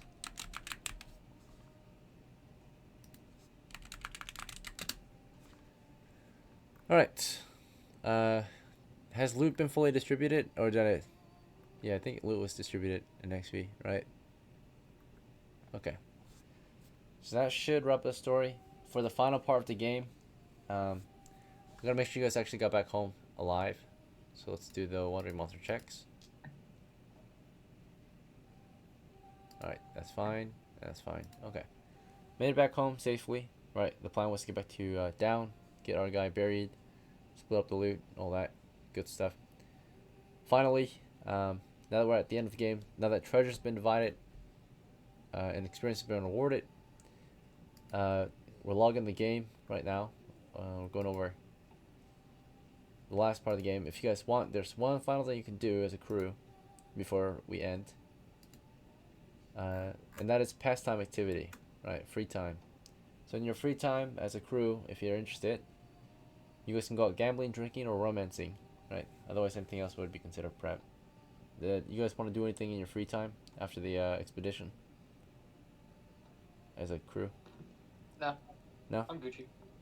Alright, besides the burial, of course, we had a burial service provided, so you all went to his funeral, right? I guess if you didn't have to go, but you were invited to the funeral of the dwarf Heliodor. Jehan had or Arthur, no one else died, right? It was just Heliodor who died. Yeah. Jehan was sent to, of course, medical bay or something at the base camp, or maybe the apothecary or the temple to recover, wherever you guys want to send him. But over time, you'll be able to start to heal up. Bleeding was staunched, right? Let me just make sure that was noted. Yeah, so disabilities, I'm just gonna have to bandaged, fractured ribs. Okay. And this is gonna last. Bandaged fractured ribs. I think to recover from fractured ribs might take 3 months. Let me double check.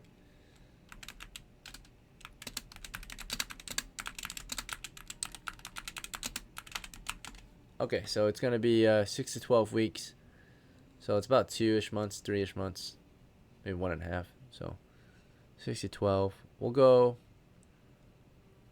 3 months. Yeah, 12 months or 12 weeks is about 3 months. So all right. So Jehan, you have this disability until bandage fractured ribs until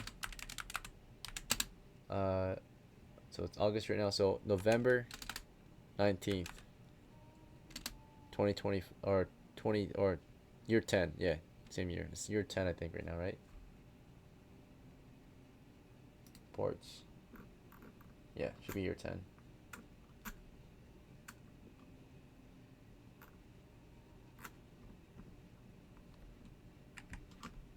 Alright, so you got this injury till 19 August 10. Alright, that's it. Does anyone have any questions, concern, or feedback before we end the game? Otherwise, I'm going to release you all. The only question I have is damage is 10%, right? When it comes to gear, yeah, it's only a 10% fee to Yeah, repair. it's always been in the past. I just making sure it wasn't changed. So it would just cost 10% of the item to repair. Just 10% of a $3,000 item is still expensive, DM. Yeah, some of the items, right? Magical gear. I would say if you had magic gear, it's not damage, it's fine. Magic gear has more resistance. Not invulnerable, but slightly more resistant. Especially armor and weapons. Yeah. So, usually takes quite a bit. But I did read up on the destruction of them recently, so they can survive quite a bit. You have a higher chance of survival than normal items. Yeah. Same with the masterwork weapons. If you have masterwork, they'll be fine too.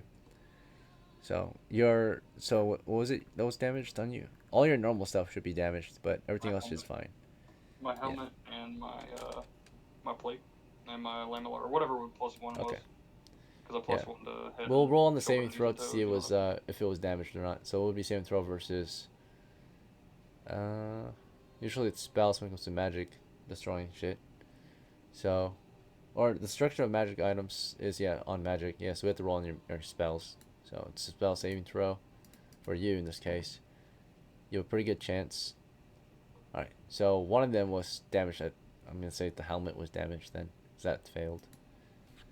So the helmet, unfortunately, from the blast, took a chip, right? So actually, the idea is that when you have magical gear, too, as soon as it changes shape, it's no longer magical, right? So you had a magic sword, you broke the sword, the magic fades, right? The runes get... I mean, if it changes majorly, like, becomes 2 functions, right? So, like, you wouldn't have... Yeah, 2 magic items at that point if the sword broke in half, right? It'd just be no magic items at all. So people have thought about that, right? The idea is, what if I enchant a fucking,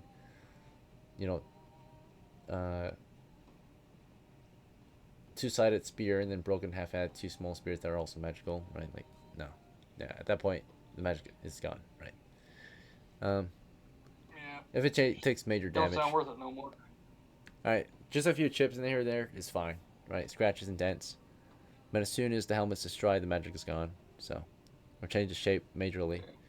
Like it's crushed into a plate, for example. The mail is damaged. The helmet? Let's see. Yeah, just so I can make sure I have that done. Not waste time on next game. Yeah, sure, you can repair it. Just cost 300. You would use your bank funds, so 330. So 17, 14, 20 remains. It's repaired. It's not indestructible, but it is a lot more durable than other items. So against a grenade blast. Any other stuff I can fix or whatever later. Yep. The rest of your gear should be fine. Like a sword being hit by shrapnel shouldn't affect it too much. It's mainly your body armor that took the impact. It was set on the ground anyhow because I was bashing. You know what I mean? Everything else should be okay. Technically, the potions could have cracked under the pressure of the force if they were not in a case, which I think they were in a case, so they're fine. They're in a case. Yeah, they were. Yep. Okay, yeah, you're good. Yeah, everything else is good. Scrapes and tears here and there, but it's not a big deal. Cool. Alright. And, canoes should be 7 canoes. Not 4. I have 7. Just 7? Okay. It's weird. I don't know why it says 4 then. Yeah, I've had 7 for so long. Oh yeah, because Carl will the take, note is separate from this. That's why. So it's noted in the notes channel. So we should just take that out. We should only note it once, Yeah. right? That way we don't have to track it in multiple areas. So it's already been noted down, I think, in the notes channel. So that's just an outdated Yeah, note on your sheet. Before we had the separate note in the maps and notes channel.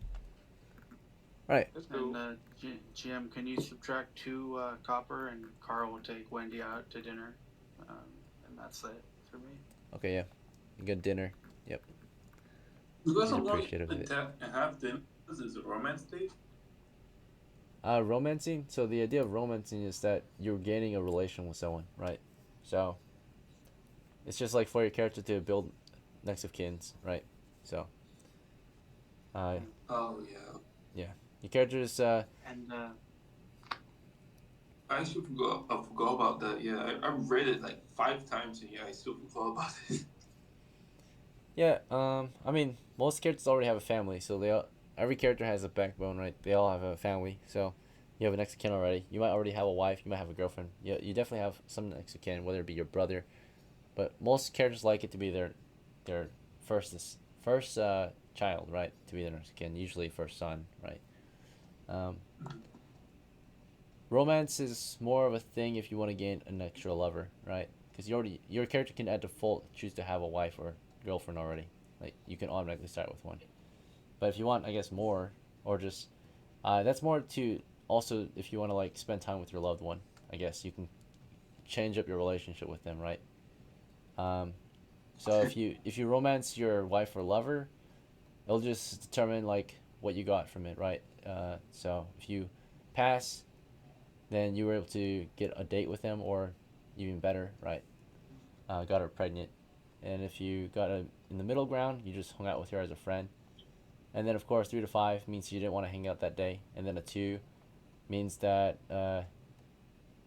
you hurt her feelings so bad where she probably broke up with you, divorced you, or if she wasn't in a relationship with you already, she reported you to, of course, the law, right? That you maybe harassed or assaulted her. Right? If it's your wife, then she would only maybe want a divorce or some time away. If it's your girlfriend, she would probably want to break up with you, right?